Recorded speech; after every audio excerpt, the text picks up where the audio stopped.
Meeting called to order. Roll call. Mr. Alvaro. Present. Ms. Calderon. Here. Mr. Preston. Present. Ms. Coffinger. Here. Mr. Lombardi. Mr. Luna. Yes, here. Ms. Ryan. Here. Vice President Dunn. Here. President Gomez. Here. Pledge of allegiance. Okay. Pledge of Allegiance to the flag of the United States of America and to the republic for which it stands, one nation, under God, indivisible, with liberty and justice for all. In accordance with the provisions of the New Jersey Open Public Meetings Law, the Milford Board of Education has caused notice of this meeting to be published by having the date, time, and place thereof posted in the Borough Hall and in the Milford Public Library. Notices have been sent to the record and it's been borough news. The board announces that under its long-standing policy, it will not discuss in public any comments made by members of the public concerning individual staff members. At this time, please be advised that all cell phones and electronic devices are to be turned off. Okay, so now we're going to start our board retreat. Matthew, you want to start?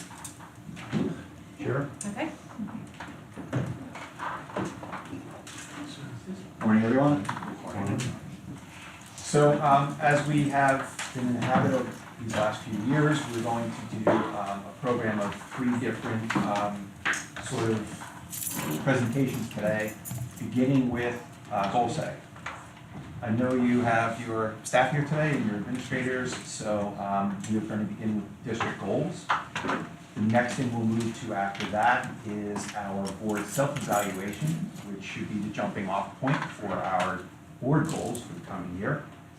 And then we'll be talking about our ethics update. So to begin with, let's start with goal setting and why we set goals. I think this is pretty evident to the board who's been here quite and discussed this topic quite a number of times.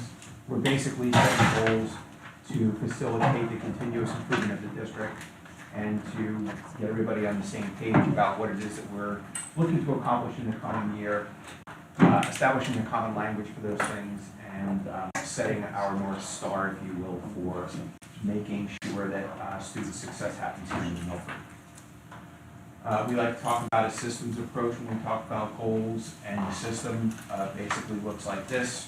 We set goals here in this upper left-hand corner of the chart, which is then accompanied by action plans that are developed by the superintendent, which detail the programs, the tactics, the resources, etc., that are going to be used to facilitate the accomplishment of those goals.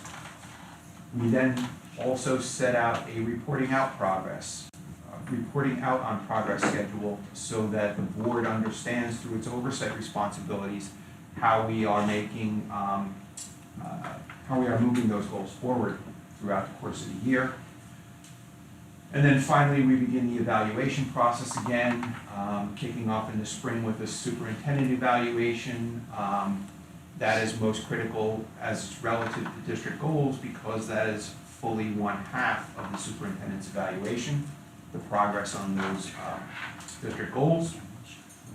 And the board self-evaluation is the setting of board goals. So you can see it works in a very sort of systematic way, and one step leads to another. Here are some of the data sources that we typically look at when we're setting goals. Goals are most often accompanied by metrics that give us a way to gauge progress against those goals. And these are some of the data sources that we will look at, from testing to attendance to absentees to HIVs, etc. What does goal development look like? We like to talk about the fact that there are 2 distinct sets of goals, which we mentioned earlier. First being district goals. They are most related to what happens day to day in the school district. And you can see some of the items that are covered by district goals in program, instruction, staff, PD, facilities, finance, etc. We like to talk about the fact that everyone owns the board goals, the district goals. The board, in conjunction with the superintendent, picks those areas of focus that are needed to move the district forward. And that, once again, is based on the data that the board has been exposed to across the course of the year. Board members are well advised to kind of keep notes on what are those things that crop up repeatedly throughout the year, and those definitely will become the themes for goals in the coming year. So those goals are set collaboratively by the board and the superintendent. The board then, through establishing those goals, creates what we call the what. So what are we looking to have happen? What's the outcome that we're hoping to achieve? The superintendent then, through the action planning, supplies the how, and that are the steps that are going to be taken to achieve those goals. The board also has responsibility for supplying the resources necessary to achieve those goals through the budgeting process. And then, of course, the board supplies the oversight to ensure that those things are progressing as they are expected. This sits in contrast to board goals. Board goals are around the processes and tasks that are owned by the board. A good example of that might be the board is responsible for negotiating with all of the bargaining units within the district. That is not something that the administration does. So that might be a goal depending on the cycle that you're in with your contracts. So those are things that the board can work on their own and can achieve in the spirit of trying to improve themselves as a governance team. We developed this chart to talk about how stakeholder groups are involved in the goal setting process. And it's important to note that as you get to the sort of lower part of that chart, that is where the things that happen day to day in the classroom are executed on. But we start at the top with the community. Now the community is not really going to be very sort of exposed to the day-to-day happenings in a classroom. But they do have a contribution to the setting of district goals in that the board, as the community's voice, understands the values and aspirations for the community, for its schools. So that is their contribution, and it is very much in line with what the community's exposure to the educational process looks like. As we get further down to the board is able to take those values and aspirations, and with its increased exposure to what happens in the schools day to day, they're able to focus on some of the issues that are most relevant to moving the district forward, and they are able to pinpoint those areas through their goal setting process. They also, as we said, supply the resources to have them achieved, and they are in charge of appraising the superintendent and also how the program is being executed in the district. The superintendent and his or her team are responsible for the programs, the tactics, and the resources. Again, those are manifested in the action plan that we talked about earlier. And then the educators, of course, are responsible for delivery of instruction, assessment, and adaptation, personalization of instruction. And that is how we sort of lay out how it is each of these stakeholder groups help us in forming educational goals. The overlay on here, if you look at the red letters, is about SMART goals.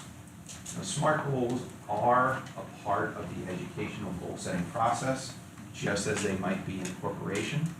However, there are different pieces of this stakeholder group are responsible for certain parts of it. If you look at the achievable, relevant, and time-bound pieces of that, you can see that that sits between the superintendent and the board, right? So they pick out those things that are most critical to moving the district forward through that relevant piece. They understand the timing and the achievability of those things against that timeline. And then the superintendent supplies the specific and measurable pieces of a SMART goal through the action plan. So as you can see, if you're coming at this from a business perspective, that SMART goal structure does exist. It's just a little bit different because the roles are a little bit different in an educational setting. And then we can see some of the places where those stakeholder groups do contribute to the goal setting process. So with your community, of course, folks vote, they attend public meetings, they might be part of the strategic planning process, there are public forums, public surveys, etc. And that's how we glean what their values and aspirations are for the district. With the board, of course, they have their committee meetings and their regular board public meetings and all of their discussions to narrow the areas of focus down to the set of goals that they adopt for the year. With the superintendent and their team, they end up having their discussions in their admin team meetings, their curriculum meetings, their planning meetings, and of course with the educational piece of it, the instructional settings are where their contributions happen. So I think that helps to kind of delineate what it is that each stakeholder group contributes in this process. So as we start to talk about district goal development, we look at things like the vision for the district mission statement, perhaps a strategic plan if there's one in place. Of course, always looking back at data so that there are ways to measure progress against those goals. And then we also look at our previous goals because things happen. And sometimes the things that we set out to do last year may not have been fully realized, and they may be things that we want to hold over for the coming year. So, and then we start to ask questions, how are we most going to be able to impact student learning? Where are our talent and our resources best put to use in order to help our students adopt these 21st century skills? How are we meeting student needs? What does our data identify as where we might need to improve? And some of these other relevant questions all play into how it is that we narrow that focus down to the 3 to 5 goals we adapt for the year. So in the spirit of what we just talked about in terms of process, our next piece is going to be talking about the previous year's district goals. And for that, I will turn back to President Gomez and to Dr. Shanley to walk us through the progress on those goals from last year. I've been called worse things. Okay, so I know in the past, I don't know if as a district the administrators have spoken about or have previously met to discuss the district goals becoming in here. Do you want me to read the current ones? Okay.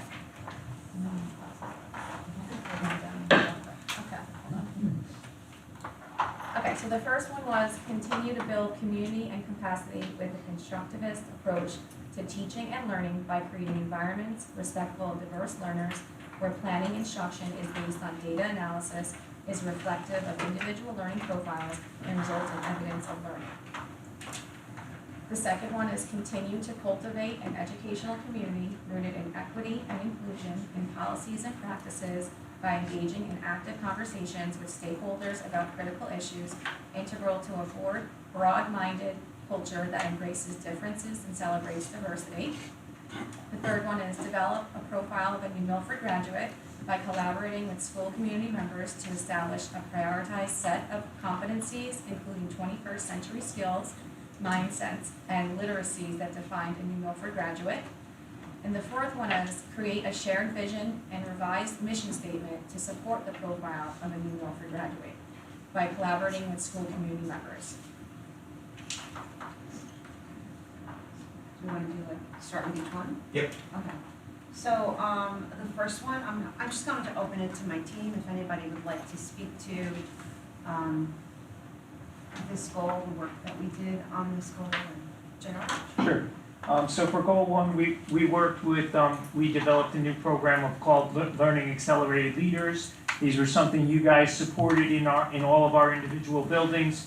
They worked with Dr. Chrysomalis here at the middle school, and myself, the administrative team all worked with Dr. Chrysomalis in getting all of these constructivist learning types of activities in place, sharing out that information with our learning accelerated leaders and using half days and after school faculty meetings and departmental meetings to kind of get that information out to all of the teachers, from teacher leadership, from within, which is a new strategy for us, which really was effective.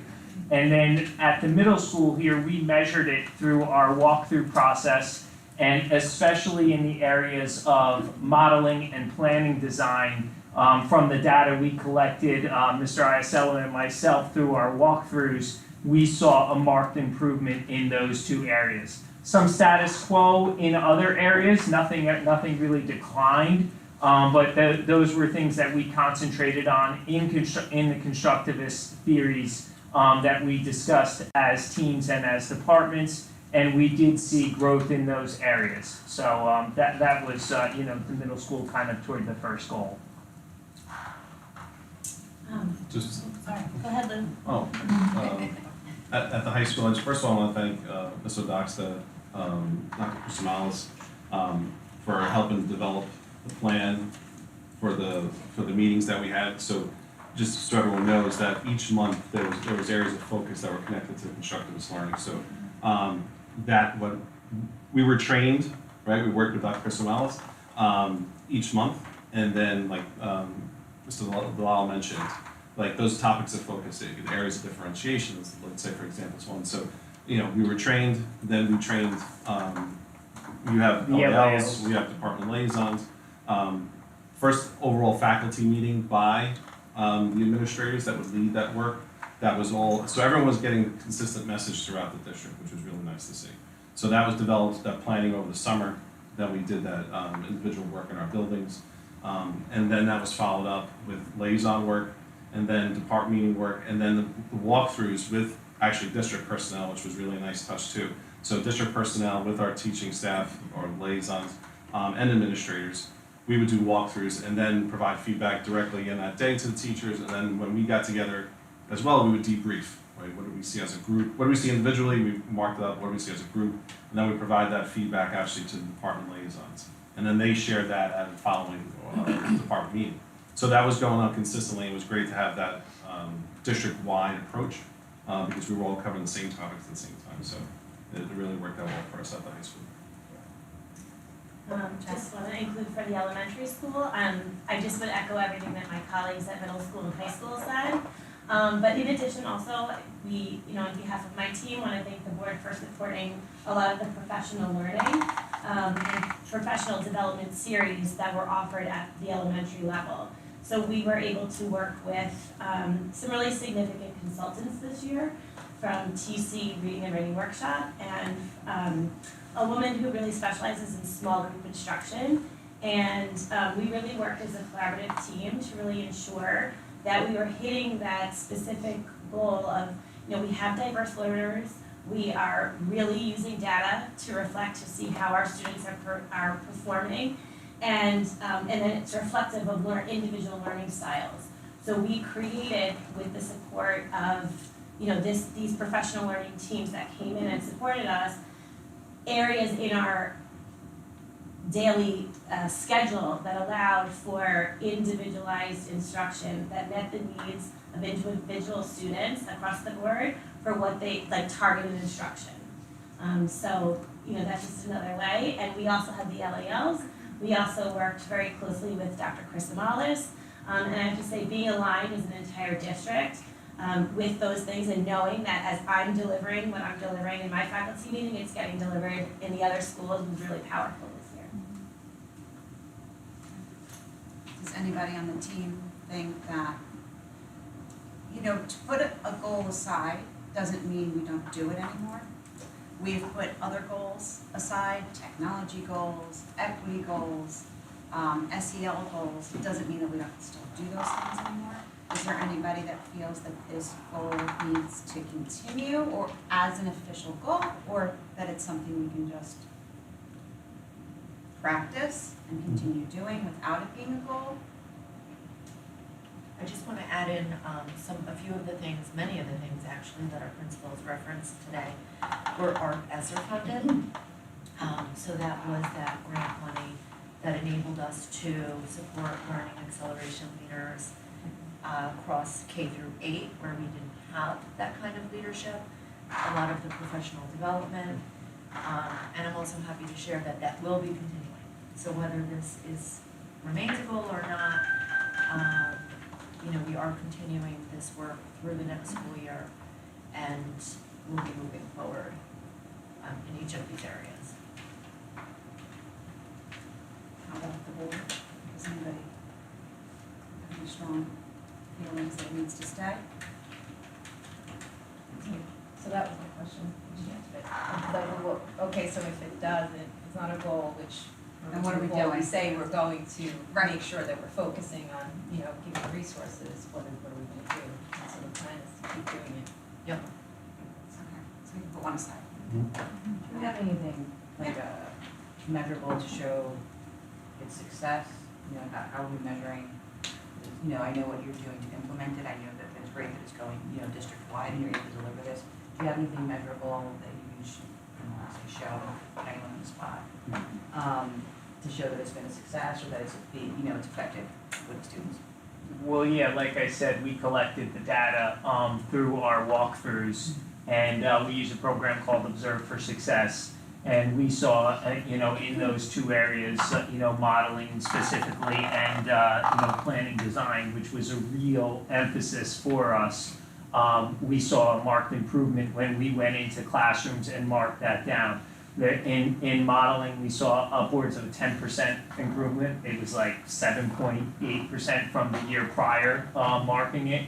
And then we saw up to a 5% improvement in planning design and objectives being clearly stated and making sure that they were authentically tied to students, and students not only in the classroom, students outside the classroom. So that's how we, collected that data and scored ourselves. Let's pretend I don't know what modeling and design is, right? Why don't can you elaborate a little bit about what that means? So, basically a classroom structure is an I do, we do, you do kind of structure.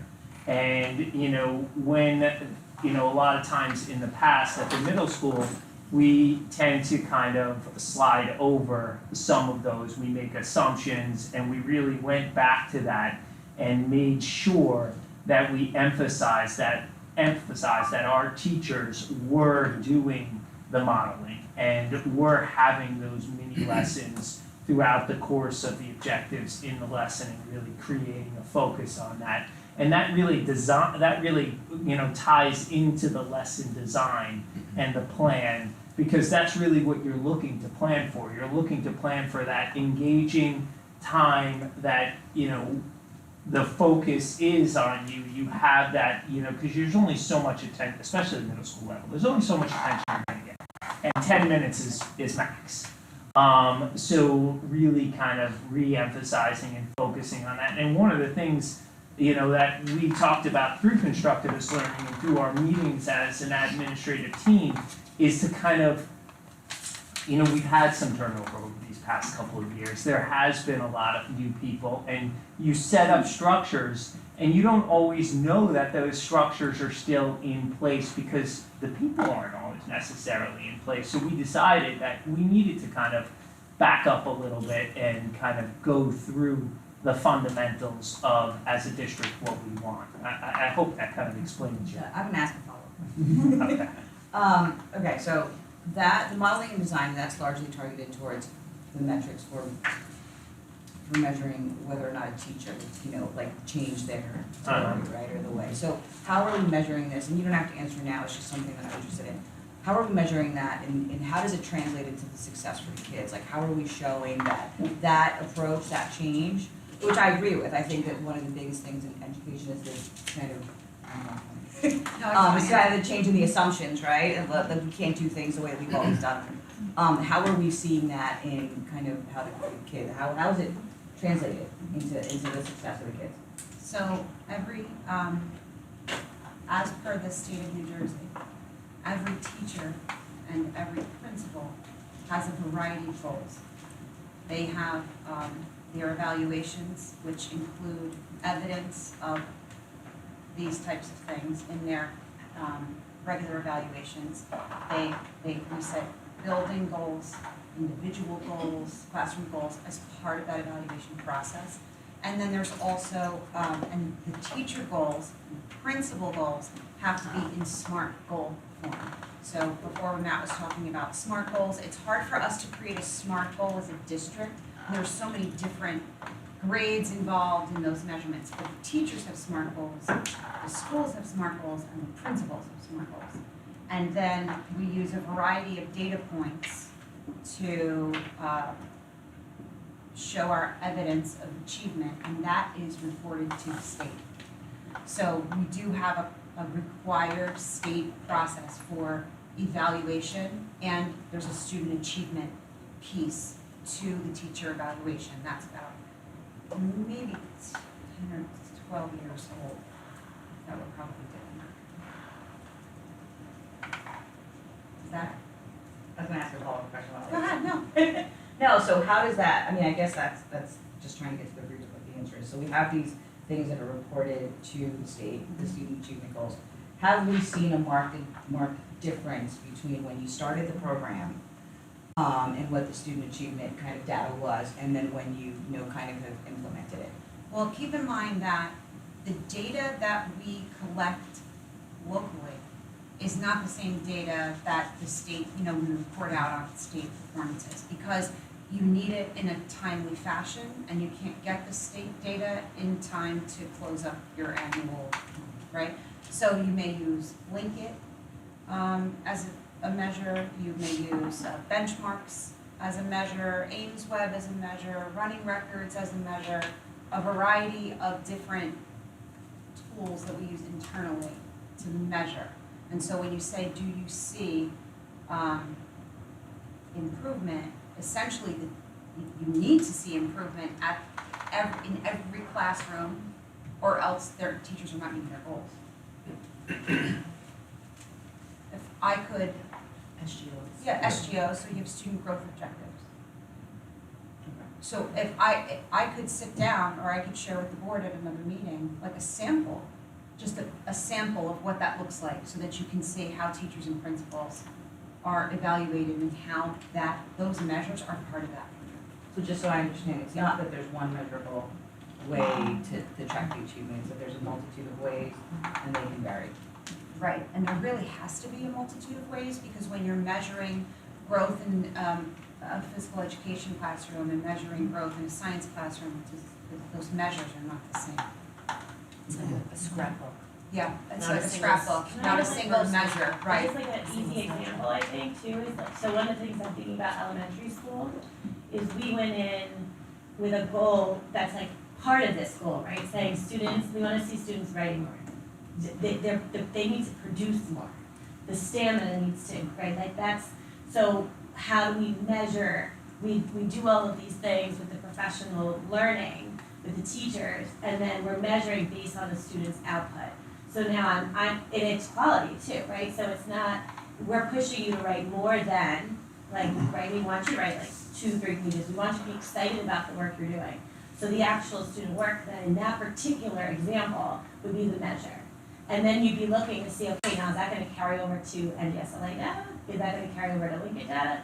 So it can be connected in some way, but there's all these different pieces of data that you wanna be looking at. That makes sense. No, I appreciate that, and I think, the reason I'm asking these questions, I swear I'm not opposing any of you, is that I think there's a lack of understanding sometimes of what constructivist learning is, and the approach that we take in educating students. So to kind of flesh out, in like more like layman, non-education, non-educator terms is really what I'm trying to get at.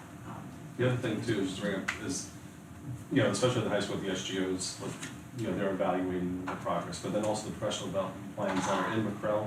So each teacher has to do a professional development plan based on the district goals, and they provide evidence in the PDPs, we call them PDPs, in McCrell to support their work. So they'll upload artifacts to show their work in their lesson plans and the development of lessons. So they're providing evidence through artifacts into the evaluation system and then that plan is evaluated by the administrators, right? And then that's one of the ways that we target them as well. And then those evaluations get assigned a number, and then that number gets reported to the state. And just to clarify, because you said to plain English, McREL is the system that's used to evaluate the teachers that is state mandated. So all teachers need to be evaluated, and so we use McREL, and artifacts are just proof. That's it, just uploading what they've done, whether it's a document or a lesson planning or anything that was required, so that's what an artifact is. Or whatever. I know, we use terminology a lot, making the assumption that everybody Because who's it's just listening, easier. it's just, But, right, yeah. right.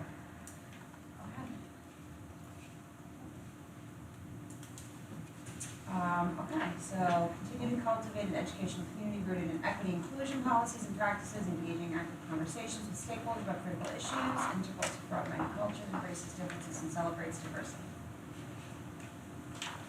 I think this is one of the things that I think we do so well here in New Milford, and I've always been really proud of the fact that the community is very welcoming, inclusive, and that our policies and practices over time have really evolved to document an expectation for equity and inclusion and embracing all of the diversity and cultures that we have in the district. And this is something that I think is just part and parcel of who we are. And I open, the floor to anybody who would like to speak on that. Well, No, I mean, at the high school, there's a ton of work and it comes from our students, which is really a nice piece, right? A lot of the students provide opportunities for us to kind of demonstrate this goal. I'll just a couple examples. So we have Fresh Start, or it used to be called the Flex period. We have Fresh Start period. We used it in conjunction with our world language classes this year. And the world language classes were asked to compare the language that they're learning to their own cultural background and language that either through their family or components. So the students did research on their own and did a comparison, let's say, to Spain or to Spanish, right? To Mandarin, to French, the French culture. So it was, they demonstrated their own, they compared it to what they were learning, and then they provided, we asked the teachers to choose students that really did a fine job, and also covered the most background. So we had over 40 different countries represented. We had stations where students signed up through what's called Efficiency, which is just a planning program. Students signed up to attend, to learn from their classmates about their cultural backgrounds, right? And then we had different rooms, so we had like the Caribbean, right? So we had Dominican Republic, we had Puerto Rico, we had different countries in one room, in Eastern Europe, and then students would go choose a spot, and they would have two choices. But it was so nice to see our students getting a sense of pride about their own backgrounds, and then also learning, going to their grandparents, going to their family members and saying, tell me about this cultural aspect, or sharing that sense of pride with them. So I made connections at home, community, and that was one of like the real highlights of what we did at the high school. And that carried over, and you can see, because we tend to, unfortunately, some cultures don't get as recognized much, but you can see students like, oh wow, I didn't know you do that too. And finding the similarities from different cultures, even different geographical locations, saying, oh, we do that too, but we call it this, right? And so that really lends to this goal, because it really shows that inclusion aspect, right? That sense of pride of where you're from, and also making connections with other cultures and communities. So that's just one of the highlights, but we had a lot of stuff, with the school. At the middle school, we really kind of built off of that. What Mr. Manipelli said too is a lot of when you're talking about equity, it's about seeing yourself as a student in the work you do on a daily basis, seeing who you are, what your domestication is, what your background is. And one of the focuses, and this is credit to Ms. Odoxta and ESSER funding as well, we got a lot of money to put into our classroom libraries for equity-based novels, and a lot of different titles going into the library, as well as the digital library. We also were able, through ESSER funding, to bring to the second half of our staff over the past 2 years responsive classroom training. and really concentrating on the power of words and our language. We did a one book, one school on an invisible thread this past year, which really concentrated on, socioeconomic status and the effects of poverty on an individual's education and glass ceilings and where that throughs. And we also tied that into our, advisory, where we did, a ton of topics based on those different equity goals, and how to help yourself with your confidence, self-esteem, conflict resolution, overcoming obstacles, where we fit in and how we belong in our community. We worked with the high school to continue our 8th grade, 7th grade, and 6th grade symposiums, equity-based symposiums. We had the buddy members come down from the high school and present to our students at different times throughout the year and talk about that. And then one of the things that came out of Responsive Classroom, which I'm really proud of, is as a building and as a community, we created, they're simple, but they're powerful, DEO expectations, building level expectations, and that language being in line with Responsive Classroom. For example, act and interact in kind and respectful ways. Keep the space you occupy clean, welcoming, and easy to move in. And we made 4 really simple, clear goals that we agreed upon. Advisors went through their students, the students agreed upon, we made posters of them, and every teacher has those hanging in their room. They're hanging in the cafeteria. We're all using that common language, we're all referring to it and using it as a tool to move forward. So just to continue off of what Mr. Mandichelli said in this goal. I was just going to ask Dr. Perot, maybe you could speak to good morning, everyone. So every summer I hold a summit for the administrators, and our focus this summer was twofold. The first was about inclusion, and I had asked the principals to put on a sticky note and then put it up on poster paper to just reflect on inclusion. And it was fascinating to me that not one principal mentioned code. And they were talking about that it's access for all. And that was very heartwarming to me because inclusion is driven by code. We are required to look at the least restrictive environment first for our students and then determine, well, that might not work and these are the reasons why. And that's all documented in IEP. So it's very heartwarming to me that our focus was on the students and access and being a part of the general education curriculum. And I challenge them to inclusion is a belief from within. We can talk about inclusion, and we had a long conversation about this, but we have to believe from within that students belong there. They shouldn't have to show us that they're ready to be in there. There shouldn't be a checklist, but we have to believe it, and then the teachers believe it, and we do here in New Milford. The second part of our summit was about engagement and what that looks like. So I think that spoke a little bit too about that first goal with the constructivist learning. And we did another activity where we reflected on what does engagement look like? What does it sound like? What does it feel like? And so it was really nice conversations about that.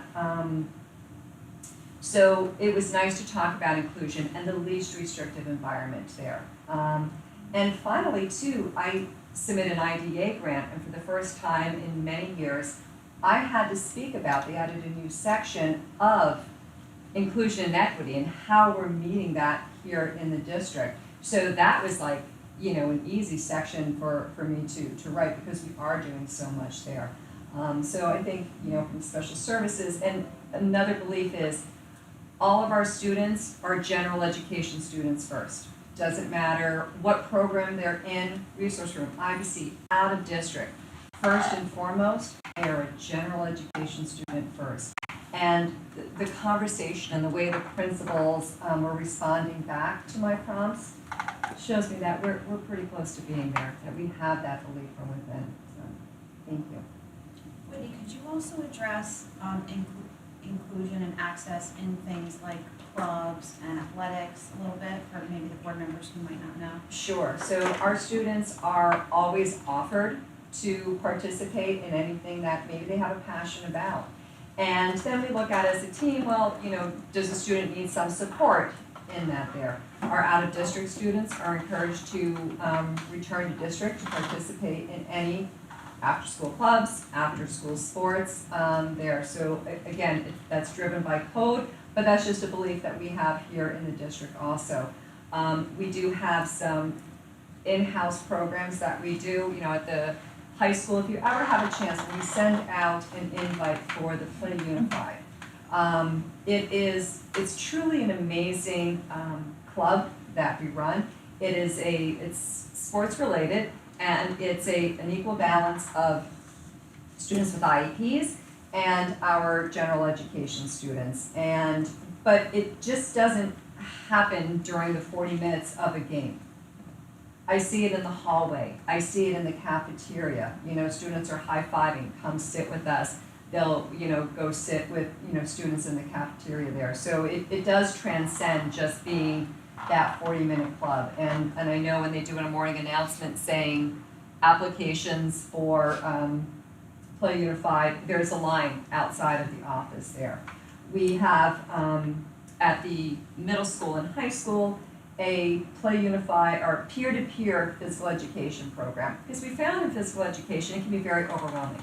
You know, at the middle school here, even at the high school, there could be 60, 80 students in a physical education class. A lot of noise, echoing. So a few years ago, a former middle school teacher approached me about this. This is her master's work. And so we implemented it at the middle school first.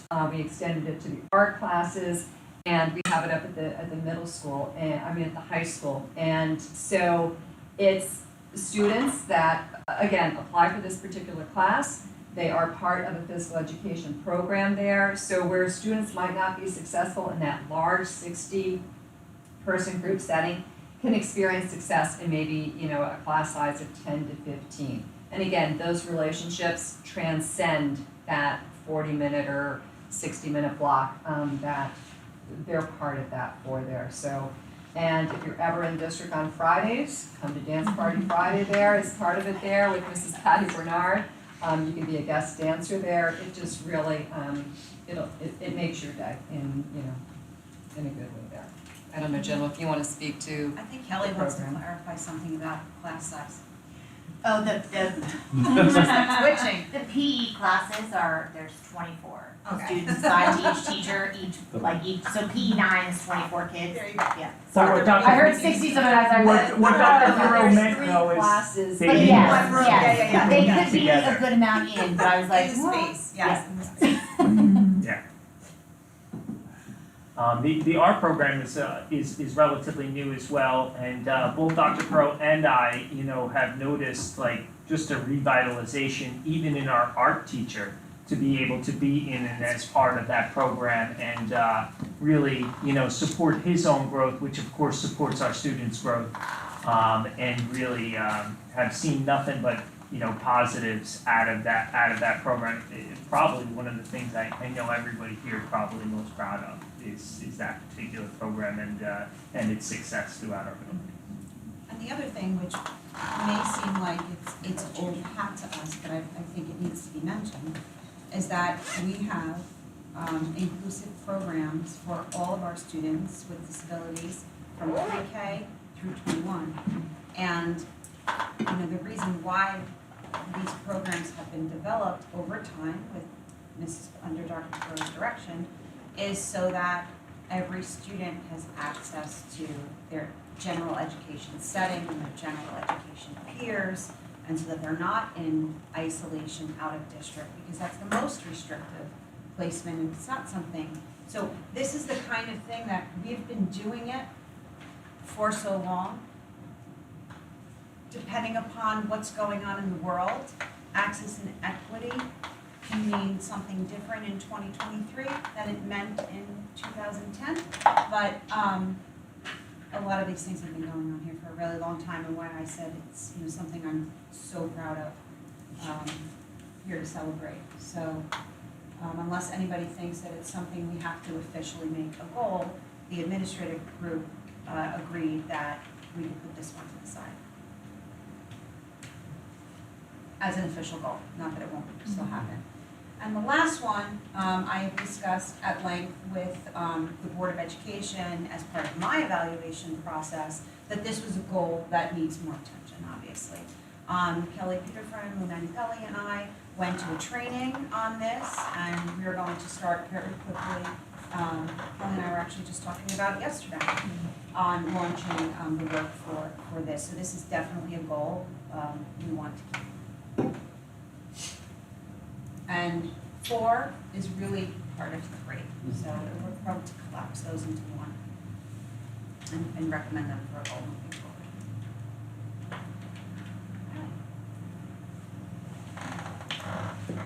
So before, what we did as a team, an administrative team that is, was talk about a variety of things in planning for this year.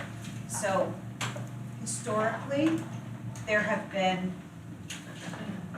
a lot of goals that we have visited over time. I've been planning goals here, with Lauren and the team for a very long time. And there are lots of things that we've touched upon, like I mentioned before: technology, involving the community, access and equity, SEL, wellness, guidance, curriculum, all of the different content areas at different times. But in the past 2 years, we haven't had any real, let's say, tested area goals.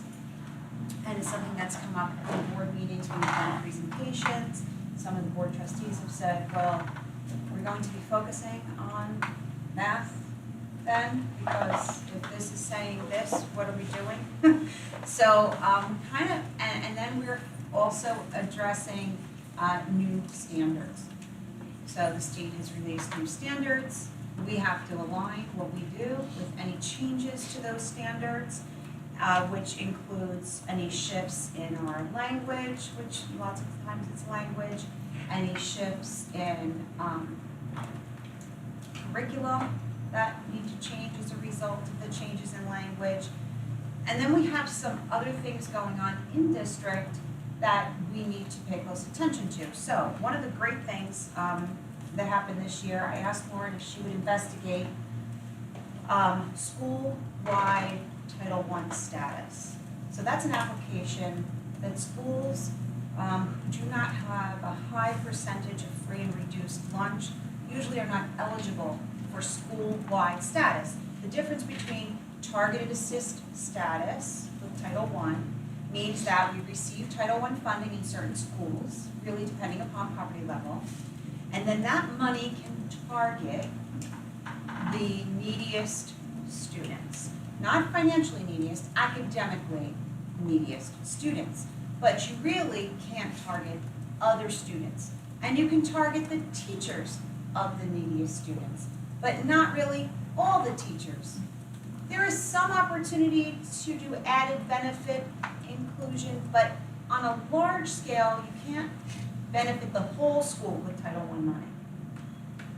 So if you buy a Chromebook with Title I money, it needs to say Title I Chromebook, where it's going, who's getting it.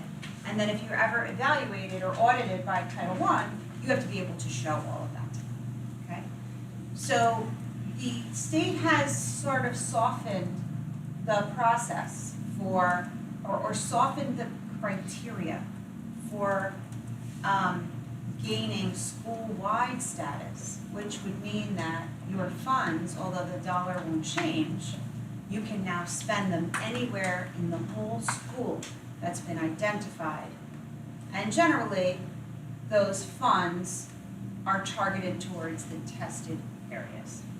Okay. So I asked Lauren why. She completed the appeal, the waiver. And we were granted school-wide status in 3 schools where we serve students with Title I funds. Gibbs is not a Title I school based on poverty level, however, the other 3 schools are. When you earn school-wide status, you have to complete an annual school plan that gets submitted to the state.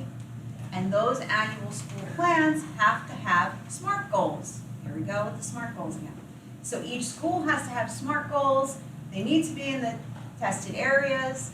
And so we already have these SMART goals in English language arts and in mathematics that exist for 3 out of our 4 schools. Doesn't mean Gibbs doesn't have those same goals. They're just not part of an annual school plan. The principals have worked with the administrative team and Lauren to get those plans approved, which they have all been approved. And so we thought, well, we're doing this anyway. Alignment to the new standards, the schools have goals in math and language arts, we have to update our curriculum anyway, and we are still evaluated by the state testing every single year. So why don't we regroup and go back to that fundamental, taking a look at goals for math and language arts. Our professional development money, our ESSER money is going in that area. So why don't we make that a goal? Because why create a new goal aside from all of the work that we're doing? Let's invest our time there. So let me just look over my notes here and make sure I don't want to. Okay, and New Jersey School Boards suggests that district goals be connected to program, instruction, faculty, and PD. So let me see. So that's really our why as to why we developed these sample goals that we're going to present to you. So we've sent the sample goals to Matt, and we want to share them with you. And there they are. So we'll share them with you. This one is the one we talked about, the Milford graduate and vision, mission. So we have, the first 2 goals are really the same language. It's just that one speaks math and one speaks to ELA. Group teacher practices and student achievement by analyzing the revised New Jersey Student Learning Standards in English Language Arts and aligning existing curriculum and instructional practices to the standards. And then the same thing for math.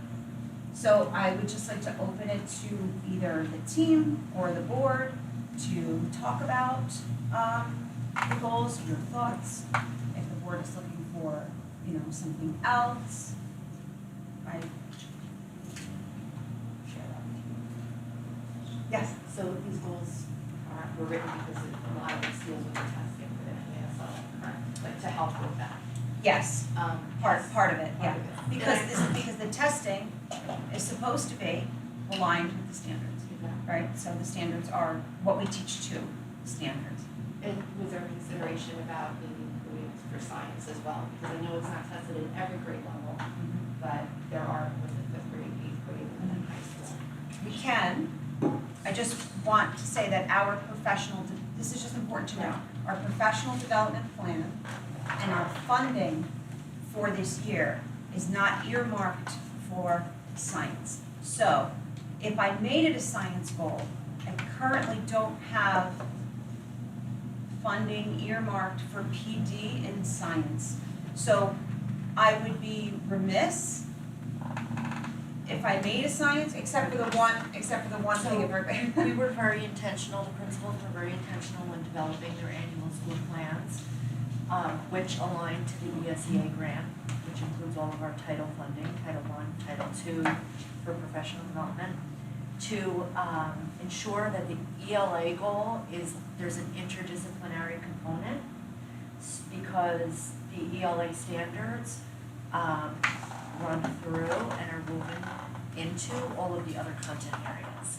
So we are already planning, and science actually in particular is one of those initiatives where we'll be offering some additional programs and opportunities for students.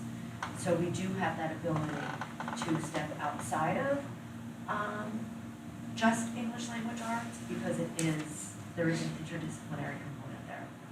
But to make science a standalone goal, We did not. we did not because Standalone. you know what I mean? I feel like it should be, if we're going to make it a goal, I feel like it needs more specific science work.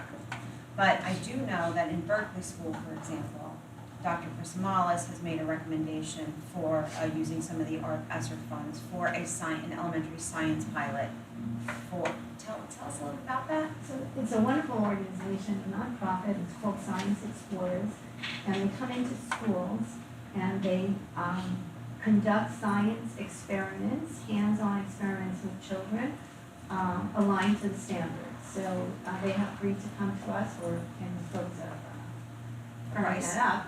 But it will be a year-long process. It will be K through 5 at Berkeley. And then what we're excited about is that they'll be addressing the standards. These professionals will be teaching our teachers how to conduct experiments with children, and that we can turnkey that in some fashion with our Gibbs buddies. So even though the program, because we were the ones that were lucky enough to get the funding, will be more intense at Berkeley, the Gibbs children will also benefit because the woman is a friend of mine actually. And she agreed to do assemblies and things like that with Jess's staff and Jess's children. So we're very excited about it. Lauren is absolutely right. We were intentional to use the money that we were earmarking for ELA because children will be writing in all of these sessions and to tie it through science. So it is a beautiful interdisciplinary approach and it's an awful lot of fun. I have watched them work in schools for years. I know that they've been in many schools in Bergen County. They run after-school programs, but it is thoughtful, purposeful, intentional, and I'll just give you like the highlight at the end of the year. Every child gets a shark, a little baby shark that they dissect. So it is a very, very cool program, really focused on the fun of science and exploring science, and we very skillfully, with Lauren's help, tied it into our ELA goal. So we're excited about that, Mrs. Dunn. I hope that helps, makes you excited about that too. So why couldn't, if we're doing this work, practical science, Elementary science. elementary science, I mean, that's foundational, right? So I have a question, which that sounds very exciting, and I appreciate that it's something that's going to, you're gonna cross-reference and teach to the teachers it gives and do some sessions there. So I'm gonna say this as bluntly as I can, one school's gonna do something really great and the other one isn't. And it is going to be very difficult in the community to say, but that's okay, because we're teaching the teachers at the other school what they can do. It is, so. Well, it may be something just- that we could do in a future year, but in this budget year, we couldn't. Right. I understand it. What I'm saying is the reality of what is happening. I don't want you to not do the program, I just, if there is a way, because either way, there is always going to be that, what you just said. Gibbs, and this is not due to us, Gibbs does not qualify for this Title I funding, simply because of the structure of our community, right? So the students, it doesn't rise to that level at that school. But now we're gonna do another program at another, so it seems like what we're doing is we're saying, you guys are good, we'll take care of everybody else. So I want us to be aware of that as a board, you know what I'm saying, as a board, that I think it's an awesome program. There's just been a lot of things that have happened inequitably we're gonna take care of that next year, or maybe we'll do it in the future. So, and there are small things that are run by the PTOs that do different things that we can't help, and then there are bigger things that are done by, programs that we do in the schools. So I just want to be aware of that, and if there is any way that we can make sure that it's shared there. The students are all gonna get a baby shark to But I do want you dissect. to know, The students at Gibbs will not. No, So no, we that's don't like- know that yet. I'm not complaining. We haven't, no, I fully appreciate everything you're saying, and I want you to know that I was in a similar situation when I was a principal in a former district, where my school had the program and the other two elementary schools did not. So, Jess and I have been talking, and Jess does have other monies, like PTO money and stuff, so we haven't solidified the programs yet. It is an awful lot of money that we're getting, that I'm just the beneficiary of, because we're the qualifying school. But we are gonna work really hard to make it as mirroring as possible financially at Gibbs, it's not gonna be something that's exclusively at Berkeley, and I promise you that I will work, really hard to, for whatever the really great programs are, like that chart, I still remember that, like 10 years ago. It's an opt out, right? Yeah, They can, I was gonna say, they can opt out for, They for, could. you know, Kids yes, can, yes, and teachers virtual, they can. can do But virtual no one, shark, I I will think. tell you, no one does, No but one we does, will, you're right. I promise you that I'm not gonna send her like a bubble experiment and, well, me So, too. I think it's important, there are We few can things make I, it you know what, yeah. I do, I totally agree. Yeah. But there's something I really need to address here that's important. The Yeah. only reason I brought it up was because I just wanted to be aware, as we're speaking about it, it was very, very Yeah. clear, and then very clear now. So I just want us to speak So what you're saying. we have a few things here. We've got allowable uses when we apply for grant, okay, there's that piece. And then the how we determine, you know, who's getting served, which is essentially free and reduced. But, you also have supplement versus supplant. So you cannot use monies. I can't say, Title I is the icing on the cake. Everyone gets cake. This is the rules. I mean, I've been doing Title I for 15 years. Everyone gets cake. Everyone gets a dust of powdered sugar. Not everybody gets sugar flowers. Okay, this is how when I go to these workshops, this is what they teach us, right? Title I schools get sugar flowers. And that, you have to be able to show them when they evaluate you and CUSAC and everything else, how everyone gets this and Title I gets this. If you cannot show them above and beyond, you are supplementing and not supplanting. So if I say, well, I use the money at Berkeley and then we pay for Gibbs, that's supplanting. You can't. So I totally understand the perception piece, and down to the point where we talk ad nauseum. We had a conversation yesterday about whatever it is that you do, you're doing it exactly the same.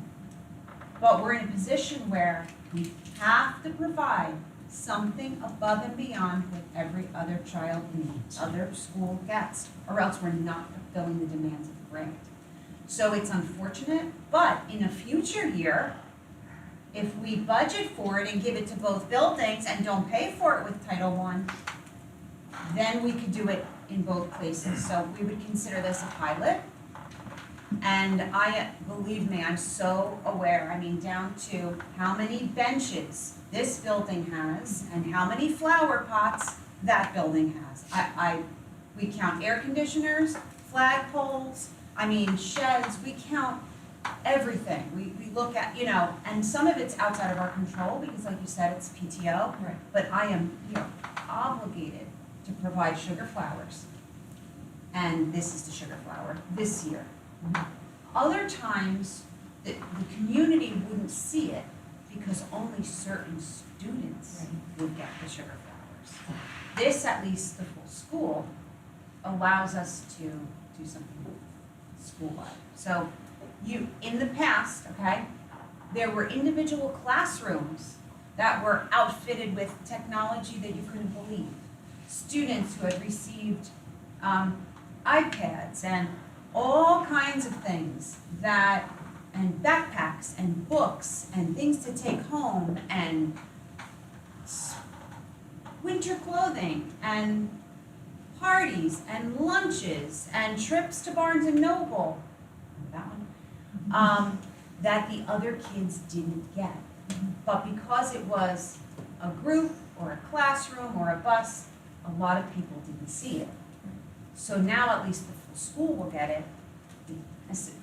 So I just want everybody to understand that I totally get it. And I appreciate the explanation. Yeah. Again, these are the kinds of things that will get discussed outside of our meeting. Yes, That it's good to bring these things out. but to now explain everybody, if it how comes things to are you, happening. you can explain that it has to be above and beyond. So, Thank you. yes, And Danielle, can I add Yeah. too, fundamentally too, helping people understand it, because it does seem unfair, is this philosophical belief when we talk about equity and children's needs that that, fair is equal. fair is not always equal, right? Or equal is not always fair.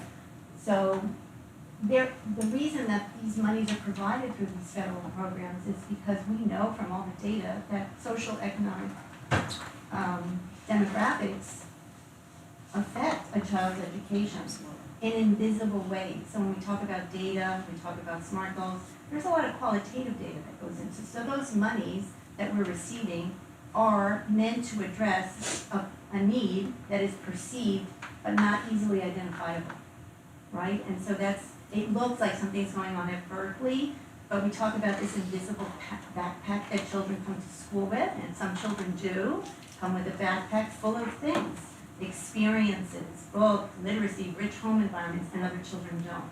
These monies are meant to help, hopefully, provide experiences for those children. And so I totally get everything you're saying, but I just hope that, all the things that Danielle shared, like that's really the philosophy behind why some schools get this money and not others. Yeah, and it's the law, right? So, and the other piece that I wanted to mention, especially at the elementary school, is that outside of grade 5 and in some places grade 4, every teacher at the elementary school teaches everything.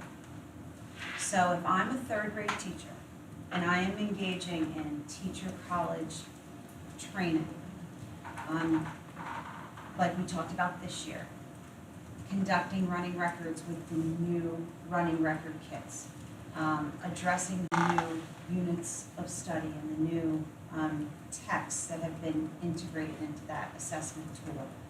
And I'm being trained on changes in the math curriculum and helping to align my practices that now I'm also being asked to make science a goal. So that's my concern too, is you're still talking about one teacher, K to 4, pre-K to 4, who's doing everything.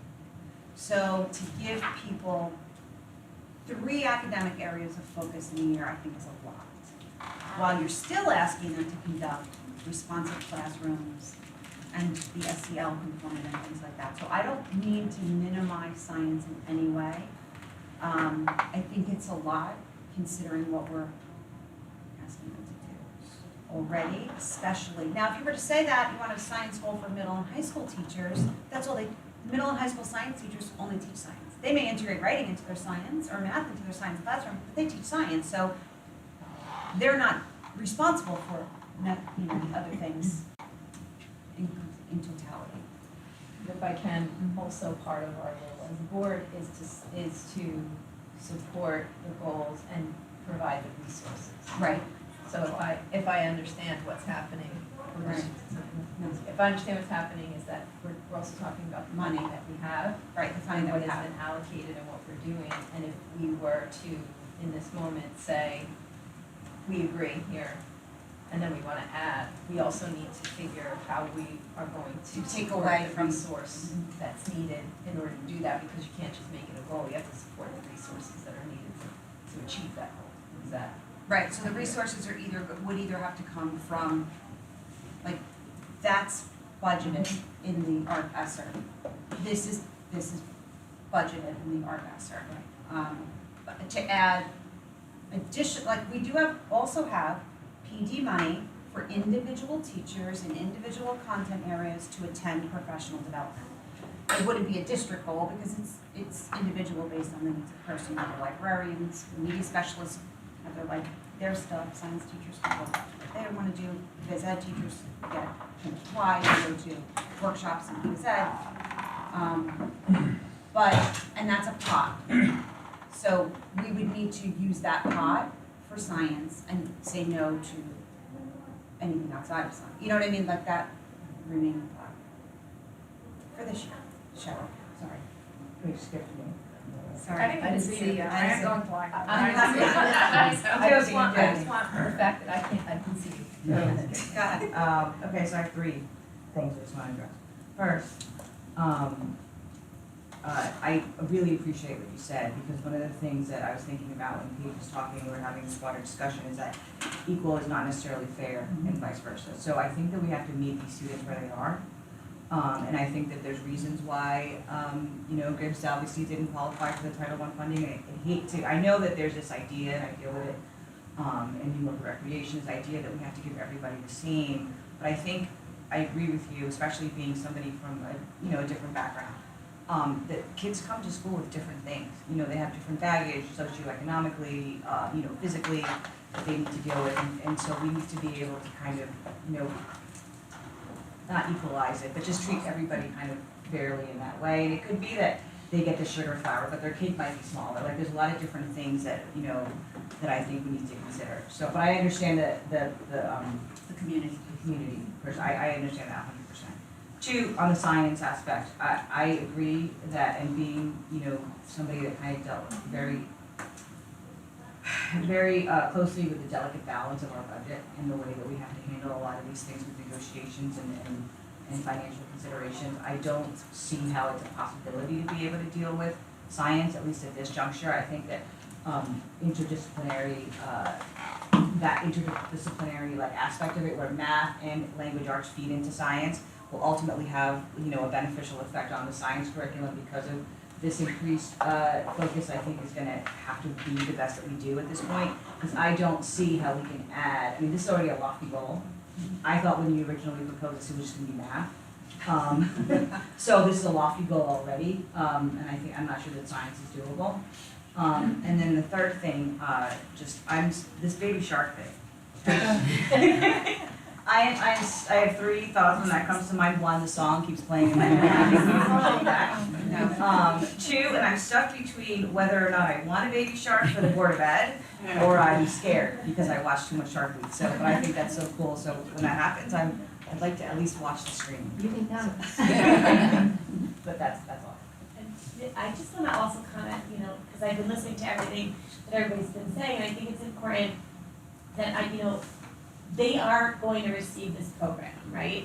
With this woman that Carrie has reached out to. I have already been in touch with her, and I have a phone call later today with a woman that I have met who does a very similar thing. And so it's not that Gibbs is gonna, sit back and say they have these cool things. I am actively with my team looking for other things that I can fund. So it might not be the same thing, and they might bring a baby snail, which I'd be cool with. But there'll definitely be something. And when we think about when and launching and things like that, that's where our communication is going to be so important. Because they might be two different things, but we're gonna be focusing on the larger skills and standards. Does that make sense? And I think that Danielle does a really intentional job with us, ensuring that we are always paying attention to being fair, and that the programs that we're thinking about, or a club that she may be thinking of running, and that I should know about it. We talked about that yesterday. Right, yes, just yesterday. Talked we were about talking clubs about and maybe it. one club at one school, and I was like, Lauren and I were like, Right. Nope, it's gotta be both schools, so, And even we were planning these parent nights, and Lauren, she was saying we can host them, but it can be hosted at Berkeley, but Gibbs can be a part of it. So we are fully aware of that, Mrs. Ryan, and I get it. even in talking about things like kindergarten, even talking things about like kindergarten screenings, hosting a kindergarten screening in one building on one day, one building in the other day, but of course parents could take advantage of either day. We're really, really intentional about making sure that happens. Stephanie? Yeah, I think Mr. Dalala alluded to it before, but we have taken a hit in staffing recently. We do have a lot of turnover, seeing people. So I think to focus on the areas of math and ELA, which we know math is something that we have been striving to improve in. I think that this is a lofty goal, and it's an important one. And I think as a board, this is something that we should support and make this one of our board goals as well. If we have the information at hand, it would benefit the board to know the difference in the economic disadvantage between the one grammar school as opposed to the other. Do we have that at our disposal? Free reduced lunch? Yeah. Or I think we have it. And my other comment in that line was gonna be, we haven't discussed number 3 yet, but obviously if we're gonna develop a profile of a New Milford graduate, we can't simply assume that we're going to give everybody the same thing, and then we're gonna all reach this level of achievement. I think we have to It's the board, the administrators, the central office's prerogative to ensure that we do everything we can to get everyone to meet the profile of the New Milford graduate at the end of the run. And it's not going to be the same for everyone. But I guess my concern in listening to Mrs. Ryan's perspective, and I share some of it, obviously, I would assume that the percentage of economically disadvantaged that gives is not zero. And there are students there that are in need of services, and I guess my question that I might answer myself is that we're simply going to use district funds to meet the needs of those students. Correct, absolutely. So we are by law required to provide tiered interventions, multi-tiered system of supports in all of our buildings for any student who meets, who qualifies. The moving barometer, because it's never just one thing that lands a student in a tiered intervention system, but by law and by code, we are required to provide those services to everyone within the normal school day. And then Title I funds are services beyond that. Yes. So, at last year's retreat, I probably spoke a lot, and today, my intention is not to do that, not that I won't be engaged in conversation. But there's one area of focus that I'd like to bring up that I think needs to be at the forefront of our district goals. I might be alone, but I'm going to use this opportunity to say it. It's going to take me a couple of minutes, so I'd appreciate everybody just giving me that time. I've spoken with Superintendent Shanley and brought it up to the board before, but I have a little bit more information right now, and I wanted to lay it out there. I think that as the American Psychological Association says, we're in crisis. I think mental health is at the forefront of everything that exists today. Whether it's the NEA, whether it's Boston University, CNN, or even Governor Murphy, everybody's bringing attention to this now. And I think that in New Milford, not only do we have to meet the state guidelines, and not only do we need to make sure that we have a commitment to our students, but I think that we can get ahead of this, and we should be looked at as the trailblazers with how to deal with mental health. Last month, Governor Murphy signed into law, and along with the National Governors Association, which he's the head of, the Strengthening Your Mental Health Playbook. The CDC says right now that 1 in 6 people between the ages of 6 and 17 experience a mental health disorder each year. 44% of students have a symptom of depression at some point during the year. So I'm not saying that we're not compliant. I'm not saying that we're not doing what we have to do. But what I'm saying is I think we need to take this to another level. There's a lot of publications out there in education leadership that state that there's a direct correlation between test scores dropping in math specifically, and reading by maybe as much as 5%. And if we're talking about student achievement, we're talking about test scores.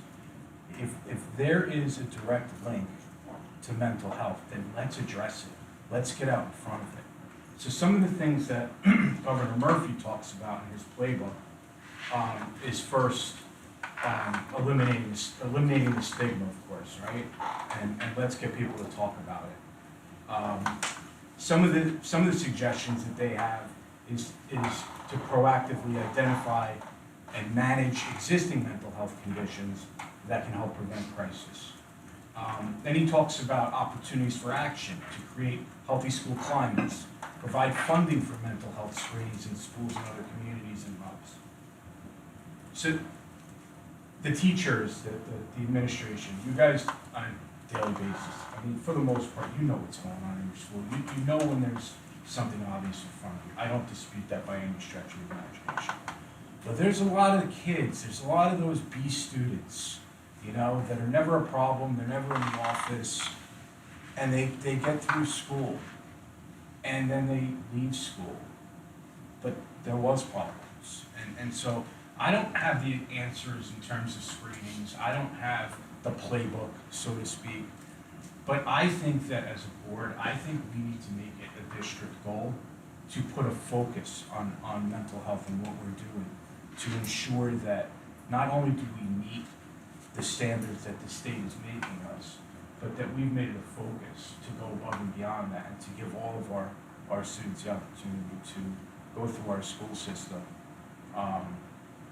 with the best positive mental health that they can. So that's my thoughts. Tony? Can I, jumping off what Mr. Lewin said, can I suggest or propose perhaps making a board goal to look at what we do now in that area, so that in the future, perhaps a district goal could be making the changes that we need to make. Obviously, part of the goal, we would love to make change tomorrow, but we also have to analyze what we're doing now and perhaps uncover what some specific problems are, and as Mr. Lumen mentioned, in terms of, you know, that middle ground achievement student, necessarily not everything is well. So I think I know it's something that we address as teachers, administrators, board members, parents every day. Perhaps a board goal, my suggestion is to look at and evaluate what we do in terms of staffing for it, training for it, our reaction and action plans, et cetera, and perhaps a future district goal is to implement a plan based upon what we researched as a board goal. That's my suggestion. So I don't think that's a bad idea by any stretch of the imagination. Maybe I should clarify a little. I don't exactly think that we're gonna, in the next 2 weeks, put something in place that the school is going to roll out in September. My thought was maybe that we use this school year to develop that playbook. And that it's monitored so that maybe in September of '24, we're ready to roll out what we figured out this year. So when I said as a district goal, I thought it would be a good idea for us to start looking at it, identifying, have our leaders in the districts. And I'm talking about from kindergarten up, you know, coming up with an action plan as the year goes along to identify this and to be able to say, hey, in 2024, we're ready to go. This is what we're going to do. So whether it starts as a board goal and turns into a district goal for next year, however we want to do it, I wanted to get it out there. And I would love feedback from the leaders in the schools here, if anybody has any thoughts on it. It's not something I expected in September to be ready to go by any stretch of the imagination.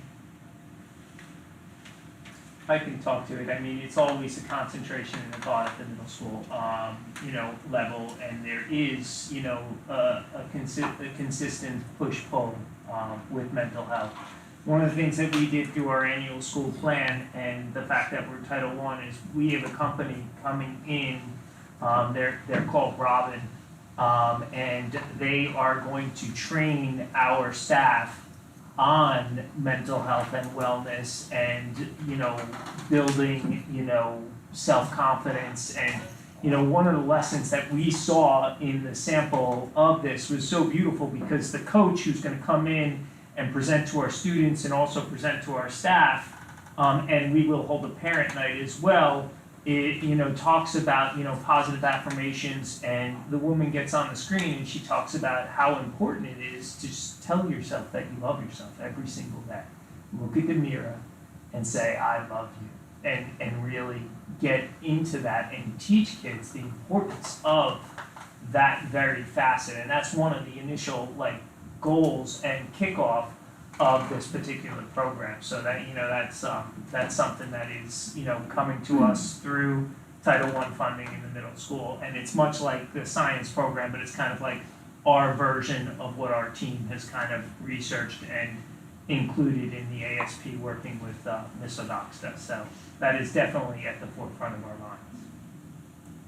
If I could just add to, so you did mention this, so part of the annual school plans, all the annual school plans have a mental health goal.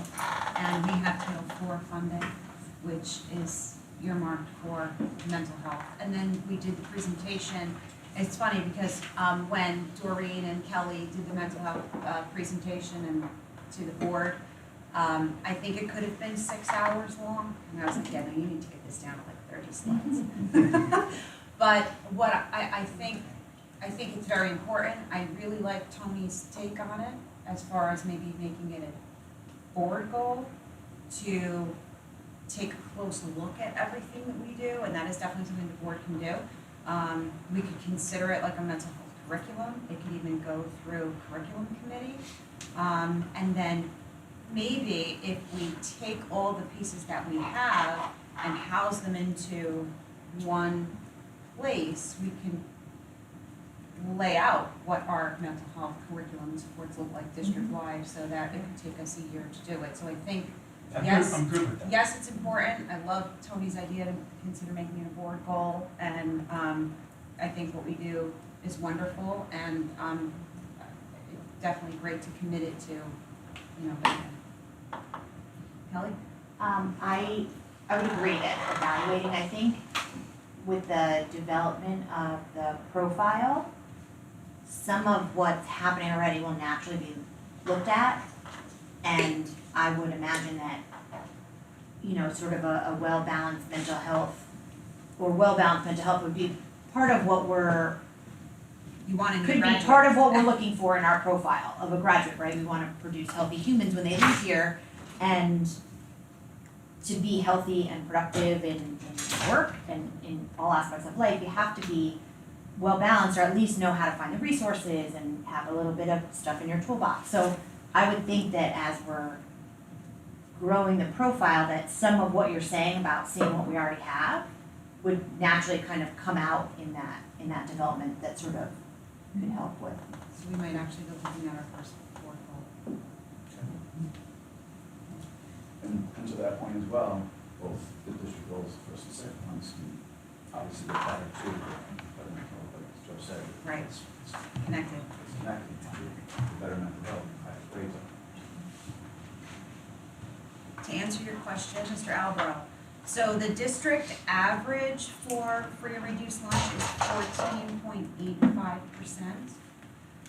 In order to qualify in Title I, you have to meet or exceed the district average. Gibbs is at 12.24%, and Berkeley is at 18.06%. So yes, you're correct. There are students who are eligible for free and reduced lunch everywhere. It's just, that's the metric, that's what we use, that's what we have to use.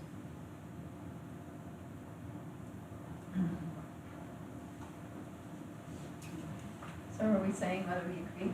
So are we saying, are we board to give us like a consensus that this is okay with the majority of you? And if so, then it will appear on September's agenda for approval. Oh, these are August? On this one? Okay. I was ambitious. So She was- I know, mental health equips the science session, so we're not addressing that this time. The sign. The specific. Science, a goal for district goal. Well, you could consider it, you could consider it for a board goal to assess what we're doing in science, and then to determine what we'll do with that the following year. We could do the same thing like we're doing with mental health. But we will still weave our supports Into the science. through other, Right. that's still our plan. So Heather, I just want to say, like, as a board wise, these are the goals that have been proposed by the administration in the district. We've spoken about the science, and Joe spoke about the mental health items, right? And I think we said that mental health could be something that would be something we could think about as a board, because I think we've done a lot of programs now, right? So SEL, mental health, but it's been a thing, but we have so much now, it's actually probably a good idea too, trying to see what's happening, regroup on that as well, and I think that's, for me, I think we brought up the science. I don't know that we can support the resourcing of that as a specific goal, as well as what you had said, which is that when we set these goals go down. So it comes to the buildings and to the administrators too, so we're gonna ask them to really do all of it. Right, all the buildings and all the programs have to align. So say if we add that there as that, but in that, I don't know if science is a board goal necessarily, I don't know, I guess we have to talk about how it is. But I just wanna see if as a board, we have a consensus on these, or someone, if as a board, we feel strongly we need to add another one, that's all. So we can. So it's up to you. I think we can discuss it when we get to the board goals. No, I'm saying consensus on. Oh, District. right. Do we have a consensus on these, or do we as a group wanna add something else? That's the question. So I guess raise your hand if you're okay with the current district goals that were proposed. As long as we're making the mental health thing program, okay. Yeah. So this is, So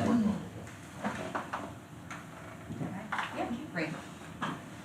So seeing as how we're good with our preliminary board goals, or excuse me, district goals, the next steps, as you probably remember from years past, is that the board will adopt those goals formally by resolution. The superintendent and her team will go ahead and create the action plans that will enumerate the steps and the resources needed to achieve those.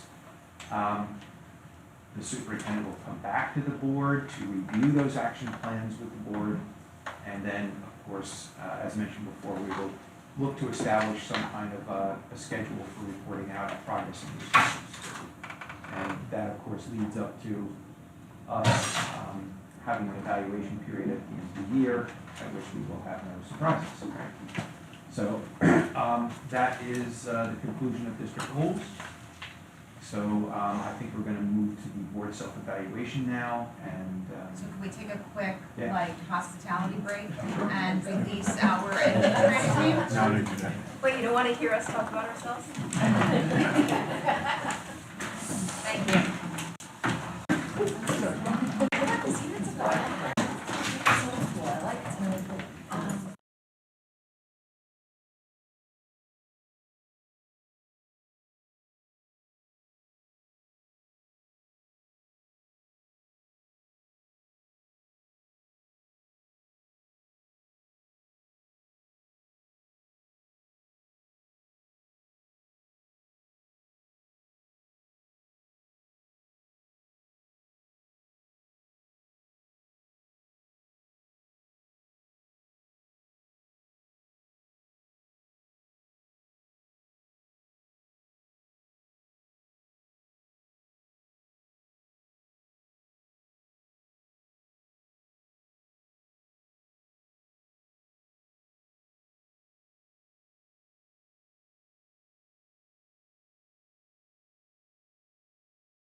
It did? Okay. I need to say it right now. Yeah, that's why I was like, yeah. No, wait. Bill's on his way. Thank you.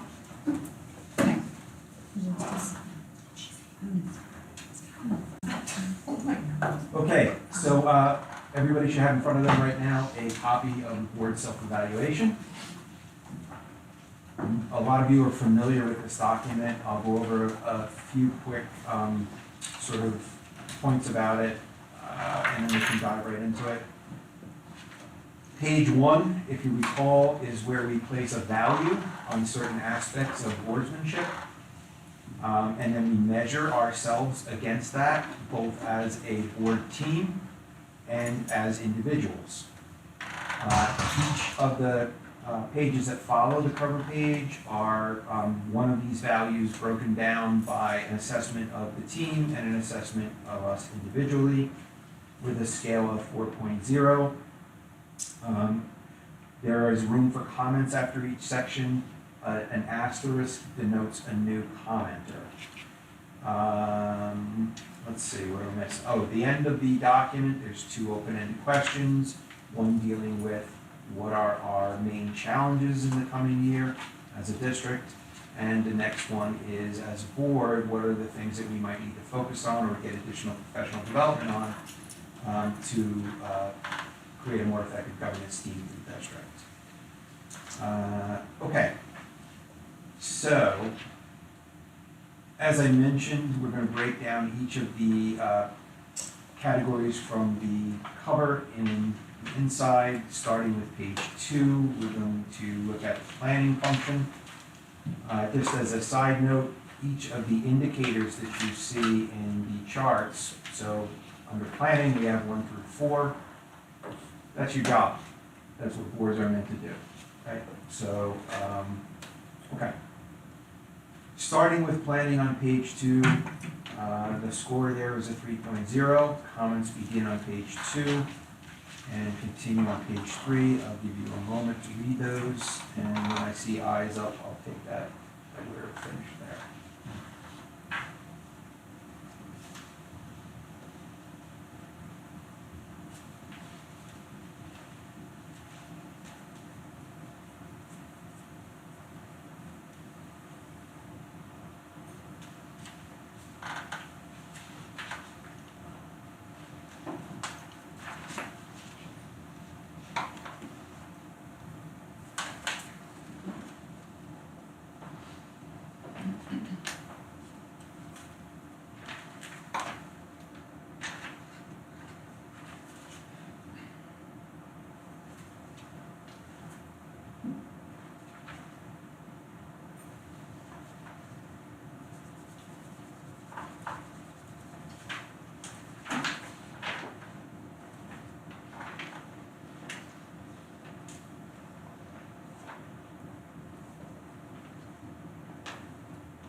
Okay, questions or comments on the planning section?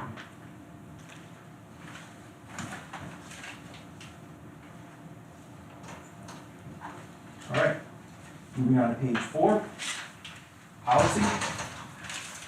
As you know, the board is meant to be a policy-making body. Our score there at 3.6. Comments on page 4 and 5.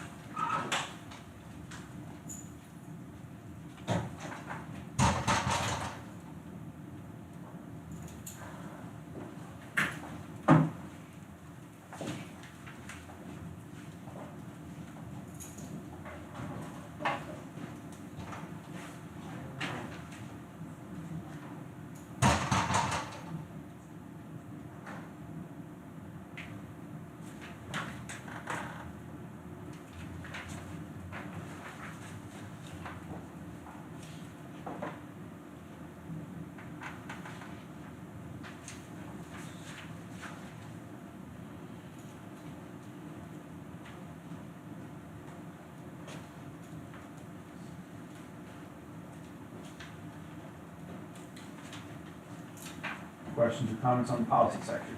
Yeah, Dave. I'm gonna make a comment. Sure. I'm not calling anybody out, nobody has to say who it was. but there were in the, about you as a board member, not observed, you are the person observing it. So I just wanna say that, is that it was not about the board, whether the board avoids as a general policy, avoiding involvement in the day-to-day operations of the district. It's, how are you with that? Are you avoiding it? Are you not doing it? As well as leaving policy implementation to the administrative staff. Are you good at it? Are you bad at it? Are you, so that's what that is. So just, and again, I'm not calling anyone out, no one has to say what it was, just when you say not observed, when it's about you, that it's you, you're observing you, so. Good point. That's Yes. all. Andrew? Sure. Talk about policy. Yeah. Is there a way that we're getting feedback on certain policies that are difficult to deal with as we so the policy, maybe we can sit down and say, oh, these 3 policies have been questioned over the past couple of weeks. We need to talk about them. Is there a process there where we can find issues with certain policies that we can attack? There's not a formal process. What often happens is that you're living it. So something happens and you say, well, what does the policy say? We always, what does the policy say? So we go to the policy and we read it and we go, yeah, but this isn't like really what we do. And this was revised in 2009.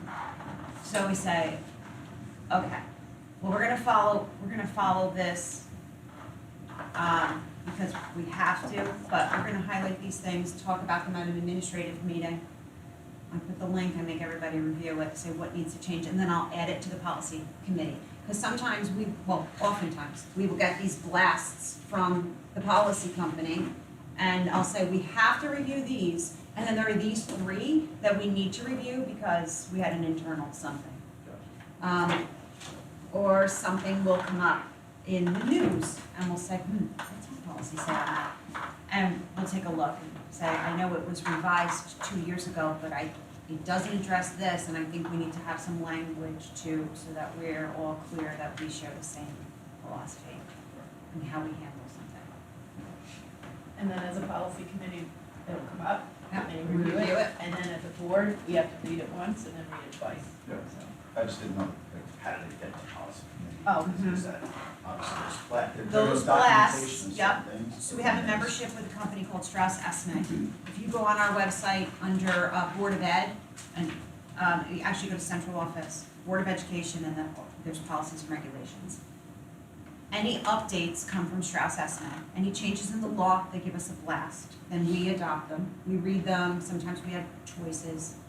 Do you want to do this? Do you want to do this? What does your board want? And then we bring them to the board for full review twice. And then Colleen back there, puts them on the website, and then then they're there for everybody to see. So if you have a question about anything, you can go there and you can search terms, or search a number, or look at the table of contents, and you can just peruse. Can I also suggest that as board members, we get a refresher on access, going on to Strauss Esme, because we can look up the policies ourselves, and we can ask, so. And if you decide to read through all of them, I don't know, maybe you have, I did it last year, it is about a 5-hour read if you try to read it with actual comprehension as opposed to just reading it, like a book that you get 30 pages into, and like, wait, what did I just read? It takes about 5 hours. Not that you're gonna understand everything, but with general comprehension, it's about 5 hours. So knock yourself out to Then what we've got, right? You're a real tough guy, you read it in paper like I did. I like doing paper. 5 out of 5. Not a bad board. Not a bad board goal, just saying. Actually, we all should. We should, everyone should. Should have. Found a couple of things that were interesting last year. All right, student achievement on page 6. This is one of the places where I like to kind of point out that you are not in the classroom. You're not responsible for teaching. But the things that you see as indicators on that chart are what you do that contributes to student achievement. So comments on page 6 and 7 there?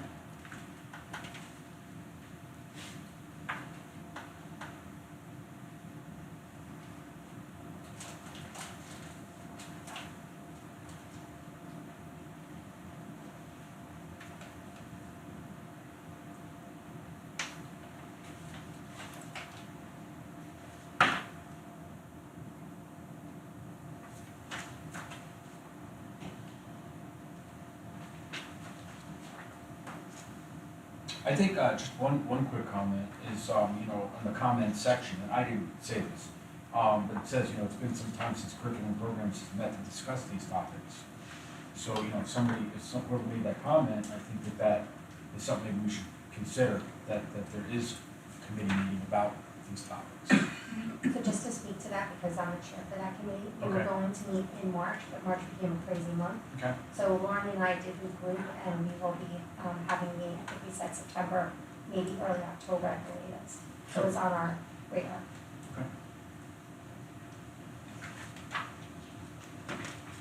The athletic and co-curricular meeting meets at the end of, like at the beginning of the year, and then at the end of each season, so maybe like quarterly or something like that, just kind of think about putting 4 meetings on a calendar, and then it's kind of how we set it up, so we ensure we meet. Okay. Other questions or comments on Student Chief? Okay. Section 4, Finance. Score 3.3.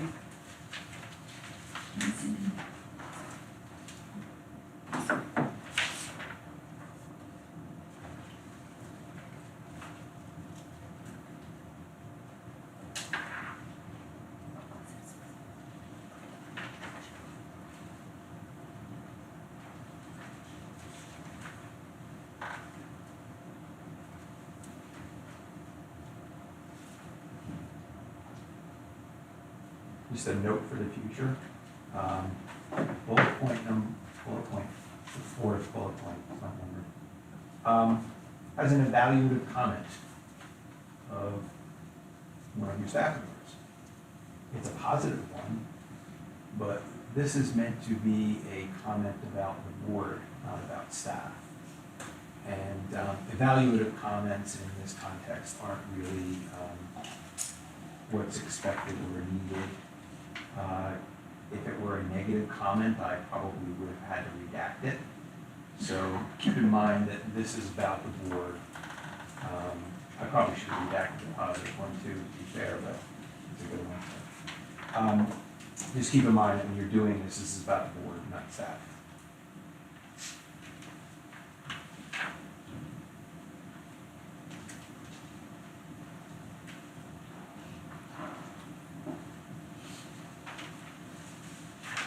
Questions or comments on finance? Kate, go ahead. I have another comment. So the unsatisfactory in that about you as a board member, again, no, not calling anyone out, but I will say that historically, this has always been where we are challenged as board members. Because I would say most of us, I don't think anyone on the board now, most of us are not accountants. We do not have that background. We do not know US GAAP financials. We do not know all of the stuff that goes into, all that budgeting and finance. So it's always a challenge for us as a board to do that.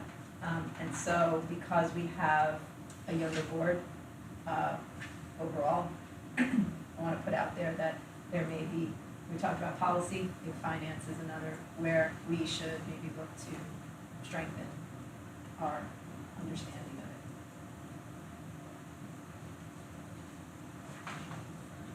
it. Other questions or comments on finance? Okay. Moving on to section 5, board operations, page 10. Score there 3.4. Comments begin on page 11.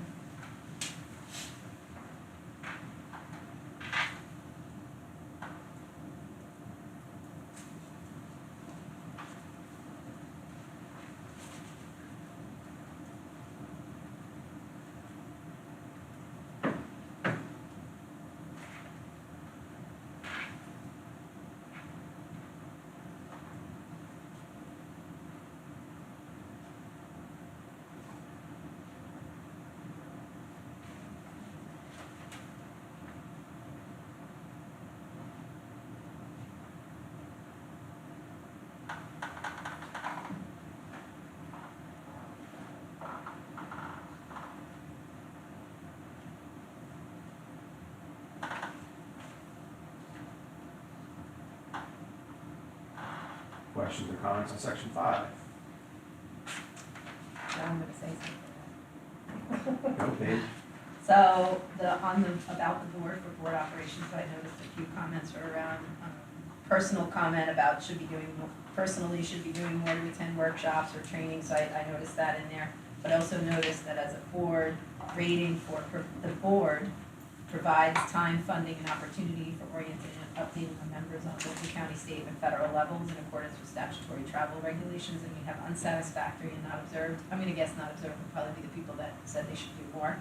And so with unsatisfactory, but I do think as a board, we do provide that regularly, and I know that our liaisons bring up when there are those meetings and are those county, whether it's virtual or in person, and the trainings, and we get the emails all the time, so I think that is what we're doing. So if that feels like it was unsatisfactory in terms of the board not providing that, maybe what we need to do is just kind of, again, regroup and make sure that everyone continues to be aware of that. But I think we do a good job as a board. Okay. Page 12, section 6, board performance. Score there at 3.3. Comments at the bottom of 12 and on 13.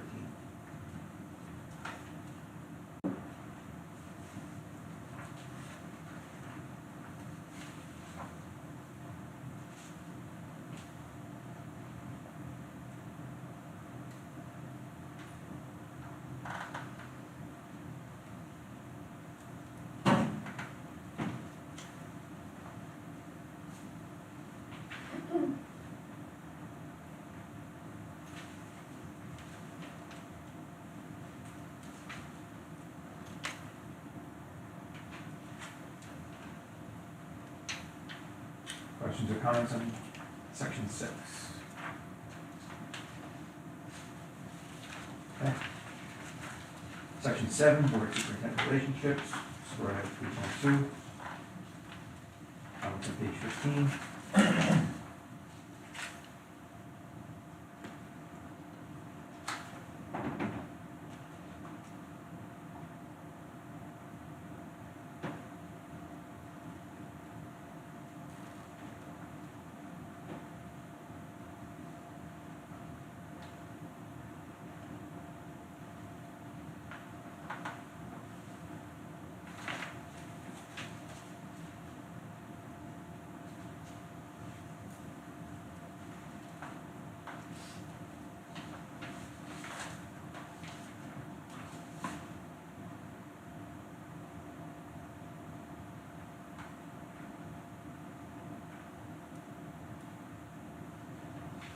Questions or comments on section 7?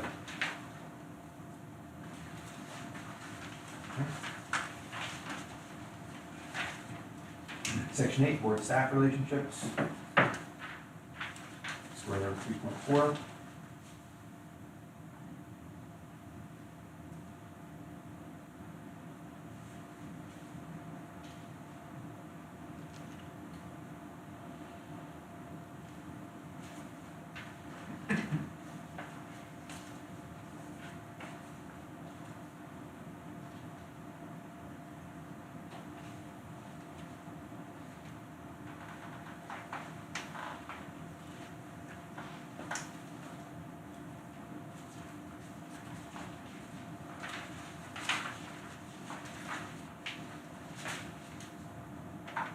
Questions, comments on section 8?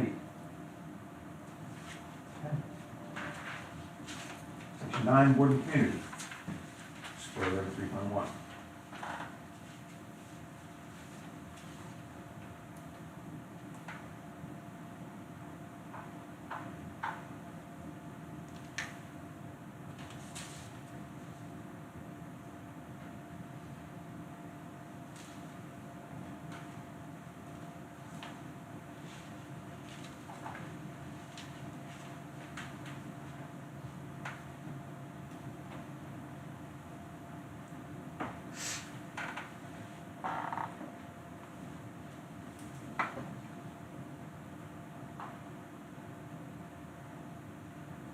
Questions or comments on section 9? I have a comment. Yeah. I know this has been a reoccurring thing throughout the year, and obviously when there's like big things going on, people attend. But we do have two committees that really have not met this year, or even I think last year, so I think if public relations and community involvement are important, we need to have that ad hoc public relations committee meet regularly. As well as new member orientation, which has not met. And as you see, we have a new member policies, and these things have to, and we can discuss this on our board goals, but I think some of the answers here reflect that committee not meeting. So I think we need to make sure that we are having regular meetings and that we are accountable and they can come to our meetings to discuss it. So, can I just touch on that? Yeah. So public relations, we weren't gonna have public relations, but then at the last minute, we decided to keep it. But the intent was if we were going to be talking about a referendum, and we didn't ever actually do that. So it's my understanding that public relations was going to exist specifically to that end, not in general. So to your point, Heather, if we need to involve other things in it, for sure. Absolutely. But, yeah. Actually, it started during the pandemic, because I was the chair of it at that point. And it was to get the word out more from just what you're hearing, and those meetings were very long and they were very public because more people attended it remotely. But it actually started during the pandemic, not only for the referendum. So it was multiple factors. But I think that committee could develop more so that some of the things that come up in the community can be discussed in that committee meeting and you guys can project it out. Yeah, I'll be happy to do that. I was just under the understanding that this is on hold because we haven't had any referendum talk, because we were gonna disband the committee, and then we didn't because of potential referendum, but. I think it's more, as you can see from these responses, Yeah, we for need to sure. have that. For sure, Yeah. I'll be happy to champion that. Okay. And the new board member, What was that? and the new board member, because he's just kind of floating around in there. Yeah, we'll get to that. That would be part of my thing around town. You're not gonna have like team snap to like guide me to like.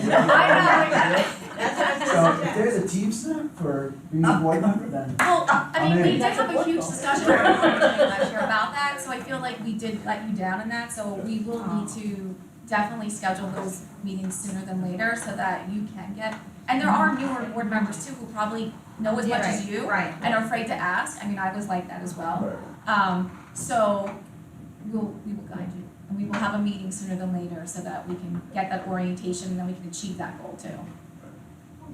And Yeah.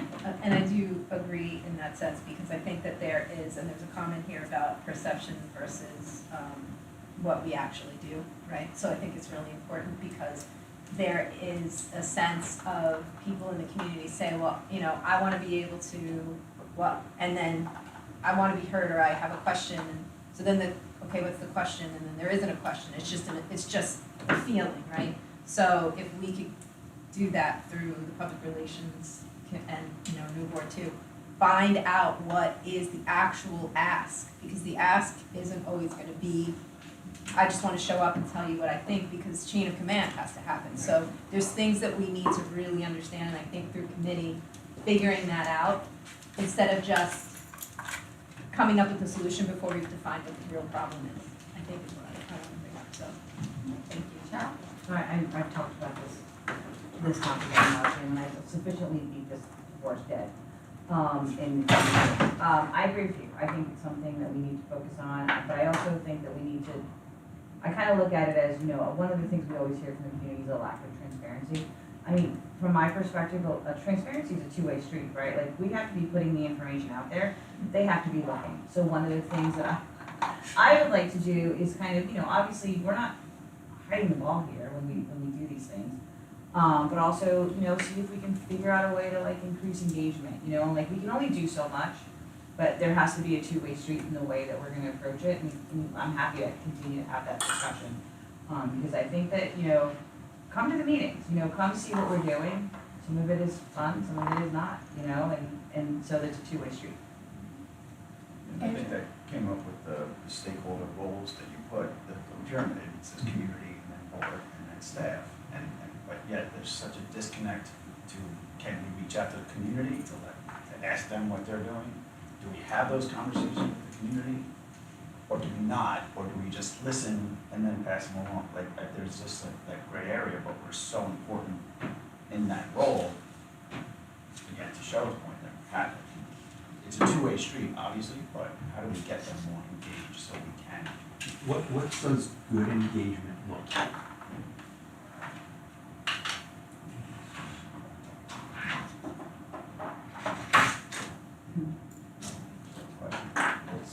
It's a conversation. But are we, if we are approached with an issue that comes up, are we having those conversations with the community about those issues? We're really not, or we're told not to. We're told to listen and then bring them up as a board to discuss and then get back to them.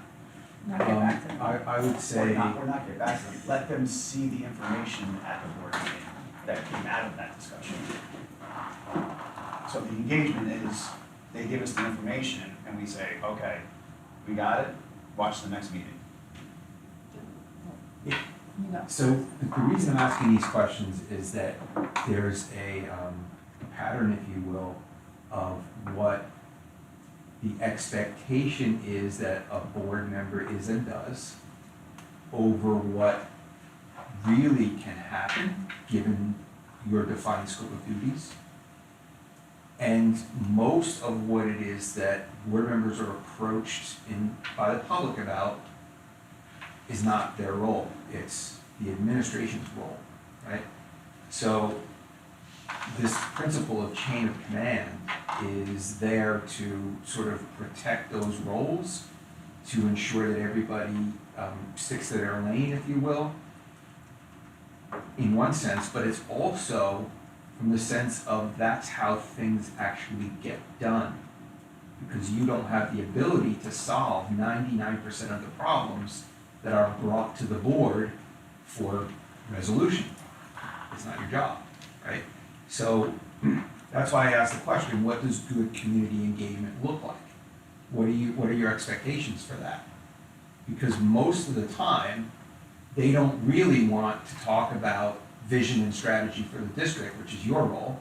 They want to talk about, I need more Chromebooks in my first graders classroom. And that's not your job, right? So before I would, jumpstart this public relations committee, I would ask, what are our objectives with it?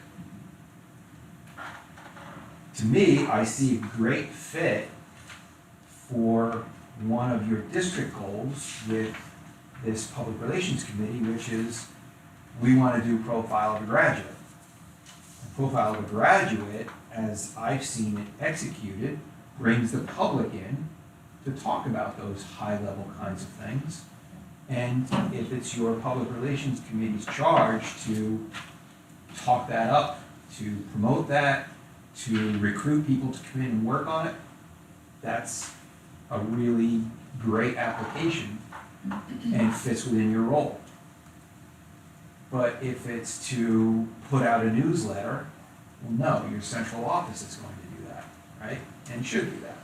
Or if it's going to conduct a survey, well, your central office is going to do that.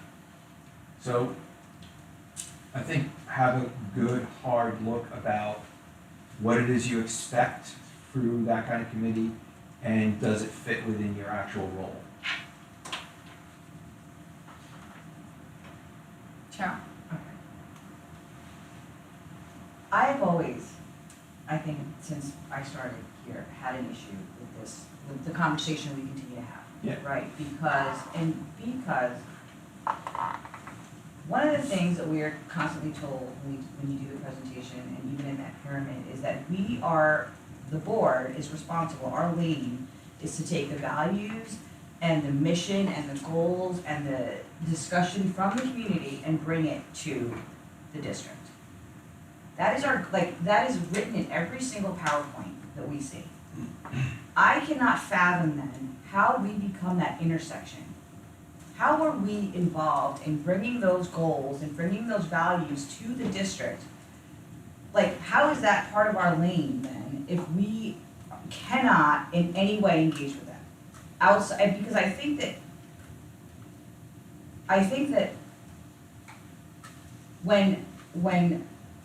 that the community brings both. Sometimes they complain about their Chromebooks, but sometimes they complain about their vision. There are two different avenues that they are trying to discuss with the board.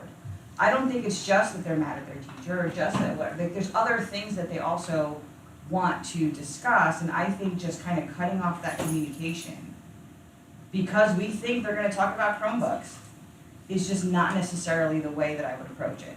So, first of all, you're not cutting off communication, you're routing the communication to the proper place, basically.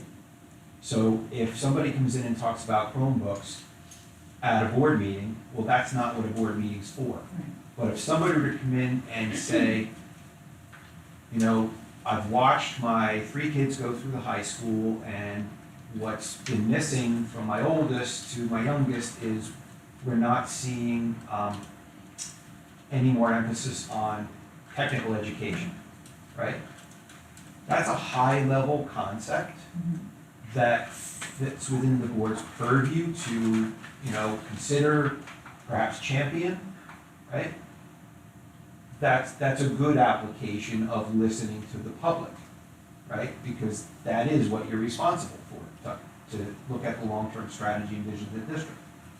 So it's not cutting it off, it's making sure that things are heard and considered by the right stakeholder in this process.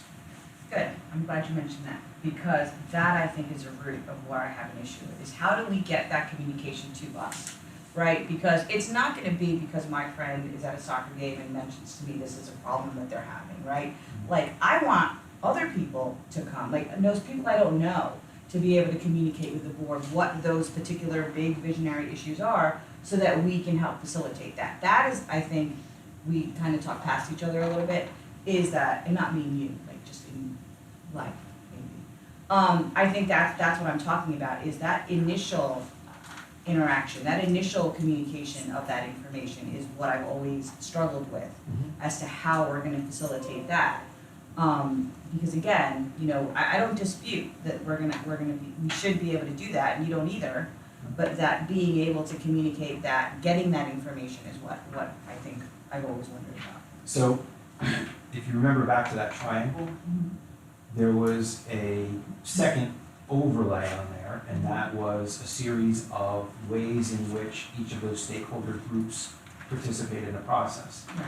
So, you have your voting booth, right? So if you're going to, not that everybody campaigns correctly, believe me, but if you're going to talk about the fact that, you know, I really think we need to bring comprehensive technical education back to our public school districts, there's a way that you're communicating a high-level visionary idea, or strategic idea, if you will.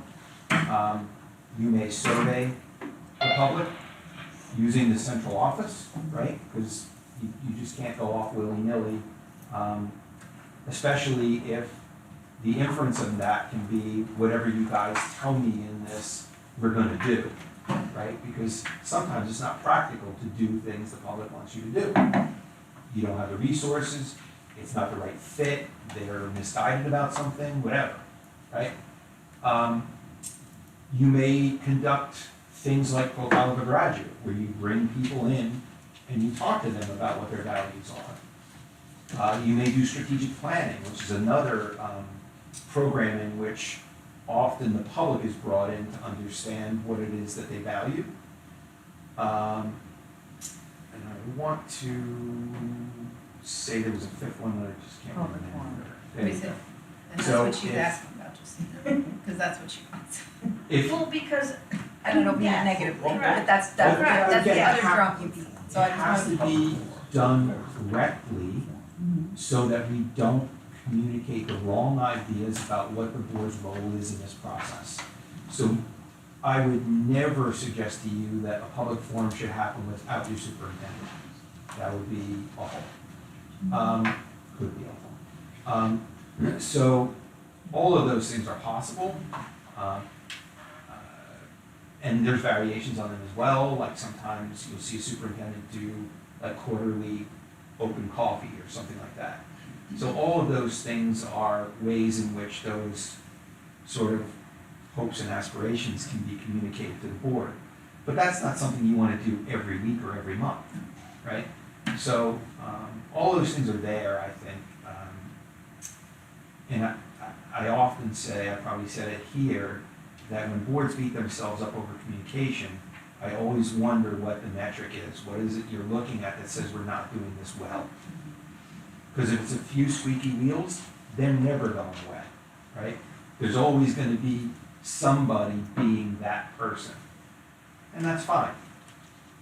It's when you are able to sort of aggregate public opinion and understand what the trend is, that it's valuable. So, I don't know, I talk a lot. Can I ask you a quick question? Yeah.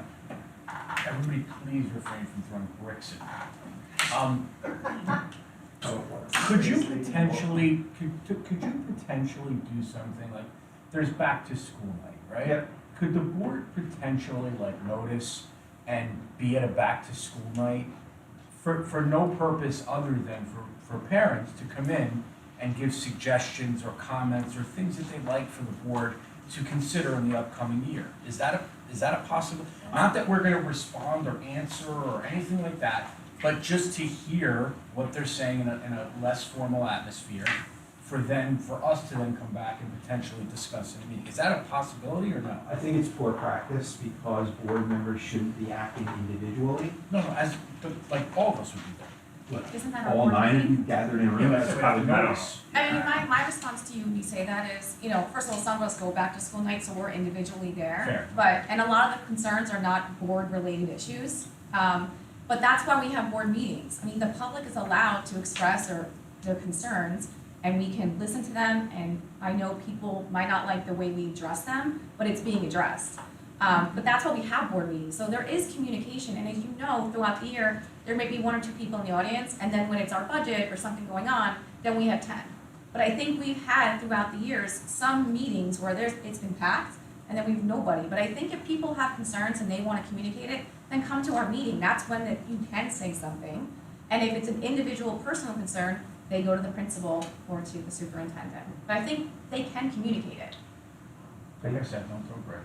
Not that you did. No, not that you did. But I'm not saying that that's a good idea. It's just something that was off the top of my head. Like, is there a way to open up once or twice a year, kind of a workshop where people could then come and just, again, not to engage in necessarily a two-way dialogue, but perhaps to just kind of, have more than 2 minutes or 3 minutes to have, to talk about things that they see. And again, I don't know if that should be back to school, but that's all. I just thought about that.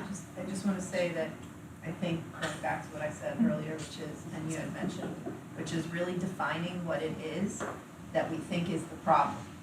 Because we can talk for hours about this, we probably have, about what we each individually think community involvement means, right? But I think that, and that's where I think, how you said the public relations committee, I think that should be maybe considered as a goal that says, really digging into what is this problem that we think we're solving.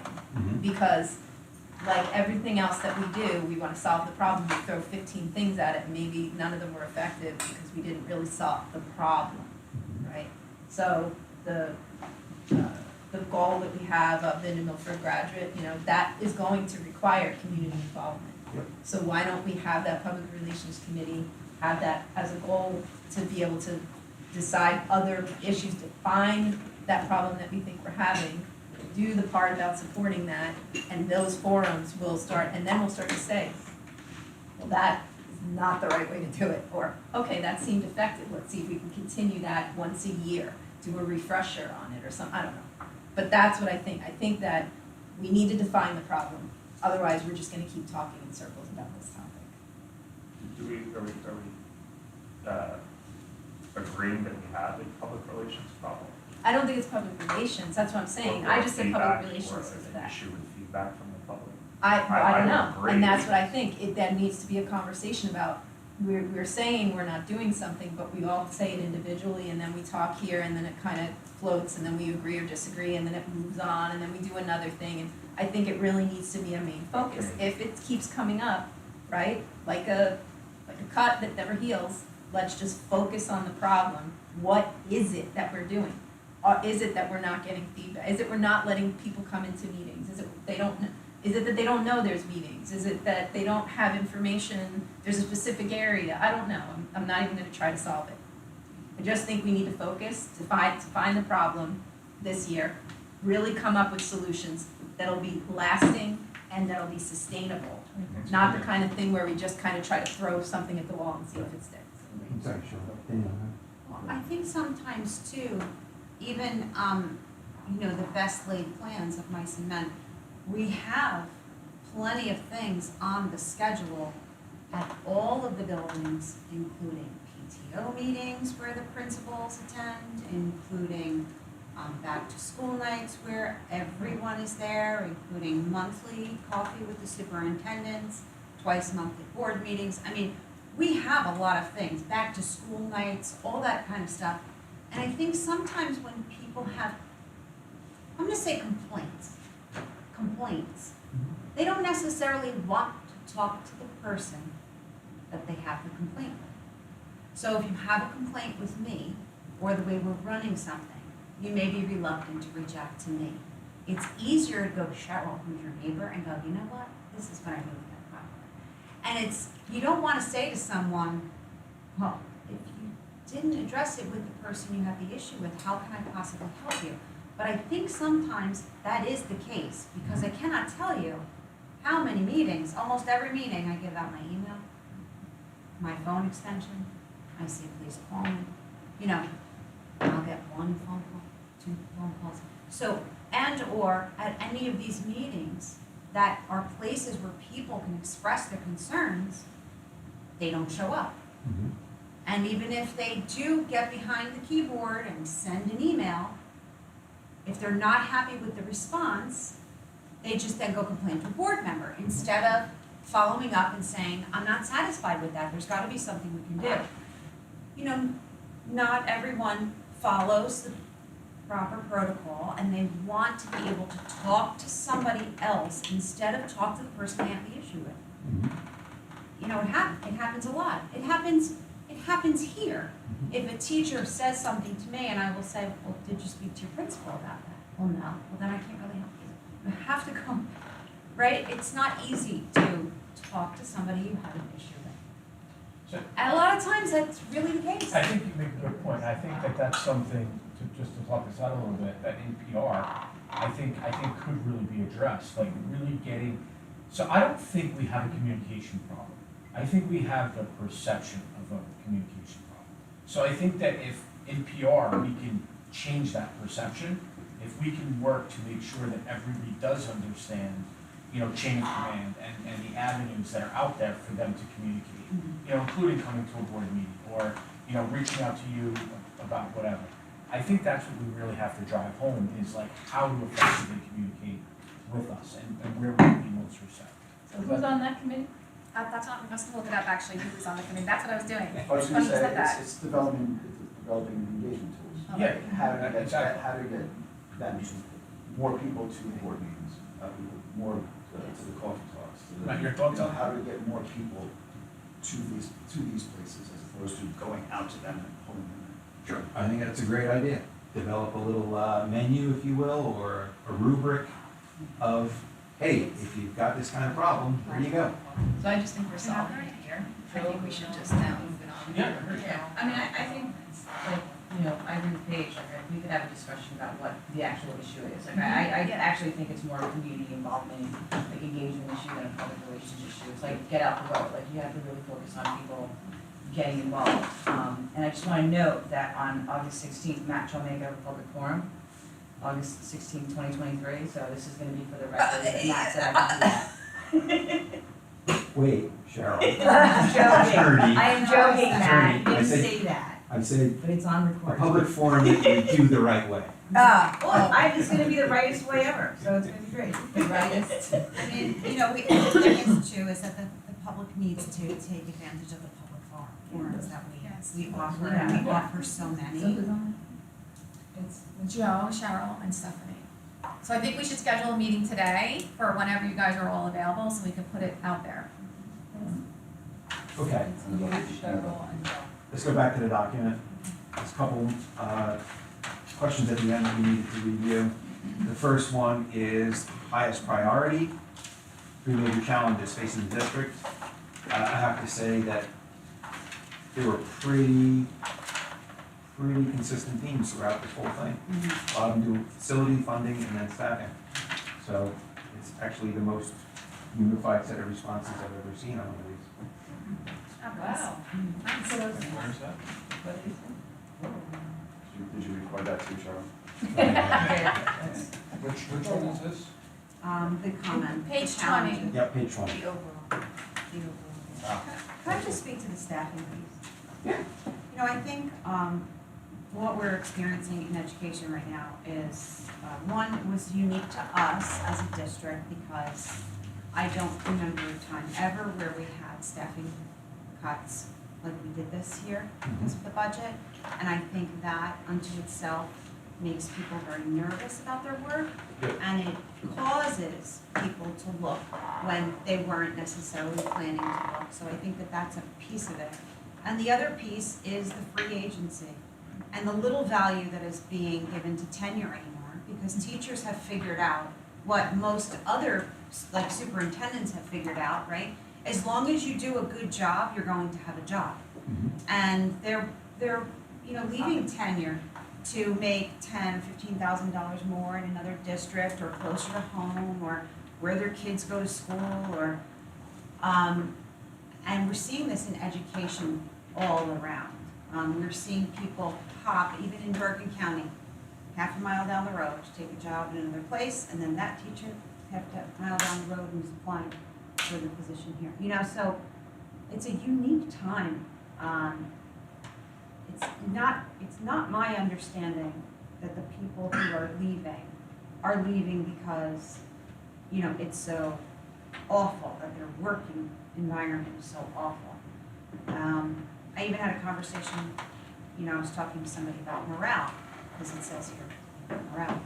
And I was like, well, explain to me what you mean when you say morale. I need to know, because I feel personally responsible for the morale of the district. So when you say there's low morale, I need to understand that so I know if it's something that I can fix. And that person said to me, well, teachers in general are experiencing low morale post-COVID. Because in COVID, you know, we were the heroes. We were working 20 out of 24 hours. We were facilitating dynamic online lessons. We were everyone's hero. They were delivering pizzas. Everything was great, and these teachers are wonderful. And in the flash of the pan, it became, you need to go back to work. Everybody else is at work. Get off of your rear end and get back into the classroom and teach the kids. And all of a sudden, we became like, you know, we're the scapegoats for the, you know, for everything that's wrong with the world because we don't want to work. And I said, oh, I can see how that, you know, I can see that has happened, right, in education or in the public's perspective of education. And I can certainly see how that would impact your morale. That's not my, you know, that's not something I can fix. If it's something I can fix, I want to know, because do you feel that you're not getting professional development that you need? You feel you're not getting the support that you need? You know, would you like to have an exit interview? Is there something I need to know? No, and I haven't gotten that at all. So I do think, you know, there's something to be said about, one, the budget and that instability that creates, be it a perception or a reality, and then this whole free agency thing that's just kind of happening all over the place. Not an excuses, but just, you know, I wanted to at least 10 years address ago, if you told a teacher, oh, you should go apply for that job, that. I 2 towns away. tenure, why would Oh, I do have that? tenure. I'm not going, right, Yeah, now it's like, well, I actually do a good job, so why wouldn't I get why wouldn't I tenure? go? Okay, questions or comments on the first verbatim question? Okay, second one. We asked, what are the things that board members should focus on or get additional training on in the coming year?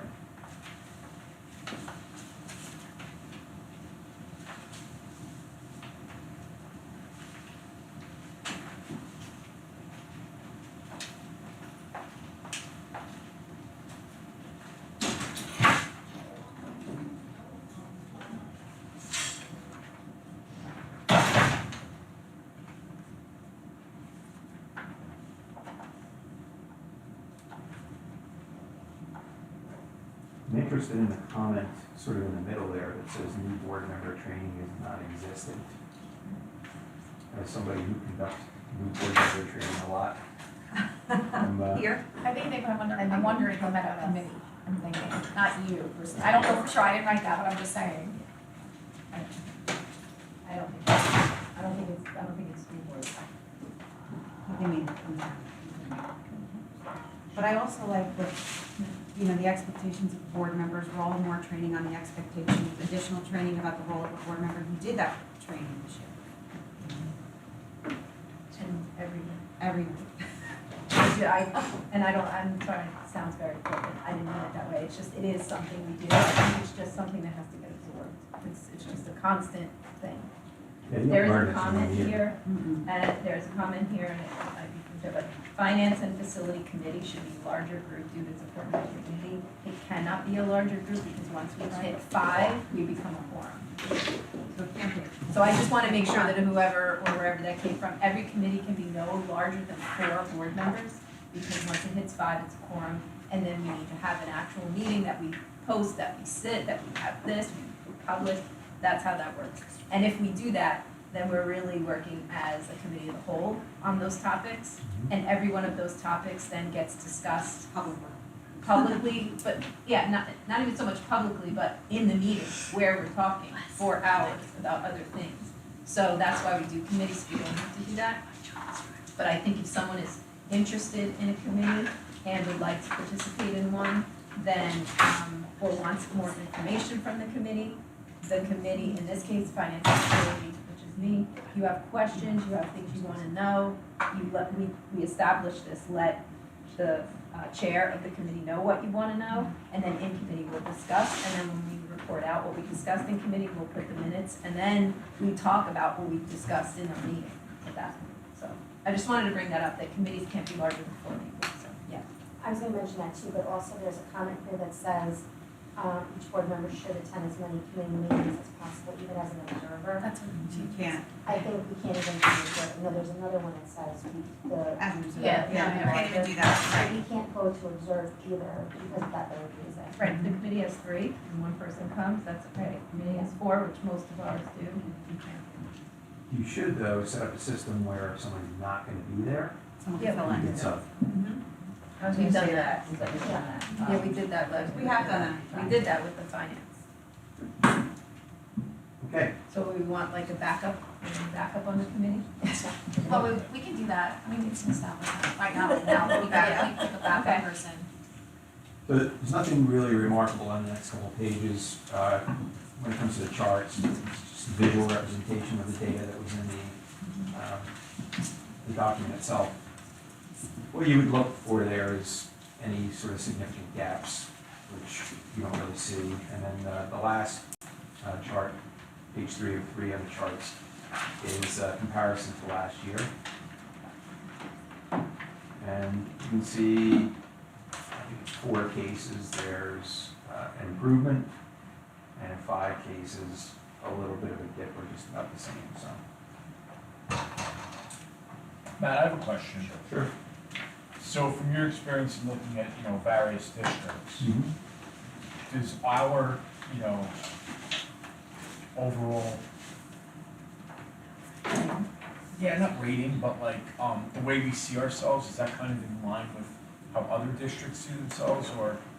This is in line with districts who use this tool the right way, right? Because there are districts that will go, we are awesome, 4.0 everywhere. And you just wonder, what was the point here, right? So you're using it as a tool for improvement and for doing a sort of honest self-assessment, and that's what it's for. Okay, so from this, we would pivot into a discussion of board goals. And again, board goals, I'm gonna go back with my deck. Do you want me to type? Yeah, that'd be great. Stephanie was looking at me like I. No, I got the minutes. I was trying to help over there, but now I'm going back because I can write I right got into my minutes because it's gonna be on regular agenda for approval. Ready? She's on top of it. Yep. We are so lucky to Yeah, have you. like in an hour. As is the statement. Yeah, put it in there. I didn't put it in, I said fortunate, I was going to tease her and say they couldn't typo. And then you'll go to the one where I'm gonna type? Yes. When we do I'll it. tell you where that is. So, again, I just want to reinforce the distinction between a board goal and a district goal. So a district goal is about something that the administrators execute on. A board goal is meant to be something that the board itself can basically do the work on, right? So that's revamp our committee system, negotiate the next agreement with the union, those things that you're responsible for. Hire Right. superintendent. Well, I wasn't gonna say that. I don't mean this one, I just mean that's what the boards do, I mean, maybe you have an interim and you're, So- hire a superintendent. I do use that as an example sometimes, and then I get dirty looks from No, I don't mean superintendents. that. So I try not to. So, basically looking at this document, right? So what are the things that we observed in here that might be areas for improvement? And we had some discussion prior about some things that, were proposed to be board goals that I'm not sure really fit the definition of a board goal. So, I'm gonna throw it open, once we look at last year's board goals, I'll throw it open to everyone to see, what their ideas might be for coming goals. So, let me move to last year's board goals, and we'll get a quick assessment on how we did against those. So for the first goal, review of the current bylaws and potential revisions needed. I think we achieved that, I don't know, I mean, we have a few more to do, but I think we can take it off, I think we achieved most of it. Okay, perfect. Yeah, that's what I don't think we should do. And then, How many, just on that, if you did review a number of them, We have there's, about 20. how far along did we get, or should we make a goal to complete that? we have about 20 left, and I think we can get that done. Achieved and part of practice. It is. Achieve what? I was just That's on it, part of Achieved practice. and part of practice. So it's just something we're gonna do like policy. We'll get it done. Okay, I agree with you, John, there's some left. I just don't wanna take up a whole goal. yeah, I don't remember off the top of my head, but, There's like 20 left. okay, You can- yeah, we could Maybe benchmark less. a meeting or two. Yeah. Give Colleen the link. Colleen's like that document that I had to create. That's the one.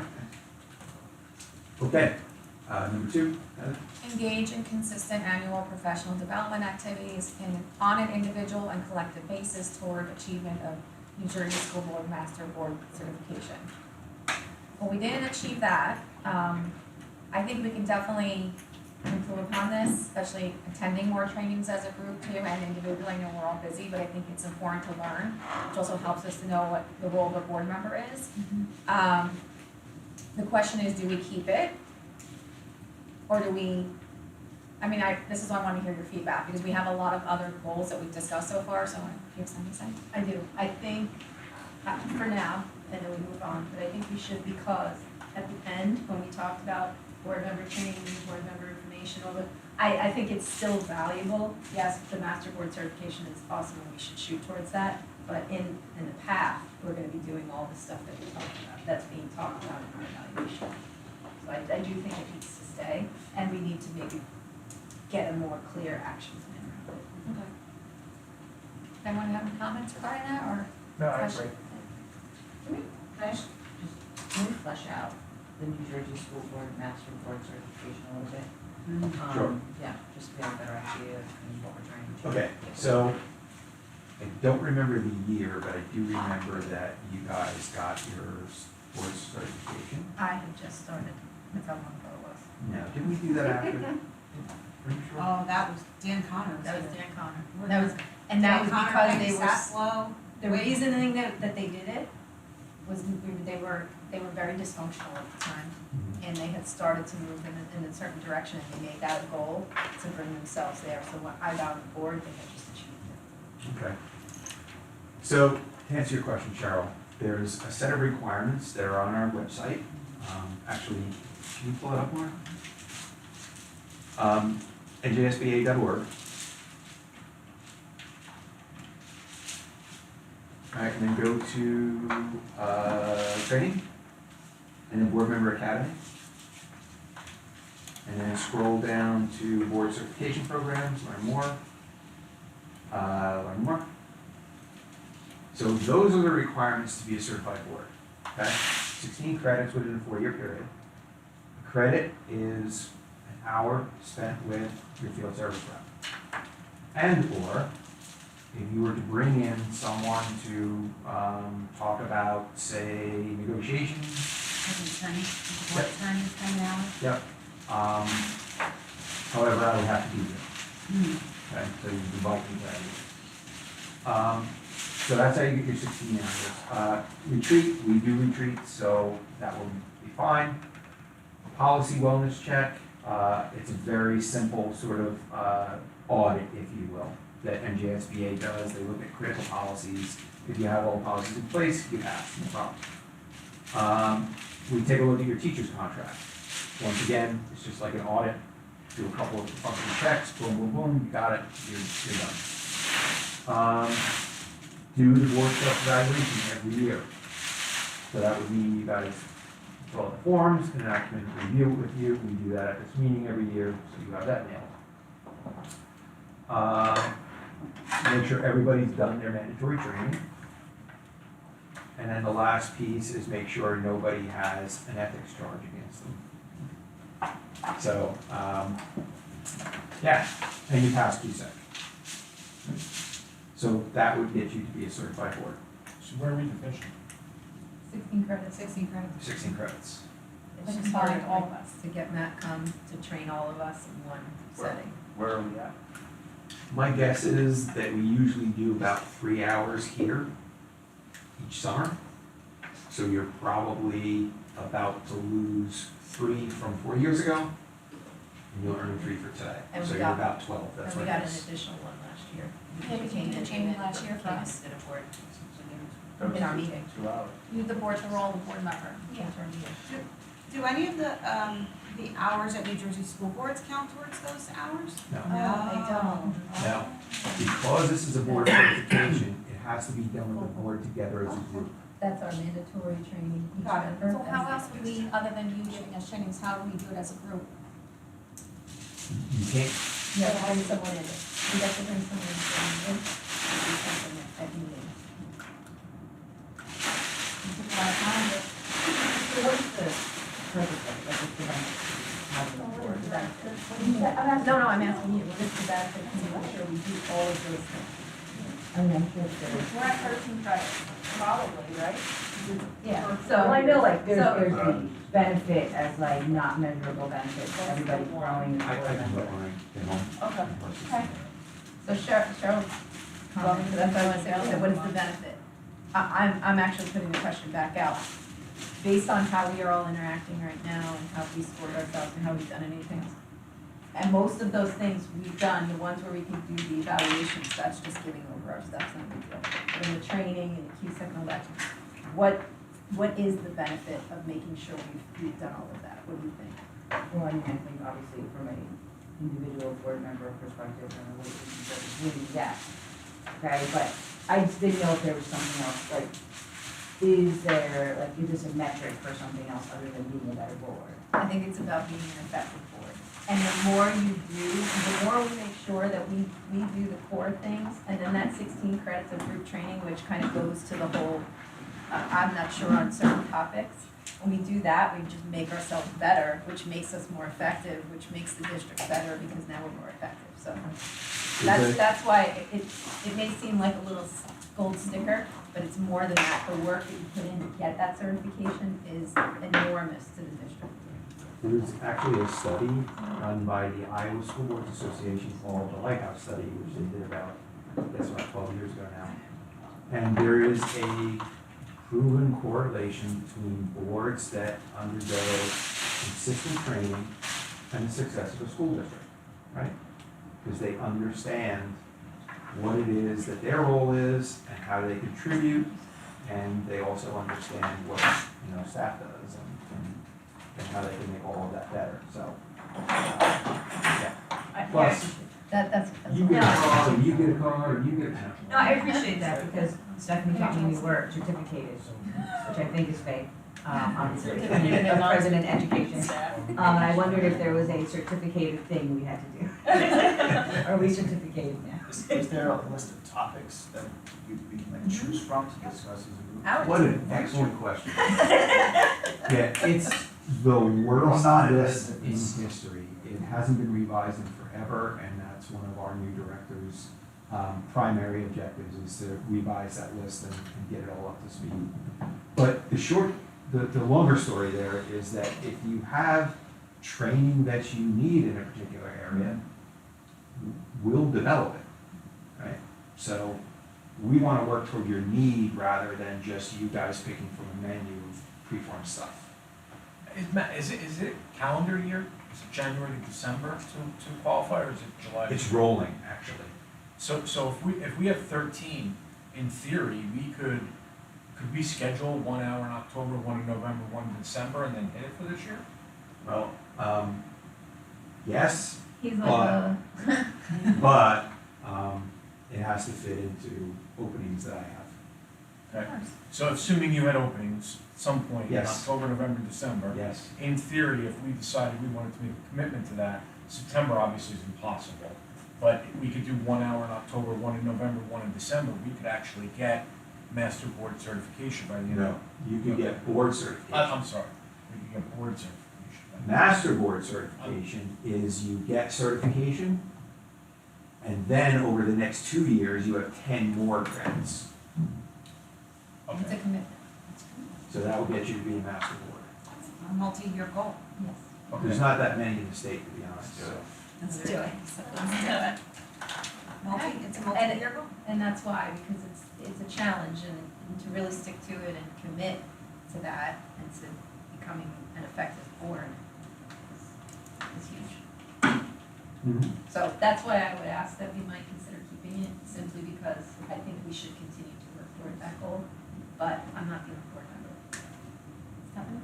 I have a question. So if we have other board goals, maybe they would consider, maybe one of the topics would be a greater understanding of finances or something to that effect.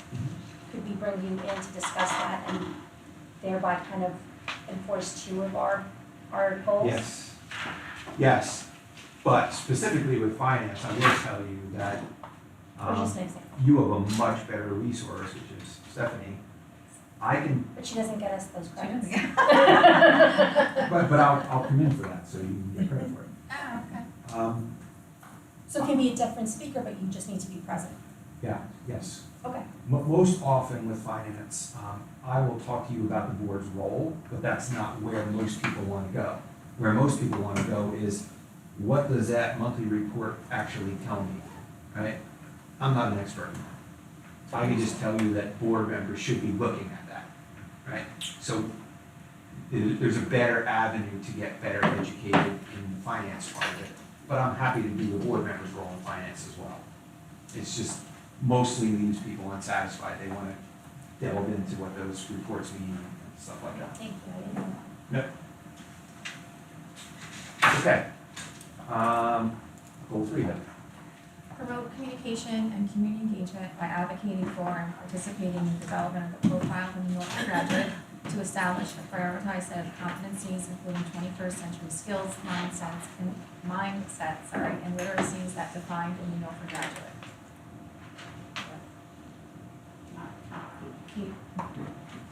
Okay. So number 4 is promote stronger communication and community engagement, and also advocate for community participation in the creation of a new district vision and mission statement. Sorry, guys, So we collapsed our 2 on the profile and the mission together. I don't know if the board wants to follow suit and collapse those 2 together into really one thing.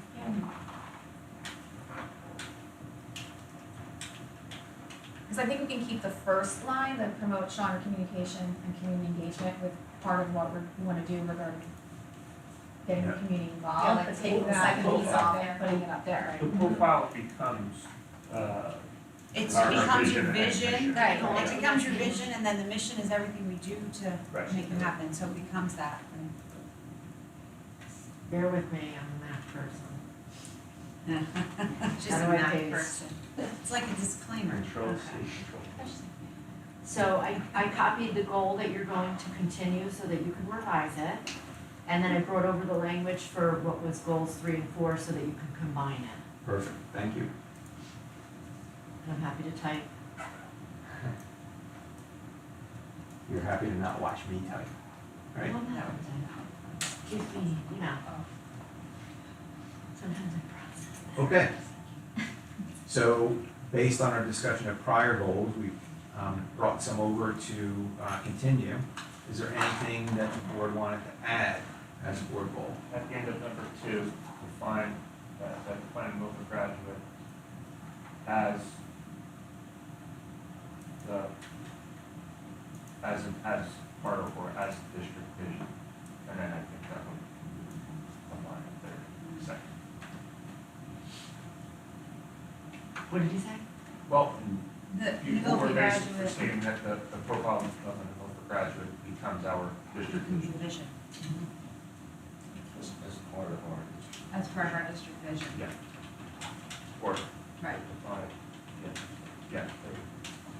I don't even See if really it makes think sense. you need to say anything about the mission, because the mission would be the follow-up work, the approving things to align with the.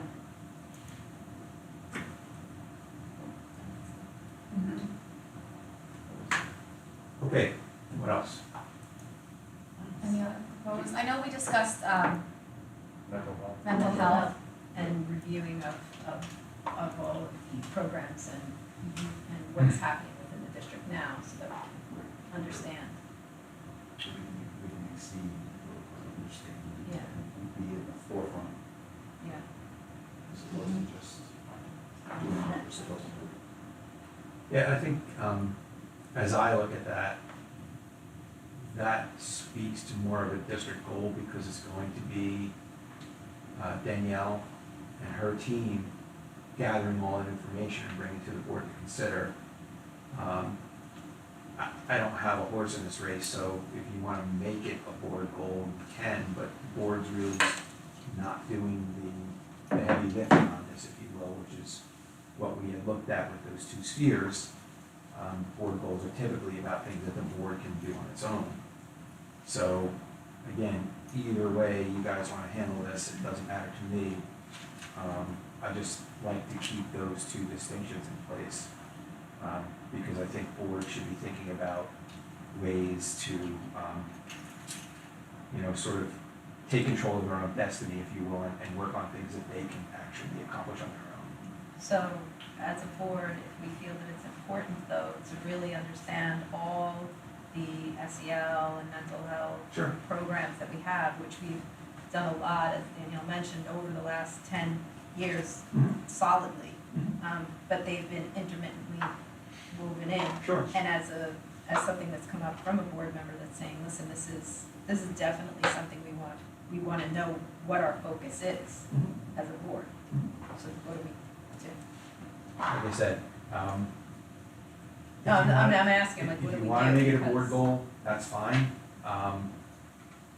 It just, to me, speaks more to being a district goal, because what you're doing as a board is giving direction to the superintendent to develop this landscape picture of what our mental health resources are. Do it either way, but. Because how do we that's implement basically that what's and happening. measure it as a board? No, I'm just saying, I feel like we agreed that it was important, so we need to find a way Right. to put that Either out put there it that in we're the gonna district get that. goals or put it somewhere.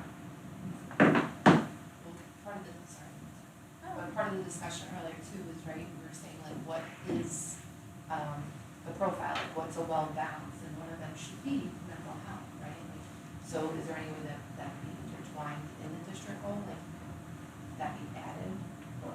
It will definitely be laid out? something that's evaluated as part of the profile. I mean, it's definitely, it will wind up being a key competency. or key, I mean, just having a set of tools to manage your own mental health. I mean, that's what you hope for a graduate, right? That they know what to do, where to go. So that will definitely be part of the profile. I don't know how. Well, I think in the past, when we've had district goals regarding math and ELA, then we've had presentations throughout the year to show progress.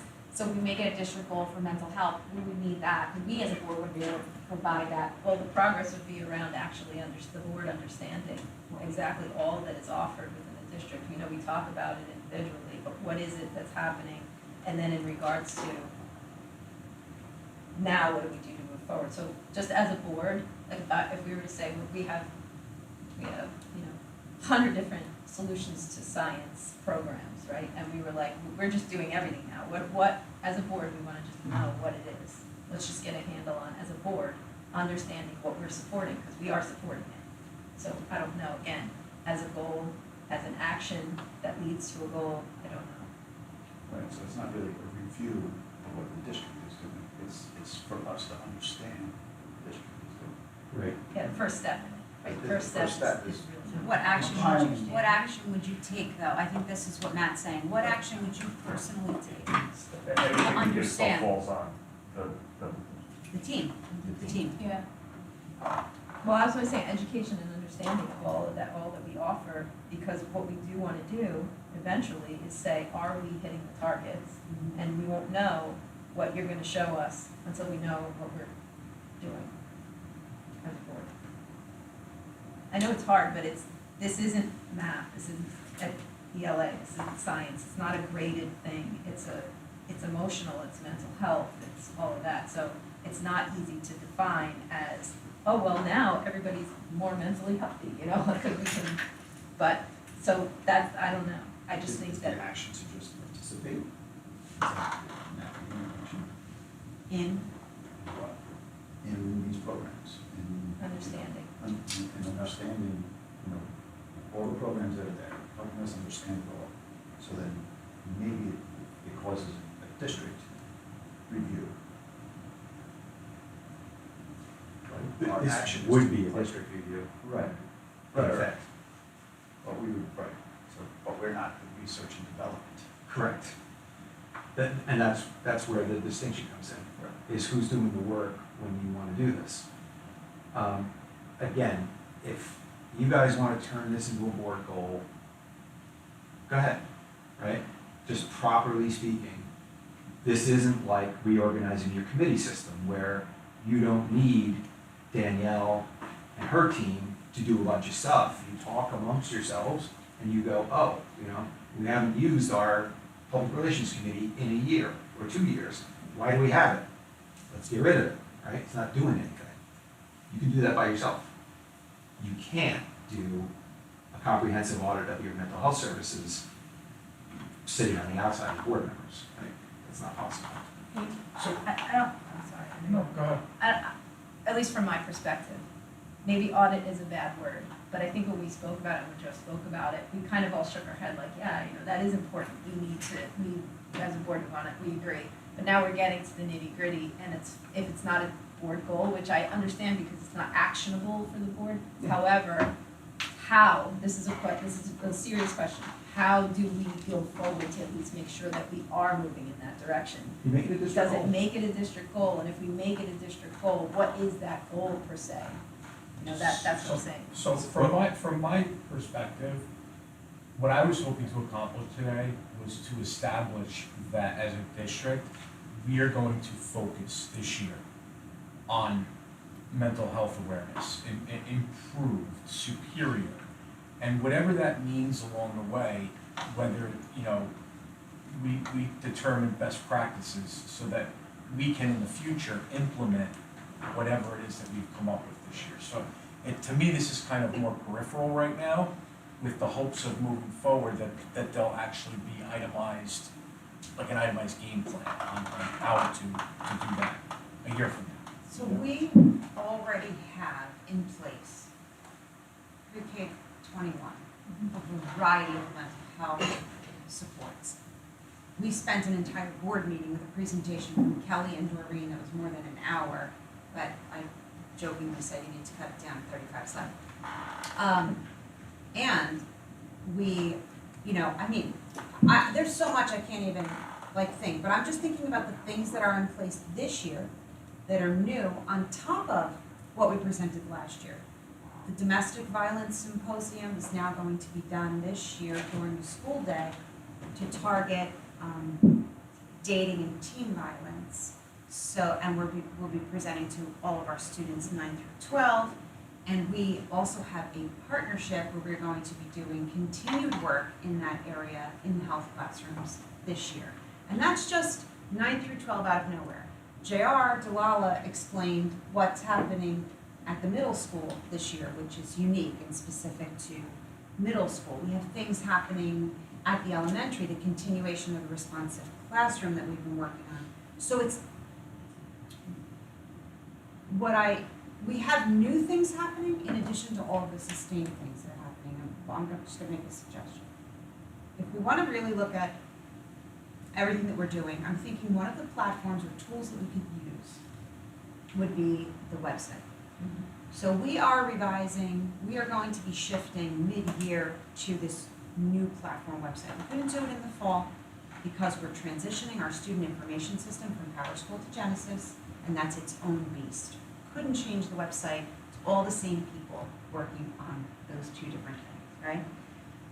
But come January, we are going to be, and we've had multiple meetings about this over the summer, transitioning to a new website in January or after the first of the year, with multiple hands getting training. And I'm thinking that maybe within that, we should expand our mental health services component of the website so that anybody could go there and see what takes place at each of the grade spans, who the people are to contact, who the services are both inside and out of the school, and have a real comprehensive landing spot on the website to showcase everything that we are doing, the dates, etc. And then that way, that's something we could do as a result of this natural transition to the new website, and it will be a place where everyone can see everything that we're doing, broken down by grade span or by department. What's special services doing, what's guidance doing, what's the nursing department doing, what are the teachers doing, so I'm wondering if that, which is going to happen anyway, might satisfy being able to look at everything in one spot. I don't see it as a curriculum because curriculum it's aligned to standards and we do have curriculum in other places within the health classroom. That's curriculum, but we could link that there too as part of our comprehensive health and wellness resources. Or offerings and services. Toolkit, services. Yeah, there's some requirements for QSEP specific. But that's to the actionable curriculum. by all Pacings of for us on my consequence team, not actionable by standards. anybody here. But we did have a goal in 1920. Awareness of what the district is doing. We did have a goal in 2019-20. Yeah, what did it say? It would create an integrated approach to implement mind-body awareness practices into education to address the emotional well-being of the whole school community. And that was a district goal. It was a district goal. And it was 1920. Not 2019, 2020, the COVID year. Before, right? Before Summer of everything 2019 it was established. And then we've had since then, responsive classroom. Yes, but we didn't have, there weren't specific goals. I thought 20. In 2021, it shifted from that. To SEL? It was the wellness around, it was COVID, health and post-pandemic. correct, yes. It was So it was coming still- back into the school environment, transitioning from hybrid environments into school. And then it was removed because it became Practice. So, but we get new board members, you get new people into the community. So Right. to your point, to continue to do that, that's there. And then maybe from that, for me, from hearing what Joe was saying, for me, is that once we have that, then you really know as a board. Then we could do a presentation. Right, So like and I'm then- thinking like, then you bring in key people, right? And then you look at what some of these statistics are and you say, are we addressing those things in these programs? Then we may say, that's a goal for the next year. Is it too much if we combine ELA and math? Yes. Yeah. Because the work is not gonna change. I mean, it's not like the work is gonna double, we're still doing the professional But does this have to be a But goal this, then? If that's you what I'm say that wondering it's if it gonna has to be a part of goal. your It's going to building happen website? anyway on the website.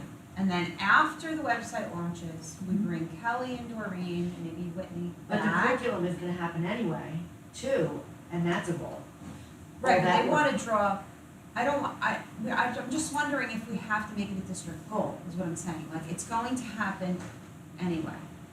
And then after the launch of the new website, and we have that page clean and ready, then we bring Kelly, Whitney, whatever, back to say, yeah, these are the things that we know to be true about kids.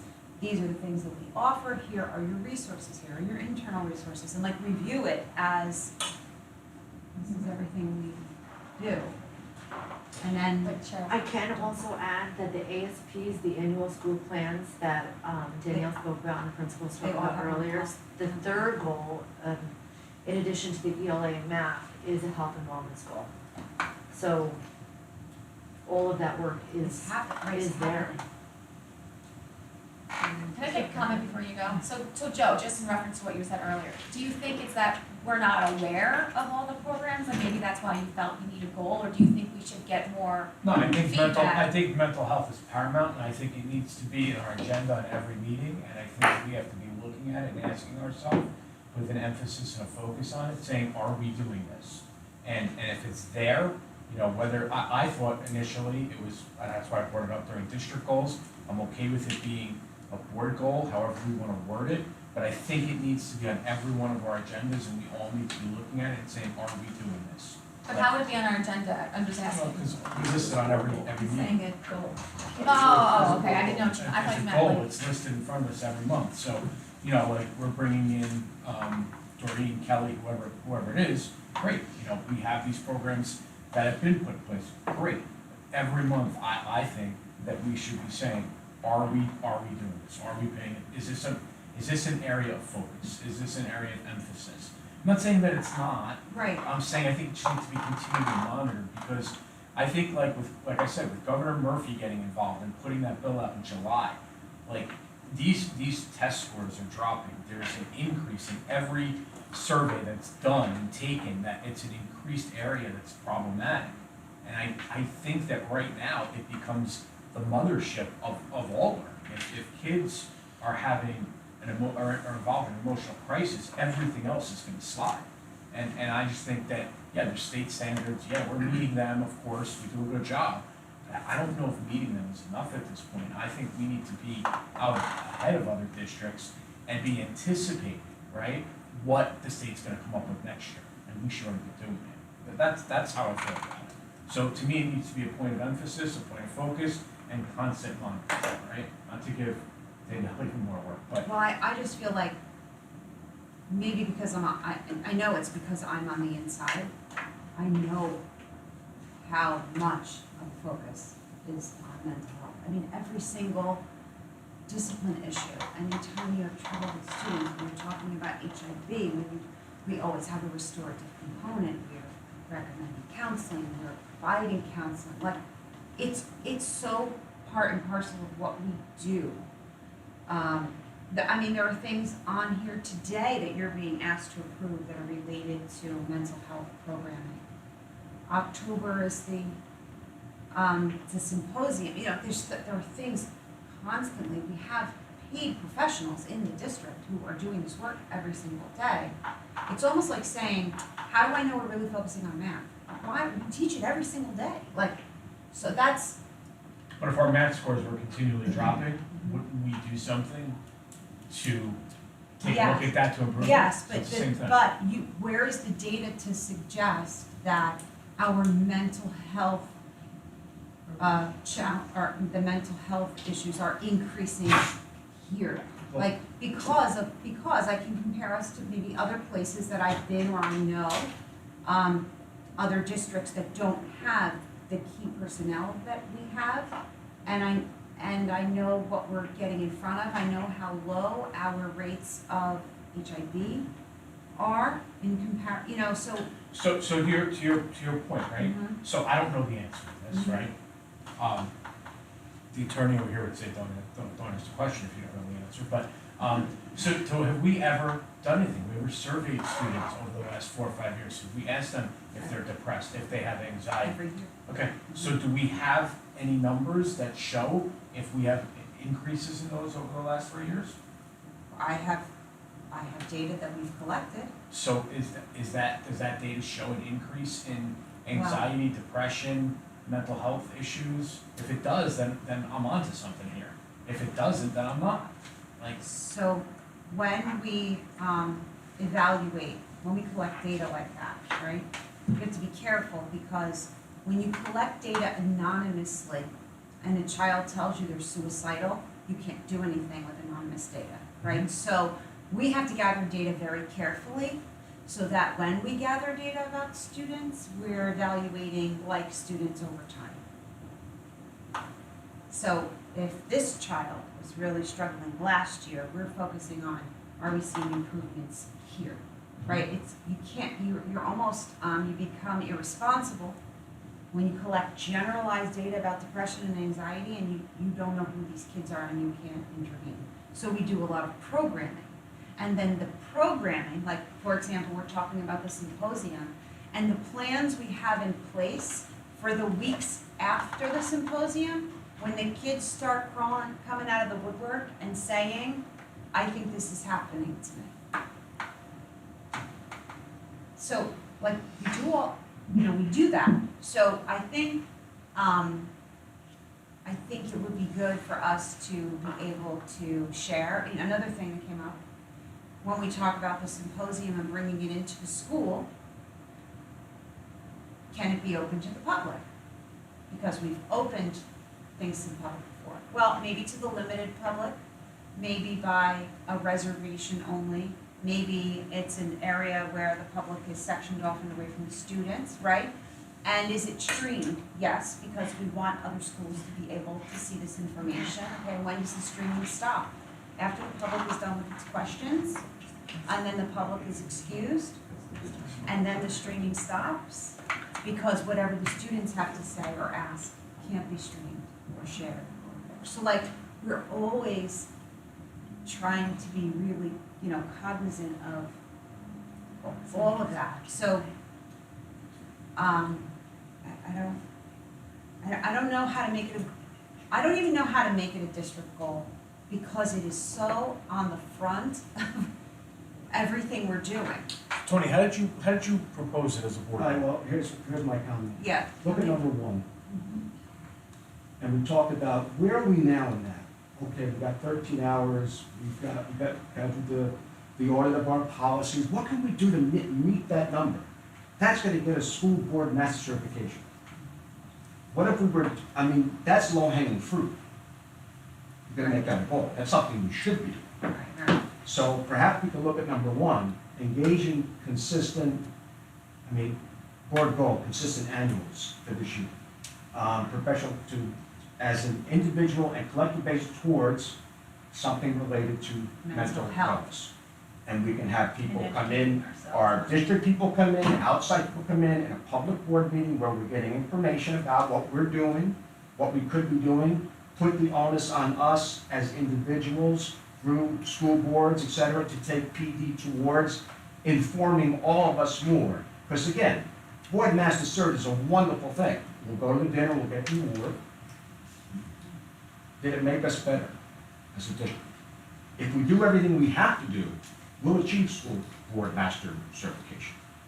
And mind you, I'm thrilled to be here. My district just doesn't exist. 5 board members.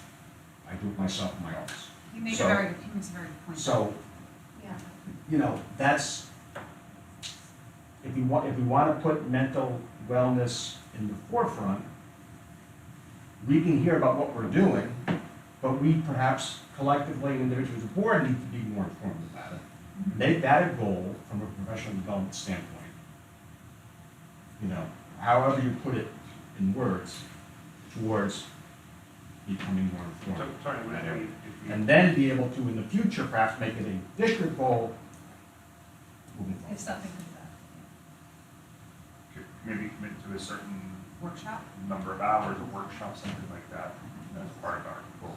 Like And- at New Jersey school boards or online or?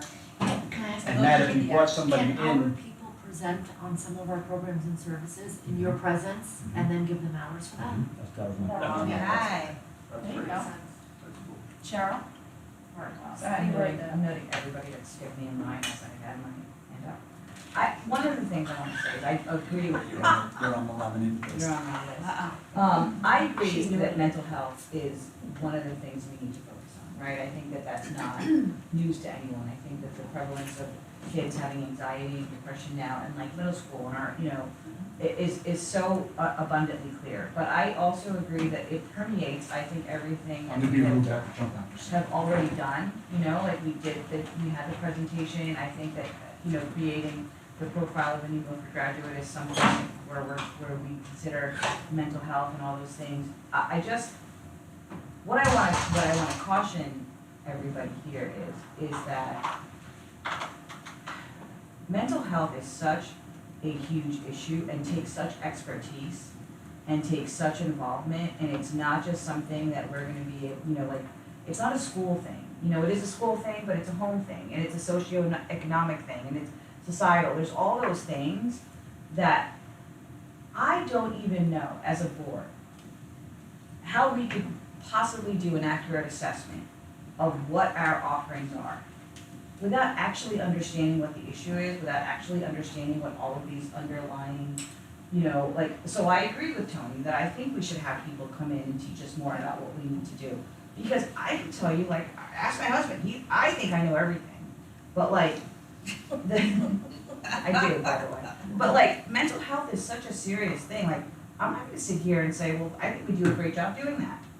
But I don't know what all these factors are. There's people that go to school for this, and so I think one of the simplest solutions for me as far as the board goal would be to add it as a competency, to make sure that it's at the forefront, to say, including 21st century skills, mindsets, mental health and wellness and literacy, that define that, because it's work that's being done on a daily basis, I think, by the team as it is. But also if we wanna add, for us as a board to learn more about what the problems that face the children are and what districts are doing and what we could do as professionals to help assist this, because I can tell you right now, you put a list of the programs in front of me and what we're doing, I would not be able to tell you and be able to measurably judge what's working and what's not. So at this juncture, I don't know how we could do that, but maybe. I never said we should evaluate. No, I didn't say, I didn't mean that you did, but that's what I'm saying, I would love to know more about, about the topic and about what issues we're facing before, we're able to kind of put ourselves in a position to evaluate these things. Ultimately, I see this as analogous to having a board attorney, right? There's a reason that board members don't make legal decisions, and they rely on the advice of a board attorney, because they're trained to do that. Now, it's good that the board wants to understand what we offer. Where you might run into problems is if the board starts to dictate what else we need or what we don't need that we already have, because you don't have the acumen to judge that, to your point. And that's why I have been so straight with what I'm saying, because I'm not trying to say we need to do this, this, and this. I understand that that's not my role or my job.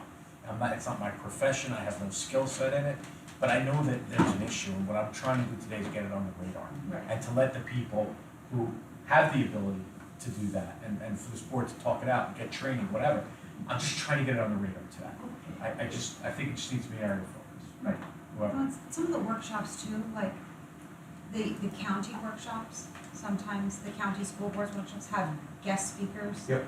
I actually met a guest speaker at a workshop that I wound up hiring to do work in district, because she presented and she was wonderful, and both my board members were like, oh, we like her, we should bring her. Right, and I agreed, it wasn't like they were pushing somebody on me, but, and then at New Jersey School Board's conference, there are plenty of workshops on mental health and wellness, and individual school board members could attend and share things with each other or share things with me, and I can share them with our people, so, I mean, I think if it's about availing yourself of what's out there and, you know, no differently than if somebody brings me a business card, oh, I met this person at a workshop and they do this, if you're interested, you know, here's the material.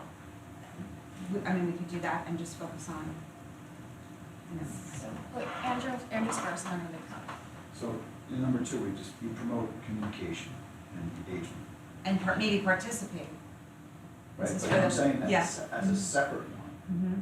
just strictly about mental health, can we just promote awareness and of what the district is offering?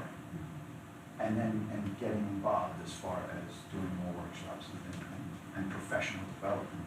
I don't think It's it should almost be like developing an consumed. understanding. Developing an understanding of. Right, developing understanding. Student services and supports, something.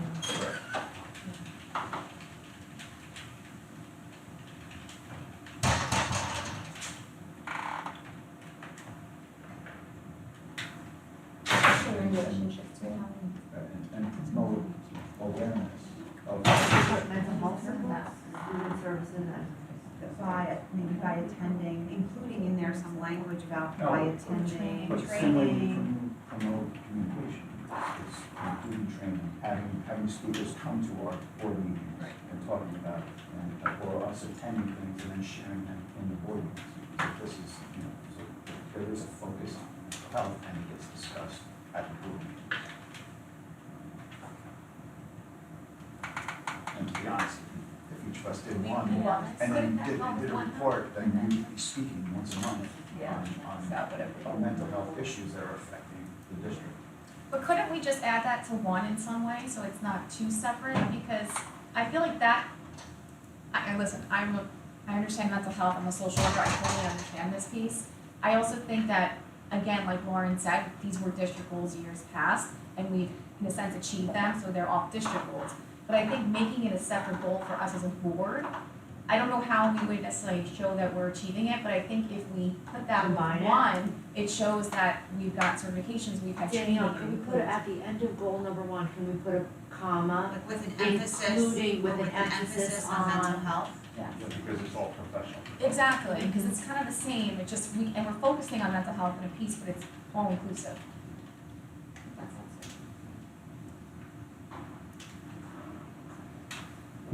I love when you take like a 45-minute discussion and put it into like 10 words. Like with an emphasis on mental health, okay. Yeah, exactly. And then the third one is to enable more effective board governance. Yours? Oh. You want to put it up? Oh, there yeah. so Can you you, see can it? you read it? I Just sent it say to you. that, okay. Is that easier, or you want me to say it? Just read it. It's to enable more effective board governance by creating a master schedule of board activities and trainings. That was recommended by Nicole. I'll pull it up, don't worry. By Tuesday. creating Well, that's a what it would be, a master schedule calendar. I think it's excellent, so that we can have our meetings out there. of board activities and trainings. This was a goal from 2021, and in that year, it was specific to finance and policy. And back to the conversation about committees, if someone's not able to be there, at least it's in front of us saying, hey, there's only 2 for this We committee. need to, right, we need At that to. time, let me jump into this one. Right. Well, also, it'll help us with like timelines, like, Yep. and what's on both ends. Like NJ, when I had done the training through NJSBA and they were talking about that, so, but, I looked at was their master schedule and I thought that would help us, especially when our evals are due and everything like that, so everybody's aware, like a month ahead, like, okay, next month we should have these ready to go. Just little things. And especially for a new board member, not knowing what the expectations are month to month, this will also help. And even could be something that the new board member committee could really like Go over it. take ownership of and add to and go through to make sure that we're meeting that, because I know that was something that we really pushed last year, but it kind of fell to the wayside a little bit, and we don't wanna have to chase Aaron around town, figure out where he is. Calling teams now. It might be contrary to what I said before about you do it anyway, but between district goals and board goals, can we find a way to address facilities? My concern is, heaven forbid a wall fall down, people are gonna ask, well, what'd you do about it? What did you know about it? What's the plan? You know, of course, there are things that we have to take care of as part of a board and district-wide administratively building and grounds, but we all agree that facilities is a concern.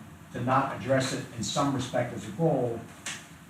I think Stephanie needs to also share with the board like a timeline so that we understand that if we're gonna do a referendum, what that's going to look like, and if that's gonna be something you wanna add to this calendar of, talking points, or wanna talk about the voting times and what that looks like, lead time.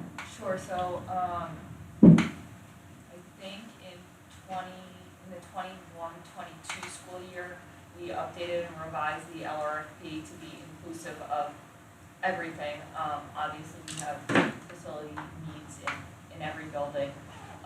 We did just submit the ROD grants as well for all the roofing. The Berkeley roof is substantially complete at this point, so that's one of 4. And the other 3 are submitted as part of the ROD grant. When I came to the district, we had no money in capital reserve, and at this point, we have just under $6 million.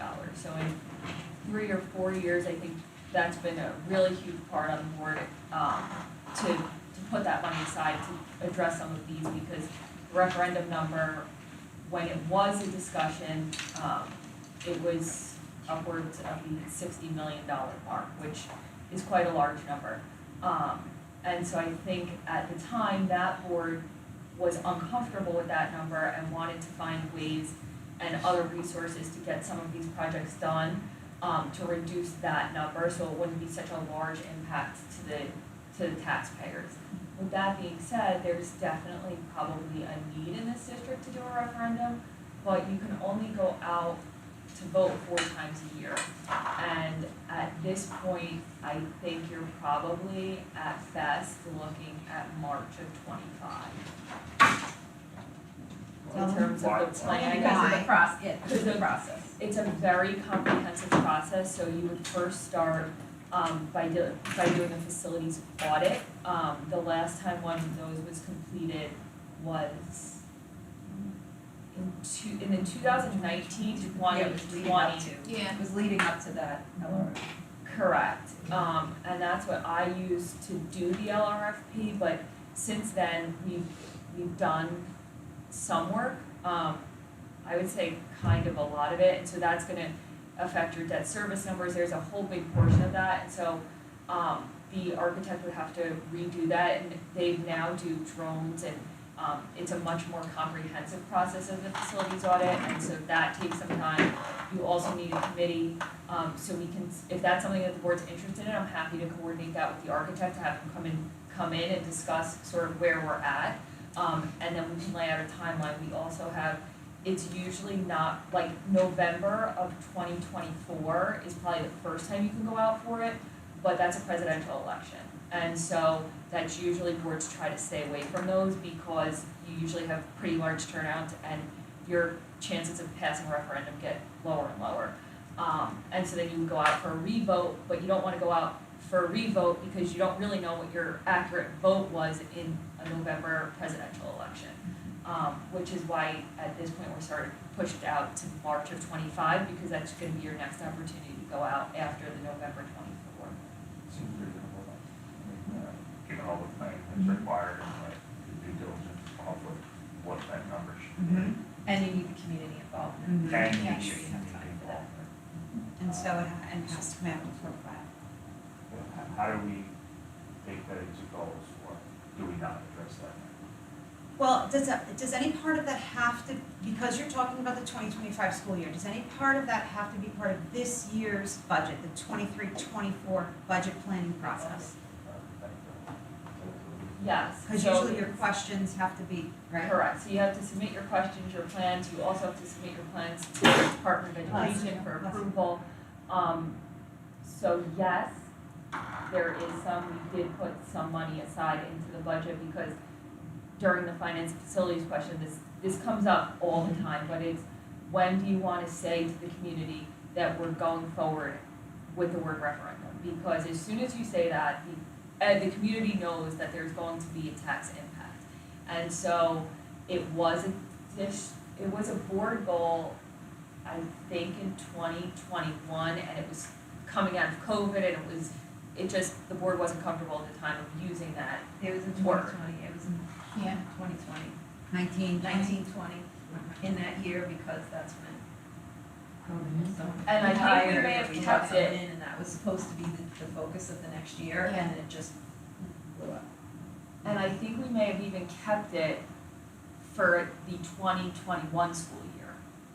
And then that's when, So if it has to be part of the oh, here it is, 23, in 24 budget. 2021, it was continue communication and community engagement in district planning toward an emerging referendum was the language we used in the 2021 school year. Do we need to mention that right now? Should we be focused more on the plan itself?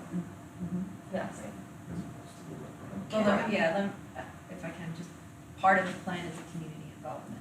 We don't No, plan yeah, I'm it, not talking right? about that. So the first thing we'd have to do is that audit, is that facilities audit. Facilities And that's gonna take some time, and it's gonna require payment to do it, right? We did put some money aside. That's what I'm saying, is there anything else you were asking that you would do that we don't need to involve the community yet? That we need to do proactively, that we could do this year? Does it need to be a goal, or does it just need to be an action? Can't the goal be to do an assessment of the current, state of facilities and needs? That's not a board That's goal. a district goal. That's a district goal, so it wouldn't be, or. But we would do it anyway. Like We would support facilitate, it. whatever, We yeah. would support it, we could have Yeah. told that we're supporting it, but not that we're doing it. And that's the facilities and finance committee work on that anyway. Yeah, and you do have to bring the community in to have them walk the facilities because people haven't seen them, and people who were on and part of the community As a 4 or 5 years ago, the buildings look different for That's a any requirement. If you want, It's not you want a their support, requirement, but you them to want get them the word to out get about into it, the- that's right. If you want support, yes. And so we do like Saturdays, we have a bunch of different days. Usually it's a weekend, a night, a day, to try to get all different groups of people. So it would have to be a district goal. How about the plan itself? Like, we were talking about upgrading the existing schools, what about the construction of a new school? Like Vine Shepherd. Like Vine That's the $6 million. And Well, my that, point is that the plan itself, Yeah. it was a plan, it was a different plan. It was an Back then. idea, right, but it wasn't a plan. No, back then it was, you had a sort of formation, so I mean, right Oh, now, yeah. we don't have a plan. Right, yeah. I'm not sure that would be a goal. I don't even think it would be a district goal, because it's really central just to our office. The district goal involves all the buildings, So that's something we just deal with at the committee level and we do it. with you all. That part, And When then you said once you're plan, I ready to think have you the meant community referendum. involvement, then you start No, using no. the word referendum and start preparing for that. Because even the plan from then till now, like you mentioned, there's upgrades that have been done, and it's different. But wouldn't a district goal potentially be a long-range facilities plan? No, I did That's it. just part of it, you Developing could- one. I'm That's- sorry? I did that in 2022, the board approved it already.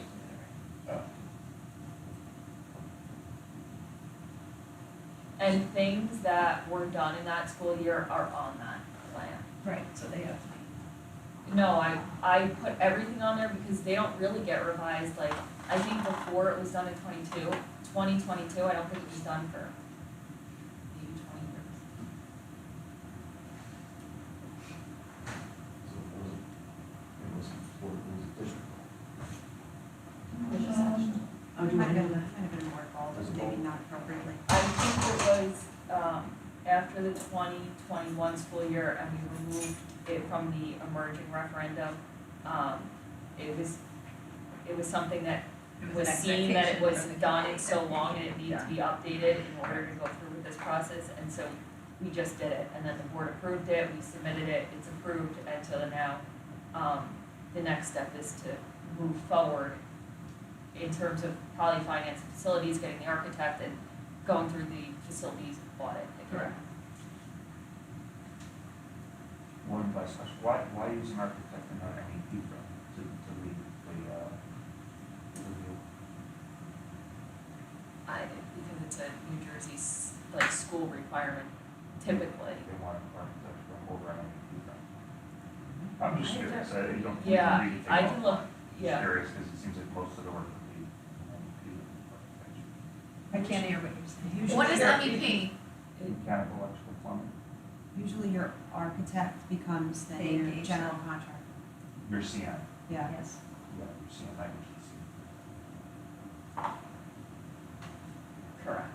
They oversee the work, CM. whatever you want to The call CM, it. They oversee the work, they hire the sub, you know, they're, And I think even applications have to go, I used to do work. it's a with whole New bond, Jersey right, you schools, have to submit the, With whatever that agency Yeah. is, that's not allowed around anymore. So Okay. are we gonna make it, what, I'm sorry, I missed a few minutes. Want me to go back? We're not making it a goal, or are we making it a goal? Or are I we? think the calendar is Okay, perfect. Okay, so we have district board goals. Action plans get made for both of those. Can we just go back to board goals for just one quick second? So we added the mental health thing in number one. I just wanna kind of say one thing and I'm over it. But I think that what we did was, school board master certification in number one, that's the planet. The moons are professional development, individual and collective basis, mental health. We've made what I brought up a moon around one of the planets. And I was talking about, we need to focus on the planet. So I appreciate everybody's dialogue and certainly don't have to agree with me. But I just wanna kind of go on record that I wasn't like saying, yeah, that's good, because I don't think that that's good. That's not what that wasn't my intention. I happen to agree with Matt that it should be a district goal. Everybody else doesn't necessarily feel that way, which is fine, that's why there's a lot of us. But I just kind of wanted to go on the record with like, that's not what I envisioned today. And that's it, I'm over it, I'm good. Thank you guys for considering it. Okay.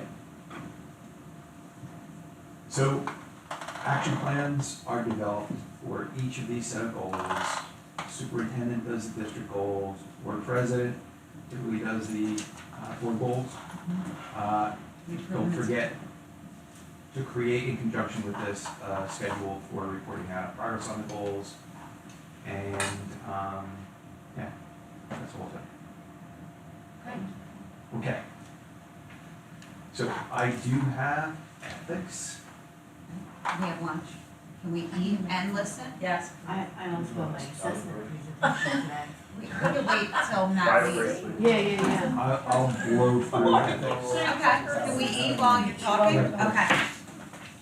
I'll go through my presentation. Mold it together. I'll let you, we're still, just remember, friends, we are still live right now until Dan shuts us off, okay? I have only Everyone knows? Really? Tina. I know. We're still live. I'm not sure. I know you have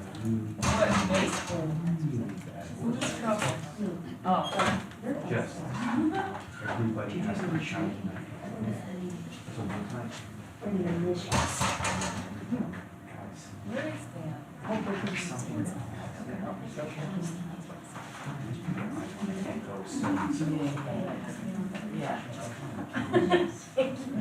So they have a new superintendent and a new BA, so who's the other? Alright, your day's worse than mine. Yeah. Just because kids and men don't, right? Okay. They say zero sugar, all of a sudden somebody wants sugar to the kid. Is that what you do? What's the genetic, oh, it's a. Mine comes red. You know I'm not big on red. Yeah.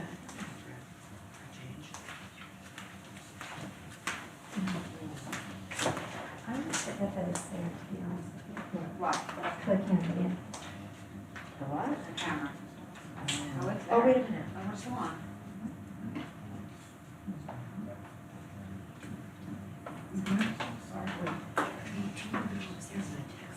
Oh, because, I mean, Danielle. well, because Matt's gonna be presenting, so. Well, Matt's gonna be presenting, and so what he's presenting needs to be on. So we're just gonna get our watching list Is down. everything okay? and keep it on. They were fine this morning? You know what I'm saying? Oh, so they're not. Right, I because just we're gonna wanted sit to and say listen. Mark's not here and I'm over here, so that's So working, that's a working one. Okay, good. I'm saying, never mind, I'll come grab lunch. Okay.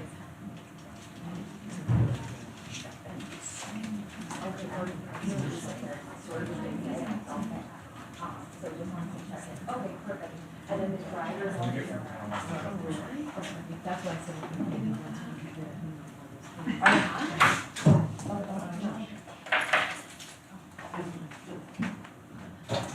Gotta start.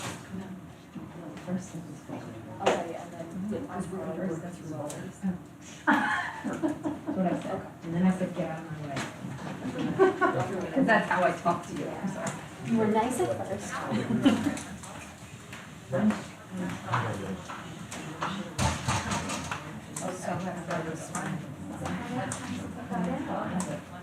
Thank you. I was, I picked you up Saturday, so I was down on Saturday. Really? The kids like, you know what, I hadn't even considered.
We're starting again, guys.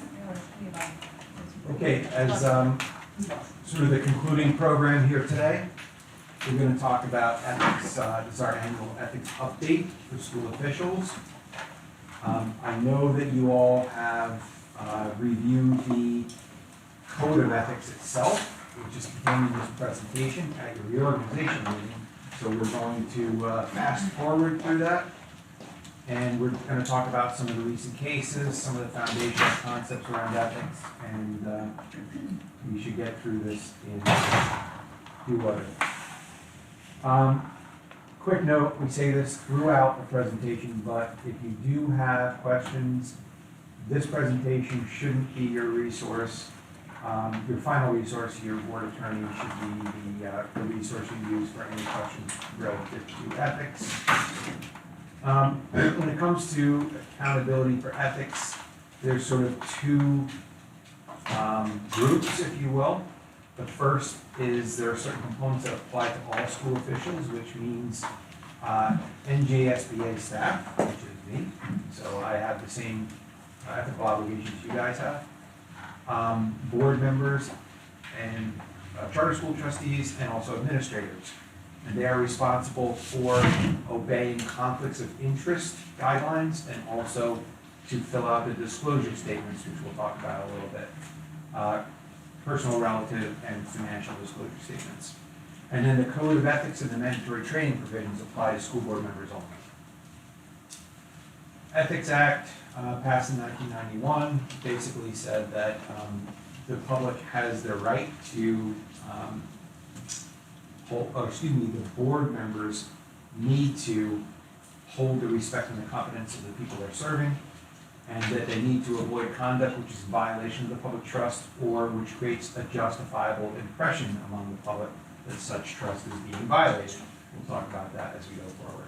School Ethics Act established the School Ethics Commission, defined the conflicts of interest, put in place the mandatory training requirements.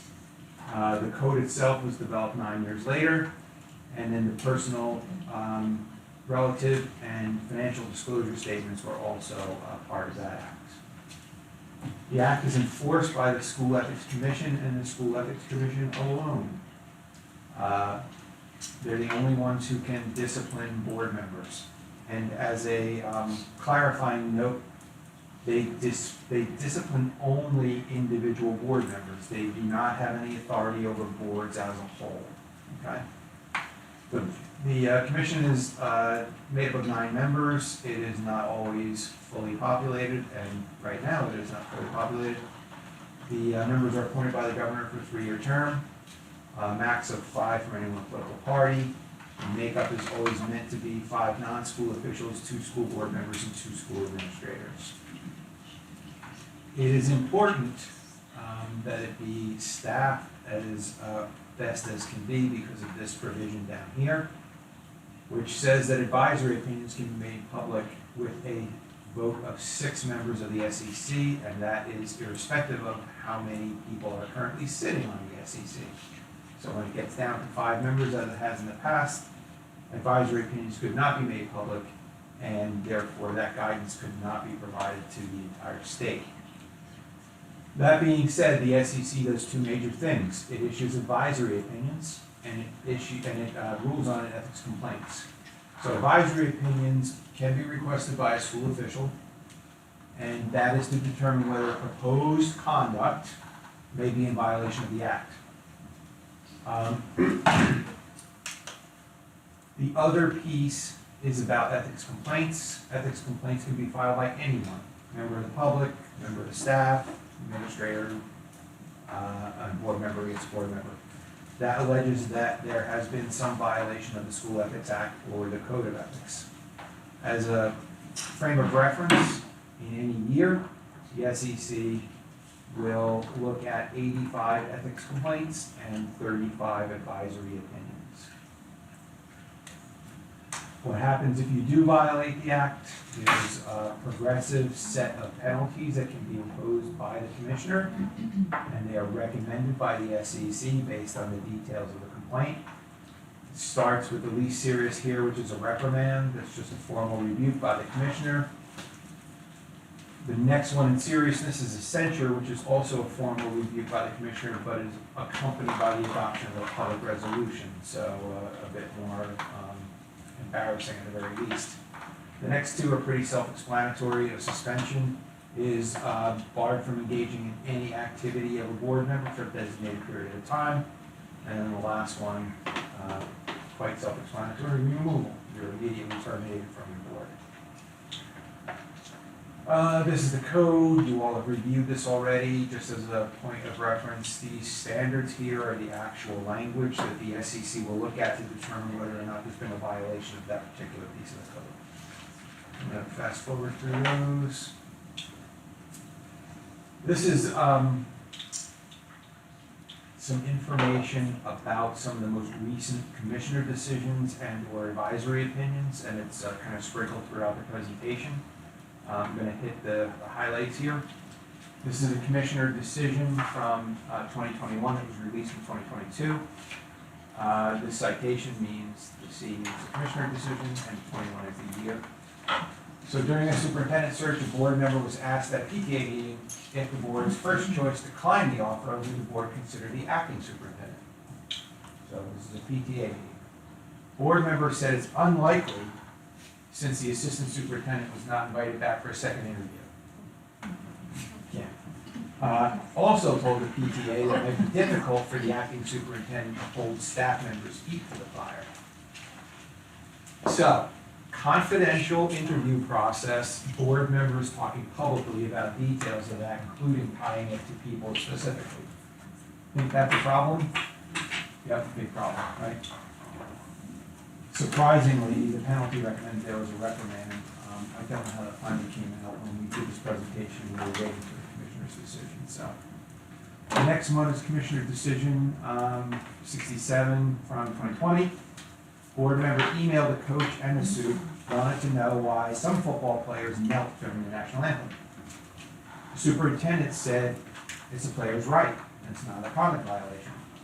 The board member went on to say, if you think I'm going to let this disrespectful stunt go, you're wrong. I'm an elected official, you're disrespecting me and forgetting who is your boss. Right, this is a single board member. Obviously a big problem. Violation of section B of the Code of Ethics, and also violation of J, which is the chain of command piece of the Code of Ethics. Penalty there was a censure. Commissioner decision 1821, teacher in the district publicly commented about health and safety COVID-related concerns in returning to full-time in-person instruction.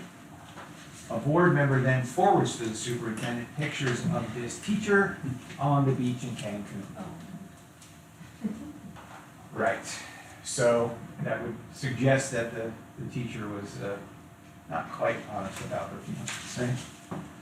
So the next one, a parent then sent the email to the superintendent and the full board with the same screenshots. Board member then responded to the parent expressing his views on the matter and noting that he expected the administration to provide an appropriate response. Are board members responsible for disciplining or commenting on personnel matters in public? They are not, right?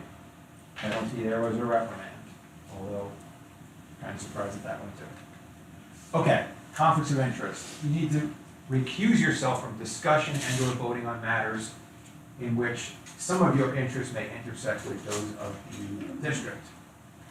Usually around some kind of business or some kind of gift or favor, or attempting to get treatment that is outside of what would be given to anyone else. So no discussion or no vote in those instances. Relationship definitions. The reason we have these in here is that this changed this year.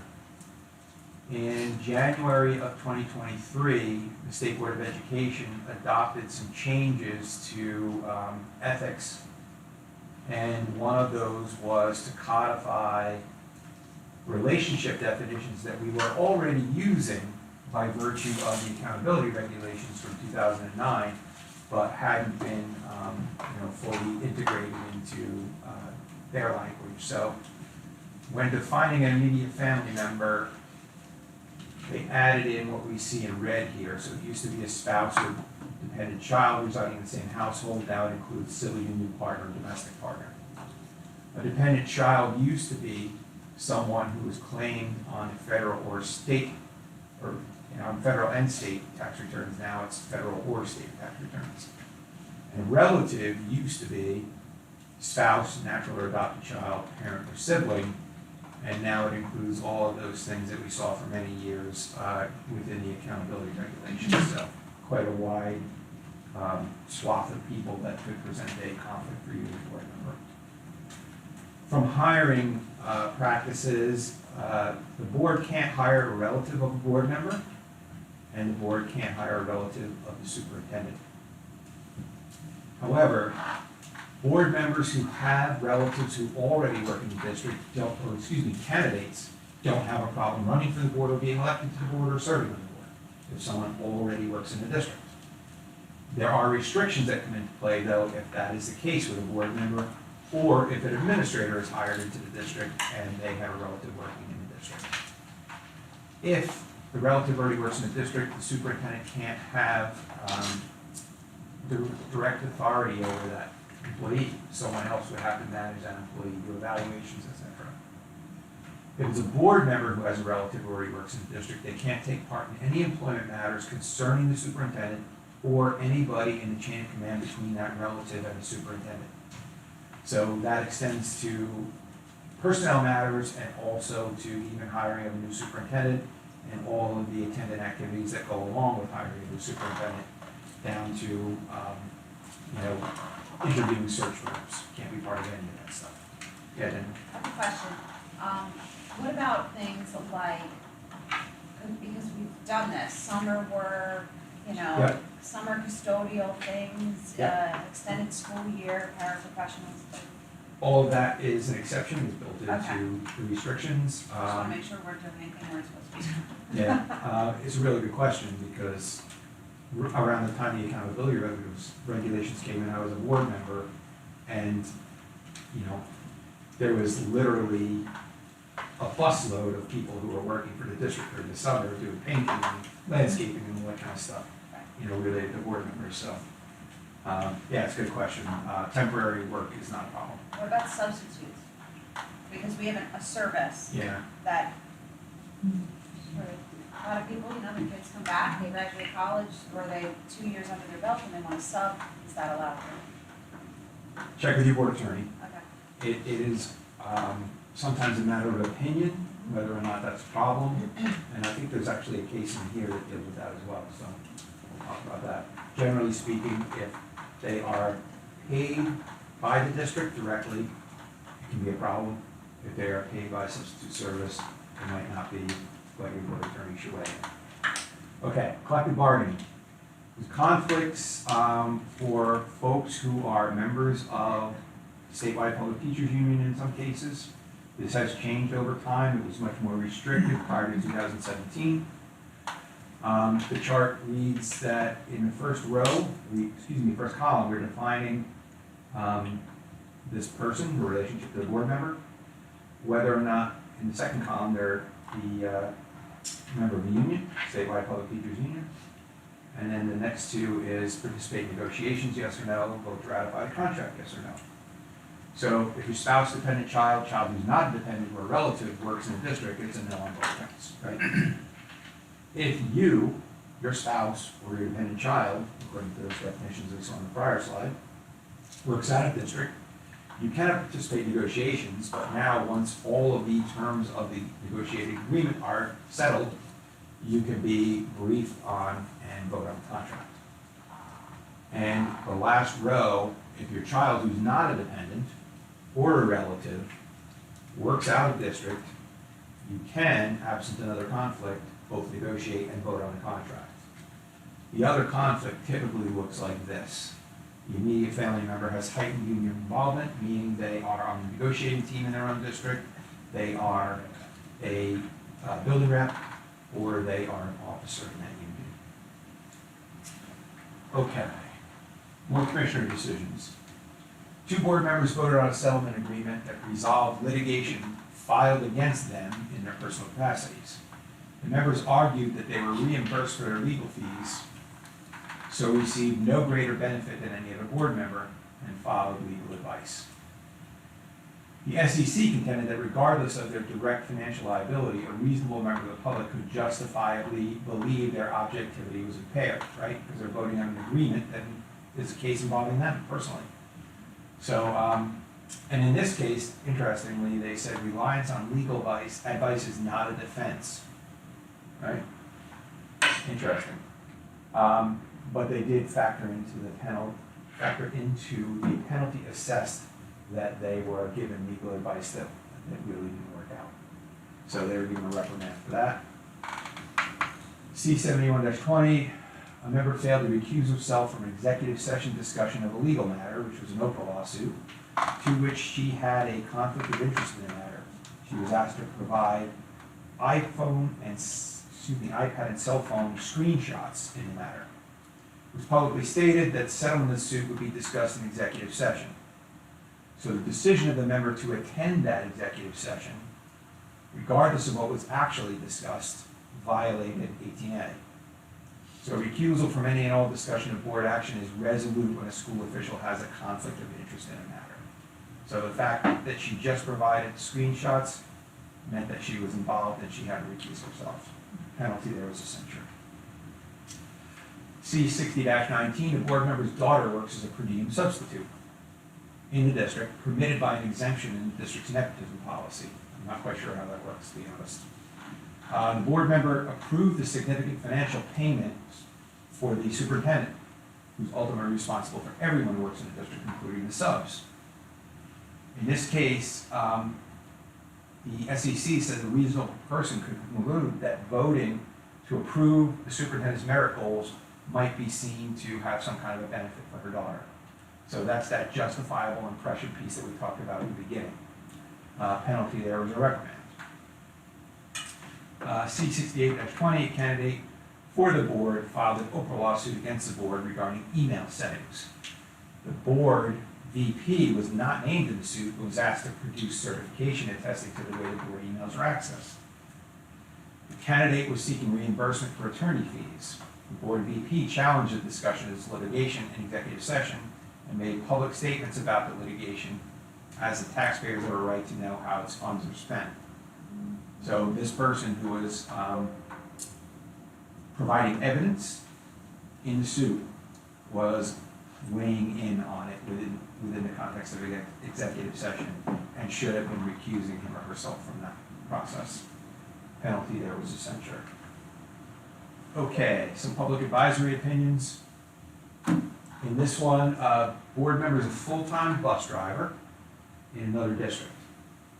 Does not pay dues to the union, but wanted to know, but his employment terms are governed by the bargaining agreement, as usually happens in those cases.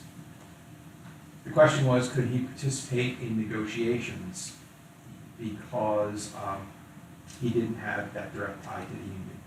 And the answer was no, since the terms of the negotiated agreement applied to him, whether or not he was part of the union, that was judged to be a conflict. Board vote on superintendent merit goals failed.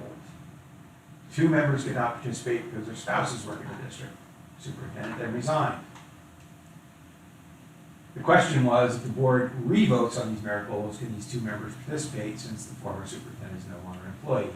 The answer there was no. Same conflict existed. Board member's ex-spouse works in district and is a member of a local education association. They have custody and child spousal support agreements between them. The ex-spouse is not considered a relative or immediate family member based on those SEC definitions we saw earlier.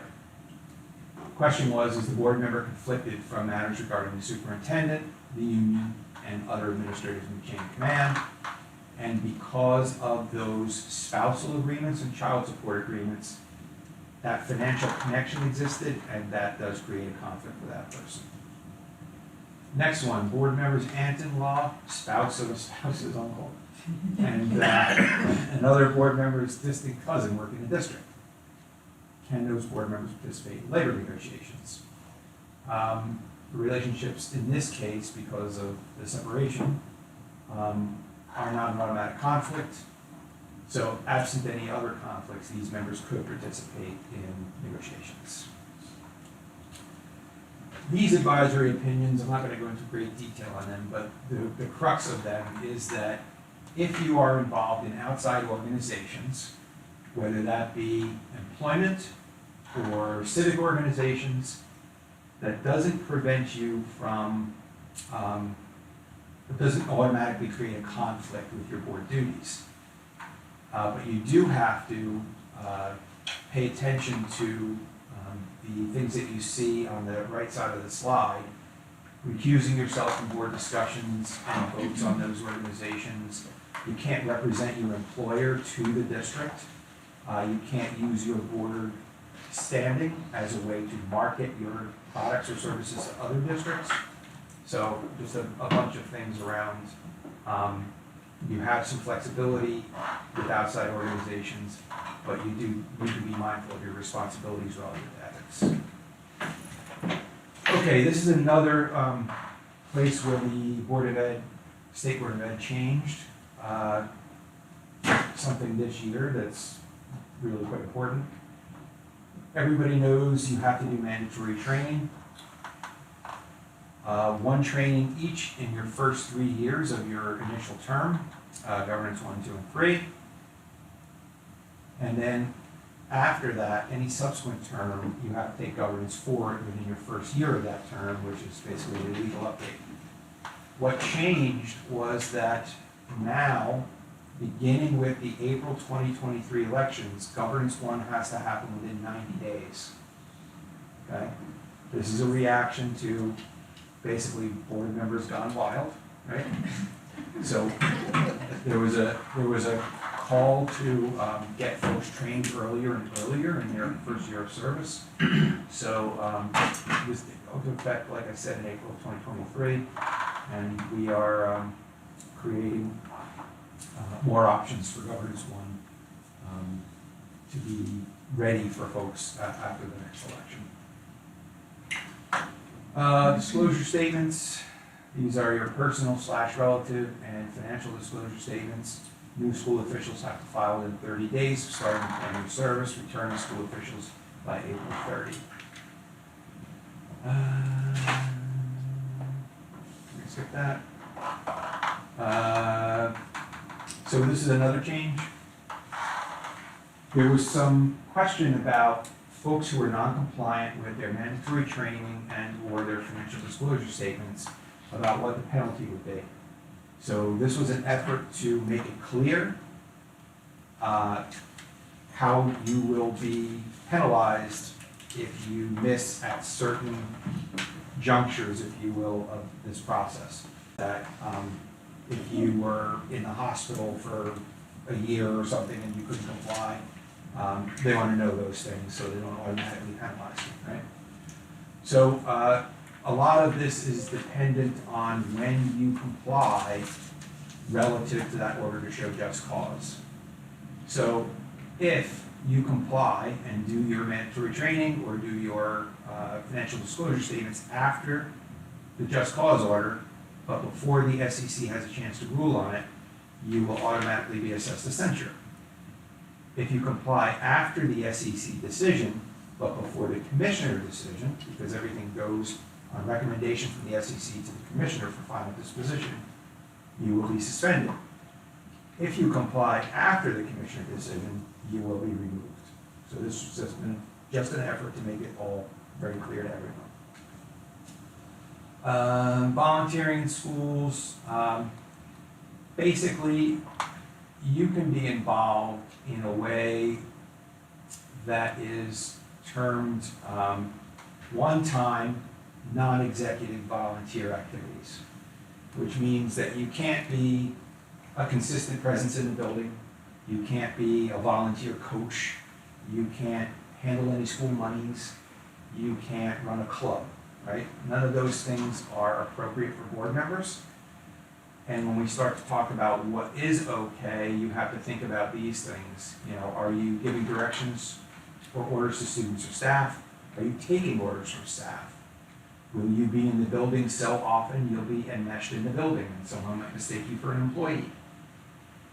Will you be handling the district's money, or will you be the lead or regular volunteer or coach for a school district club activity or sport? None of those can happen when you become a board member. That's not to say that you can't serve on the PTA. You can. You can also be the PTA president. But again, in your board duties, if there are things that come before the board that would impact your organization, you do need to recuse yourself from discussion and voting. If you're going in to do some kind of volunteer activity, we always talk about reading on Dr. Seuss Day as one of those acceptable activities. Let the superintendent know you're coming in. Most of you are probably aware that when a board member walks into the school, people know, right? And it changes the tenor of the building a little bit, or it can. So your superintendent should know that. When you're in the building doing your volunteer work, don't talk about board stuff. And it's not always you that initiates that conversation, right? Sometimes staff will ask you about things. I can't really talk about that now, I'm just here to read, right? And then once you finish your volunteer activity, leave, right? That's what you were there for, you did it, time to go. Not an opportunity to go check up on things, right? Okay, interview committees. This is a good slide because it basically illustrates how advice changes over time. In this advisory opinion from 2012, if the CSA, superintendent, decided to include other stakeholders in the interview process, it would be okay in this particular advisory opinion if no more than 1 or 2 board members were included. The superintendent was the person who invited you into the process. You could only do observations and assessments. The recommendation for hire is the superintendent's purview alone. And as long as you abided by that, according to that advisory opinion, it was okay. Just 3 years later, in 831-15, they made it very clear that board member involvement in interviews for positions other than superintendent is not encouraged. Why? How many people does the board employ? Okay, right? So why should you be involved in hiring other people? They report to the superintendent. But the superintendent, once again, can make that decision to allow somebody in.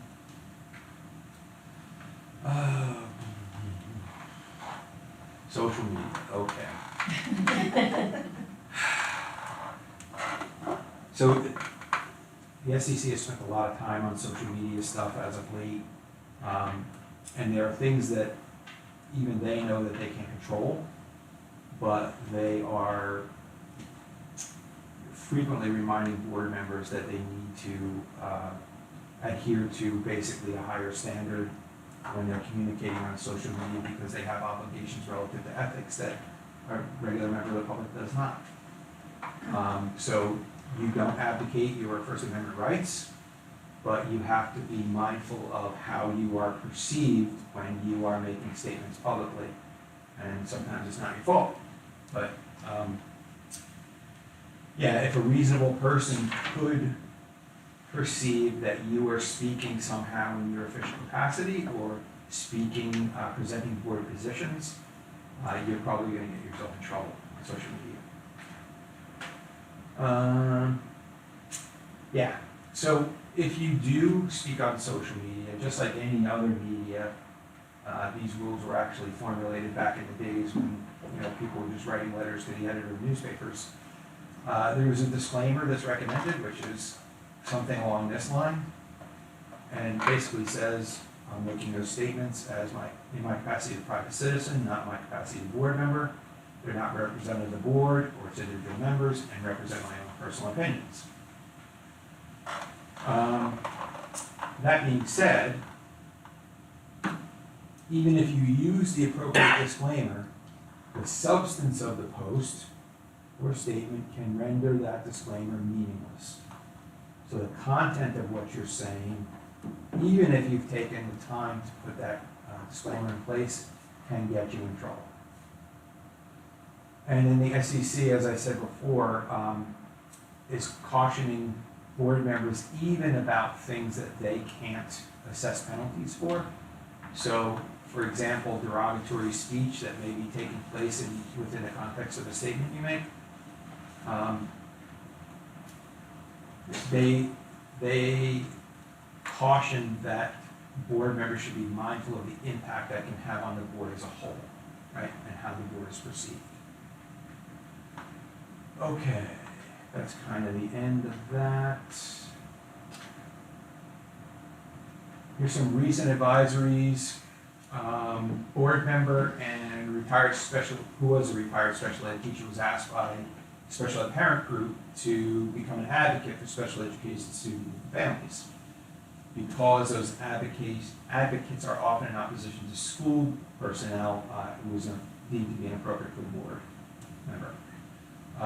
Board member whose spouse is on the town council asked if there was a conflict when it came to the discussion or voting on the employment of an SRO in the district. The SEC said that because the board member's spouse is a councilman, similar to the board member's service, it would be a conflict to vote on any matter involving the entity or public body on which the spouse currently serves. And the last one, a board member employed by an outside vendor as a lunch lady in the district, where she is a trustee. And this is where that outside vendor thing comes into play, Danielle. She's up to 7 hours a day in the school. And it's said that it would be a conflict of interest for her to continue in those job responsibilities because she's still ultimately subject to the supervision from senior leadership, including the superintendent. So she was told she needed to leave the board or leave the job. Okay, end of ethics. Questions? Awesome. So I'm going to do a couple things that I usually do, which is recap what we did from a goals perspective, and I will also get you your current standing relative to credits so that you can plan how we try to finish that up. And we'll go home.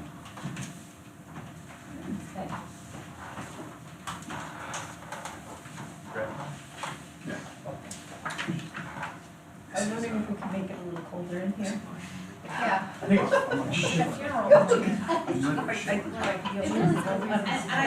I thought they made it warmer before. It's still freezing right now. Okay. I'd so funny. I don't think it's dress properly. I can bring my sweater. It's painful. You want me to call it?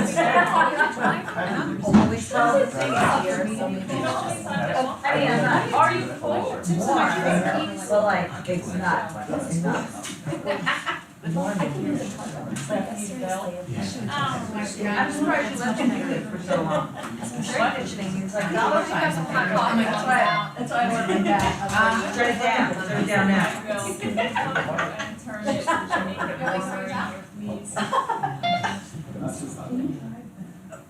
She's like, it's not. I'm like, That's too cold and too hot.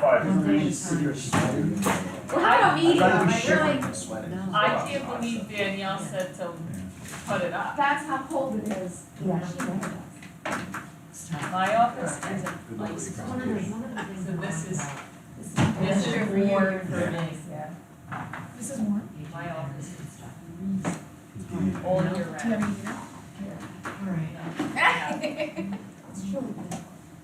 It is.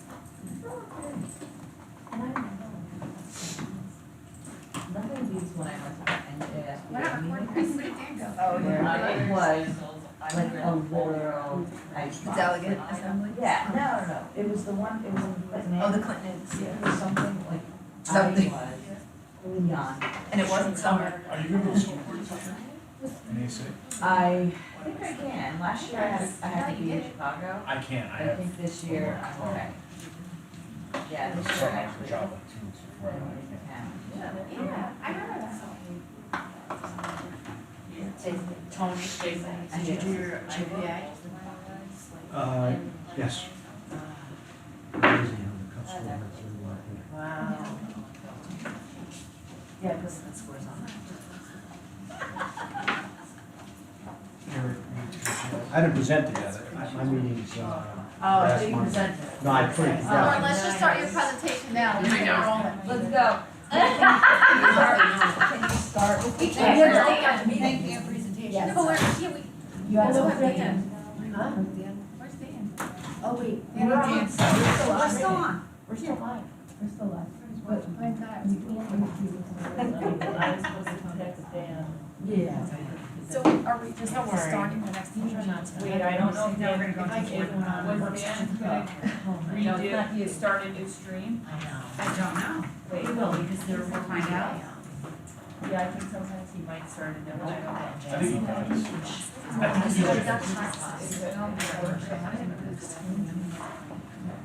But, Yeah, a little bit. That's why you always have to dress in layers. I know. I told Bill to come raise it again.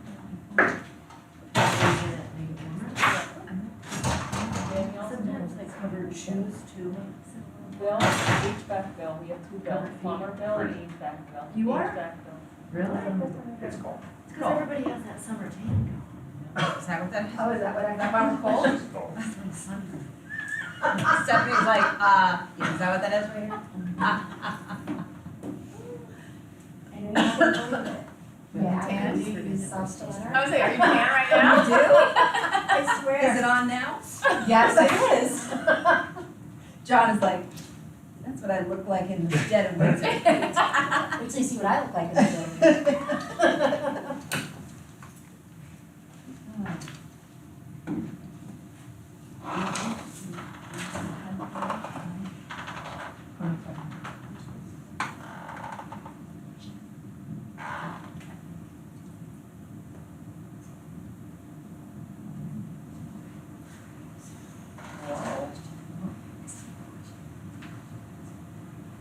Dan, are you starting a new stream? Okay, we're just gonna keep going, so we're good. Let's keep going. Okay.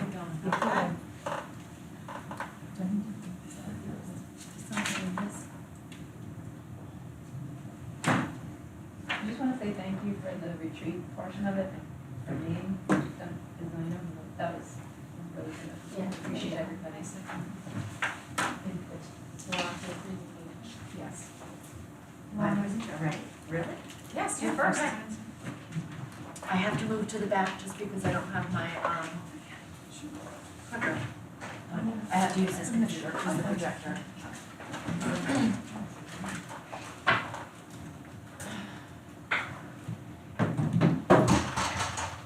Okay, I want to preface this presentation with, we will have another presentation where I will share out the performance on the NJSLA for students in grades 3 through high school. That will give us an opportunity to dig a little bit deeper into the data. The information that I'm sharing with you today is the performance on the NJGPA and the access for Ls. So if you can recall, I spoke extensively about the New Jersey Graduation Proficiency Assessment, which is administered to all students in 11th grade. And it's designed to measure their achievement or graduation readiness in two content areas, ELA and math. Content is reported separately for each of those areas. English language arts is aligned to the learning standards for grade 10, and in math it is aligned to Algebra 1 and geometry. Most important is last year's reporting of these scores it was a field test. If you recall, those scores were used for planning purposes, individual interventions, next steps. This past spring's scores are counting, but I want to emphasize that there are multiple pathways to meeting graduation requirements. Pathway number 1 is meeting proficiency on the NJGPA. Students in grade 11 who will be our seniors that did not meet proficiency will be able to retake either one or both portions of the NJGPA in October. There will be testing, the exact date I don't know, but it's the week of October 6th. And if they still don't meet proficiency, they will be able to meet graduation requirements through the second pathway, which is meeting proficiency on an alternate assessment such as like SAT, and ultimately through the portfolio appeal process. Okay, so English Language Arts, we had, ours is in yellow compared to the state. We had 138 juniors last year sit for the assessment, and I shared percentages with you, just because some of the numbers were too small to share actual numbers. 89.9% graduation ready, 10.1 not graduation ready. Now it is important to note that while you're looking at these numbers, this is inclusive of students who may be meeting graduation requirements in other ways, including our special education population, who have individualized plans, etc. Here is our subgroup performance looking at ethnicity and race. If you see an asterisk, it's because the tested population is less than 10, and we do not report out on that.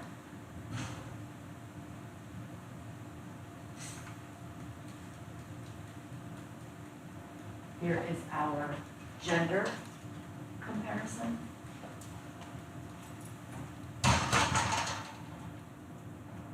And program. So these are economically disadvantaged students, students with disabilities, and our multilingual learners, formerly known as English language learners.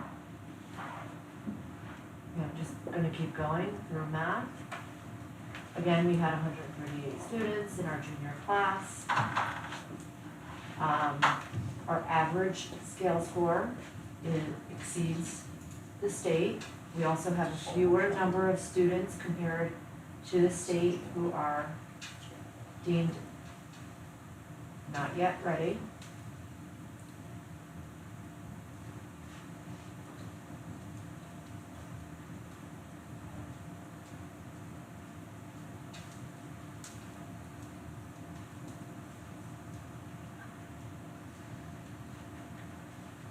Gender.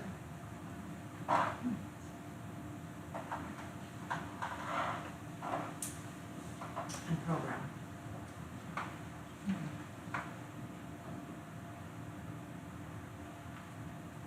Okay.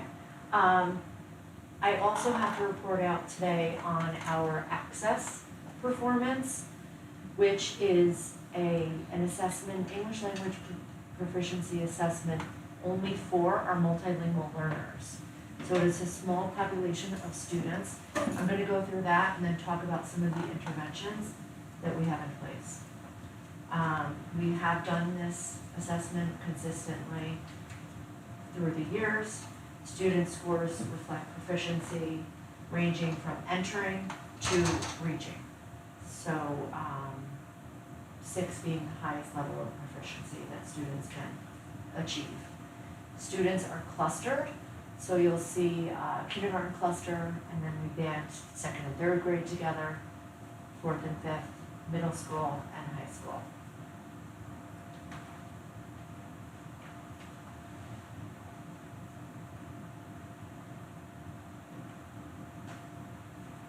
Okay, so I always like to highlight some of the things that we have been doing and that we are doing.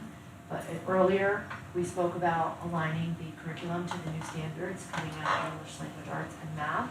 That will be a district-wide initiative, and we will be working on that throughout the year. The calendar, which supported our last year's district goals, has been revised to support our new initiatives. I know the principals mentioned that when they talked about some of the progress that we made towards achieving prior goals. In math, we will be continuing with Conquer Math. We have the consultants coming in, working with our teachers and our students. We're mirroring that professional development in ELA. I think at the elementary level, they spoke about the TC RWP, Teachers College Reading and Writing Project Consultant. We're expanding that work in the middle and high school for next year. We're continuing the Title I supports in ELA and math across all grade levels. We're also continuing the intervention specialist who was supported by ARP ESSER. ARP ESSER will continue through this school year and expire next October. She has been instrumental in servicing our most intensive tier, students who are not making the gains that we'd like to see. So we're happy to see that continue. We're expanding the co-teaching assignments and professional development that is already in place. And we're continuing to dig deeper with our benchmarks, Linkit and AimsWeb, as we look closely at those different measures to get a comprehensive profile on each child. This will be posted. I'm happy to answer any questions that you have. You can email me, but I think when we do our regular performance presentation, that'll also be another opportunity to look at the bigger picture with NJSLI. Yeah. I would just like to make a comment. Could you go back to the graduation? Yeah. Which one, math? Yeah, ELA or math, it really doesn't matter. So I think it's important to, we talked about fair and equal before. I think it's really important to acknowledge the fact that we have not had a student not graduate from New Milford High School because they didn't meet the state graduation requirements in language arts or math. And in the whole, in my history here at Florence, because the state has to make concessions for the fact that not every student can demonstrate what they know on this single assessment. So there are those multiple measures which are great now because they may be able to demonstrate what they know on the ASVAB, which I think has been eliminated now, the ACT, the SAT, a certain cutoff score, or ultimately through the portfolio appeal process, which for a lot of our students is really the way they've always shown what they can do through a collection of work over time, such as like a scrapbook versus a single standardized computerized assessment.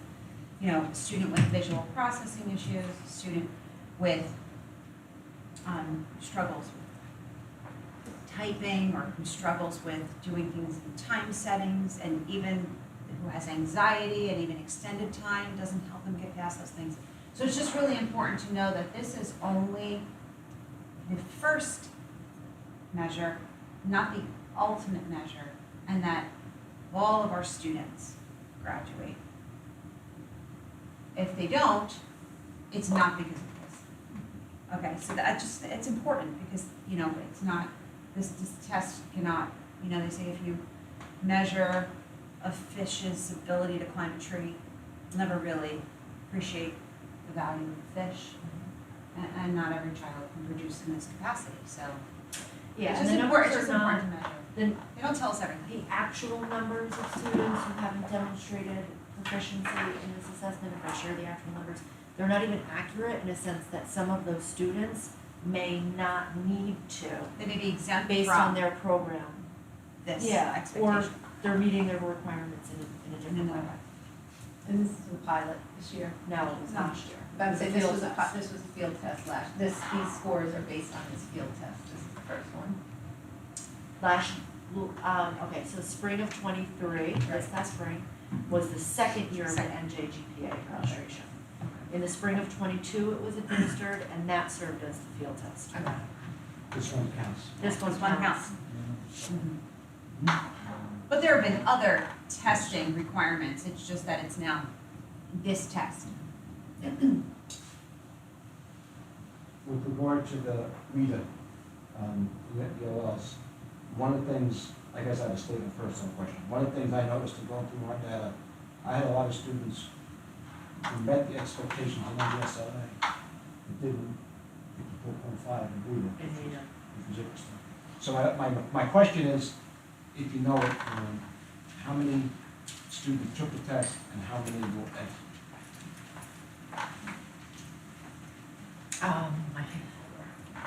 And if you What do don't you have mean it by now, you can exit? get it. Exit the ELL program.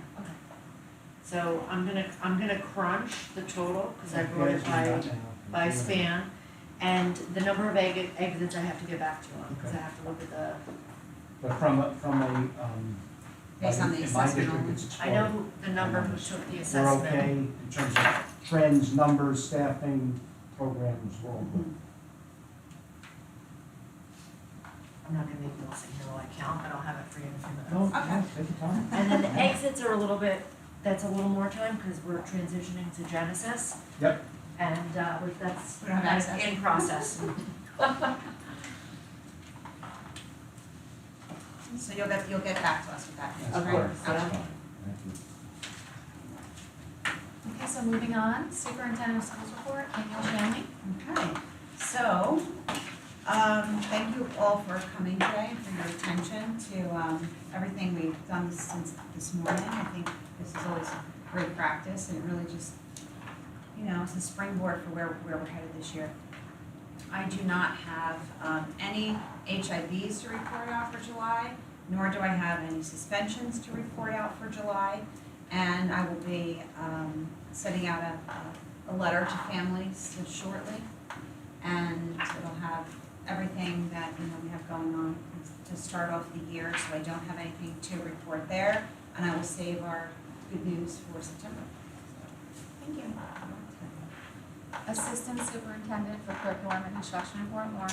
I have no other report other than I'll share the number that I have. Perfect. Business administrator reports, I think you start. I don't really have a report other than, we're going to be transitioning. Historically, we've sent out letters for in-district transportation, and this year the letter will give them instructions on how to access their routes and driver information on Genesis. So we're trying to force the parents to access Genesis so that throughout the year, if we have updates, that we're not sending letters on printed paper and postage. So all transportation information will be on Genesis. And that concludes. Okay. Oh, wait, one more, sorry. The free and reduced lunch applications, are really important this year. The dollar amount has, increased, so we anticipate that more families will take advantage and qualify for free and reduced lunch. And the reduced number, is again free this year. So students who qualify as reduced lunch, are eligible for free lunch. Can you just clarify, when you say the dollar amount has increased, explain what the threshold for family To qualify. income has It increased? increased, yes. So more families will be eligible based on income. Anything else? That's it. Okay. Thank you. And links to that will be in the letter, Jim. Correct. Any liaison board committee reports? Any correspondence? None for that. Agenda items for discussion, review of the tentative agenda for the regular meeting to be held on August 16, 2023. Review of board action. Any questions from the board? Okay, review of educational programs and curriculum. Review of personnel recommendations. There's a lot, yeah. I have one. Okay. P 2324.15 has a correction. The grade 1 at Gibbs had an incorrect name listed, so the name that will be reflected in the minutes is Jill Cook, grade 1 Gibbs. Not capable though. Correct.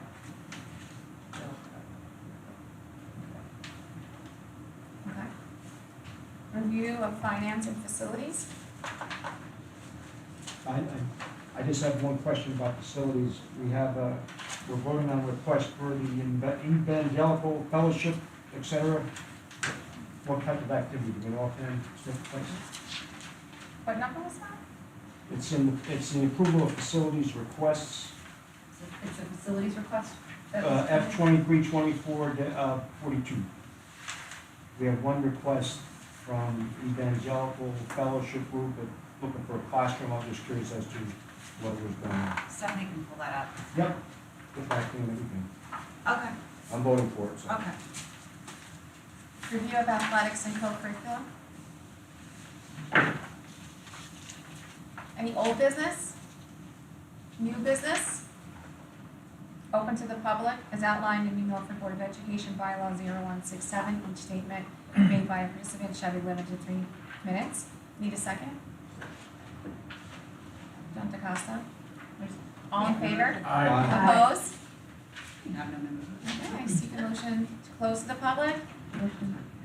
Paige Ryan, seconded by Joe Wyndham. All in favor? Aye. Opposed? Any board member requests for additional information? Just me, Go ahead. how many job vacancies do we still have teaching wise? Approximately. In case I want to go back to being a teacher. One maternity leave and 2 middle school openings. But we're hoping that one of those is going to be solidified by the end of the day today, and that the other one soon. Maternity leave, we still have time because it's in January. Add some of that information, we had 63 students take access, 47 at the elementary level, K-5, 7 in the middle school, 6 through 8, 9 at the high school, 9 through 12. The number typically goes down as students get older, as they're proficient in English, our goal is. And I will share with you the number of exits when I have that. Okay, seek a motion to adjourn. Seconded by, I did have one. Oh, I'm And I sorry, don't know if it's sorry. in the work session or not, but you mentioned it, so I figure I can ask it now. Genesis, Yeah. are you planning to, it's new to all of us, so I was It's just new to everyone. wondering sort of So, what to expect and what the transition, how the transition is going. the technology department, Ron with Stacy, have communicated with parents about registration, re-registration. And have provided, I believe, a link for help, should people need help. But I will also be including in my letter to parents, we are not, it's not completely accessible to us all yet. Certain things we're still rolling over, and some of those are because things had to close out before you could roll things over. So, like right now, for example, we cannot access IEPs through Genesis, we're only able to access them through IEP Direct. So, we're 504s, same type of thing. So, it will be ready, it will be up, and then it will be included in my letter to parents, so that they. And how broad is that going now? So, Power School was So, right. mostly for parent interface, was mostly a middle and high school Correct. interaction, is that still the case? It will be an elementary interaction as well. Parent, we are going to be building the elementary schedule period by period, subject by subject, teacher by teacher, which we haven't done in the past. Because it's easier to work with. So we're going to take the hand-built schedule at the elementary level, which it is hand-built, and plug it in to Genesis, and then that's what it'll look like. In the process, we're also doing things like creating new report cards, creating new transcripts. Absolutely everything that we do in the student information system has to be, redone. It's been going on since the spring, really. Training everybody who uses it, which is essentially everyone uses some piece of it, but it is much more user-friendly.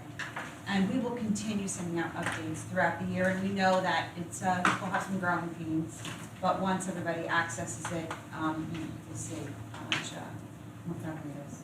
And can I ask you to repeat, because we've talked about this now since before, why we switched? Power School, so Genesis is a New Jersey-based platform, Power School is not. And it requires, PowerSchool requires a lot more, effort to access the same level of information that you can get in a click with Genesis. PowerSchool also doesn't offer live data. I mean, it offers live data, it doesn't offer historical data. So if I wanna check what, your son's, who we had for English last year, that is an event in PowerSchool. So I have to do this, to go to this, to go to this, to go to this. In Genesis, I change the year and I pull up a schedule. Like, it's really just much more user-friendly. And that allows us to not have to rely on only one person to manage the system. You can have more hands in, in sauce, and more people can do things. And so, we were spending a lot of money on PowerSchool and the support of PowerSchool and the annual training of PowerSchool, and it was just a much more expensive endeavor. The first year of Genesis really won't show us the savings. It's approximately the same because there's so much more involved in that first year. But as we move forward, it will definitely be less money. And because it's New Jersey based, anything that New Jersey asks, Genesis can produce like that. So there's a lot of state reporting. Yep. Mm-hmm. Any other questions? Okay, I seek a motion to adjourn. Adjourn. Seconded by Stephanie Coppinger. All in favor? Aye. Opposed? Okay, moving on to our work session. Regular? I have it on here. I have it on. Okay, so since everyone did their reports, do we don't need to go through all that, correct? One other thing I wanted to share. Sure. One thing I forgot to share, I hope as many of you as possible are hoping to come to any part of the New Jersey School Boards Conference this October. It really is, it's a great time, and it's a great opportunity to get to know each other in a different way, but it's also a wonderful opportunity to see what other school districts are doing, and learn some best practices, to engage in workshops that will help you with your own personal training, to maybe explore workshops in mental health, which we discussed, and very proudly, New Milford administrative team was accepted to present at New Jersey School Boards this year, and we will be presenting our teacher leadership project. So I'm really excited that they want us, and so we'll be there to present, and hopefully those of you who are there will come and see us. That's the 23rd to the 26th. Yes. So we don't have to sign up for that session, is that what you're saying? So it will be one of the, I forget what it's called. I don't know if it's like a lab, but it's like a 60-minute hands-on, like where you're sitting at tables and you're actually engaged in a workshop. It's not just like a point and talk, so, yeah. So What it's day exciting, are exciting. we presenting? I don't know yet. But I will definitely, when I know more, I will let you know. And I also shared with everyone today the dates of the Bergen County meetings, which are planned for the school year. And it's like the 4th, 5th, or 6th of every month. Some of them are virtual, some are in person, some are both. Take a look at those dates that I emailed you today, and I hope that you can attend those, because they're usually very good as well. Great, thank you. Committee of the Whole, I seek a motion to approve the minutes for July 19th work, July 19th regular, July 19th close. Need a second, Tony Albro, all in favor? Aye. Opposed? Open to the public for items on the agenda as outlined in the Milford Board of Education bylaw 0167. Each statement made by a participant shall be limited to 3 minutes. Seek a motion. Seconded by John DeCosta. All in favor? Aye. Opposed? Seek a motion to close. Stephanie Coppinger, seconded by Angela Lombardi. All in favor? Aye. Opposed?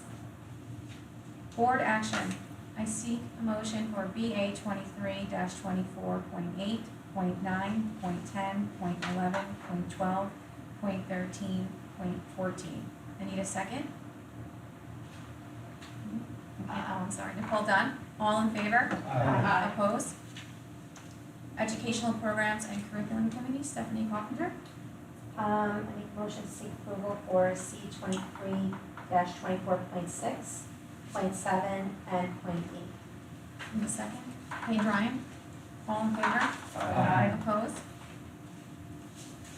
Personnel recommendations, having the recommendation of the superintendent, I seek a motion for P 22-23, 161, 162, P 23-24.6, P 23-24.7, P 23-24.13, point 14, point 15, point 16, point 17, point 18, point 19, point 20, point 21, point 22, point 23, point 24, point 25, and point 26.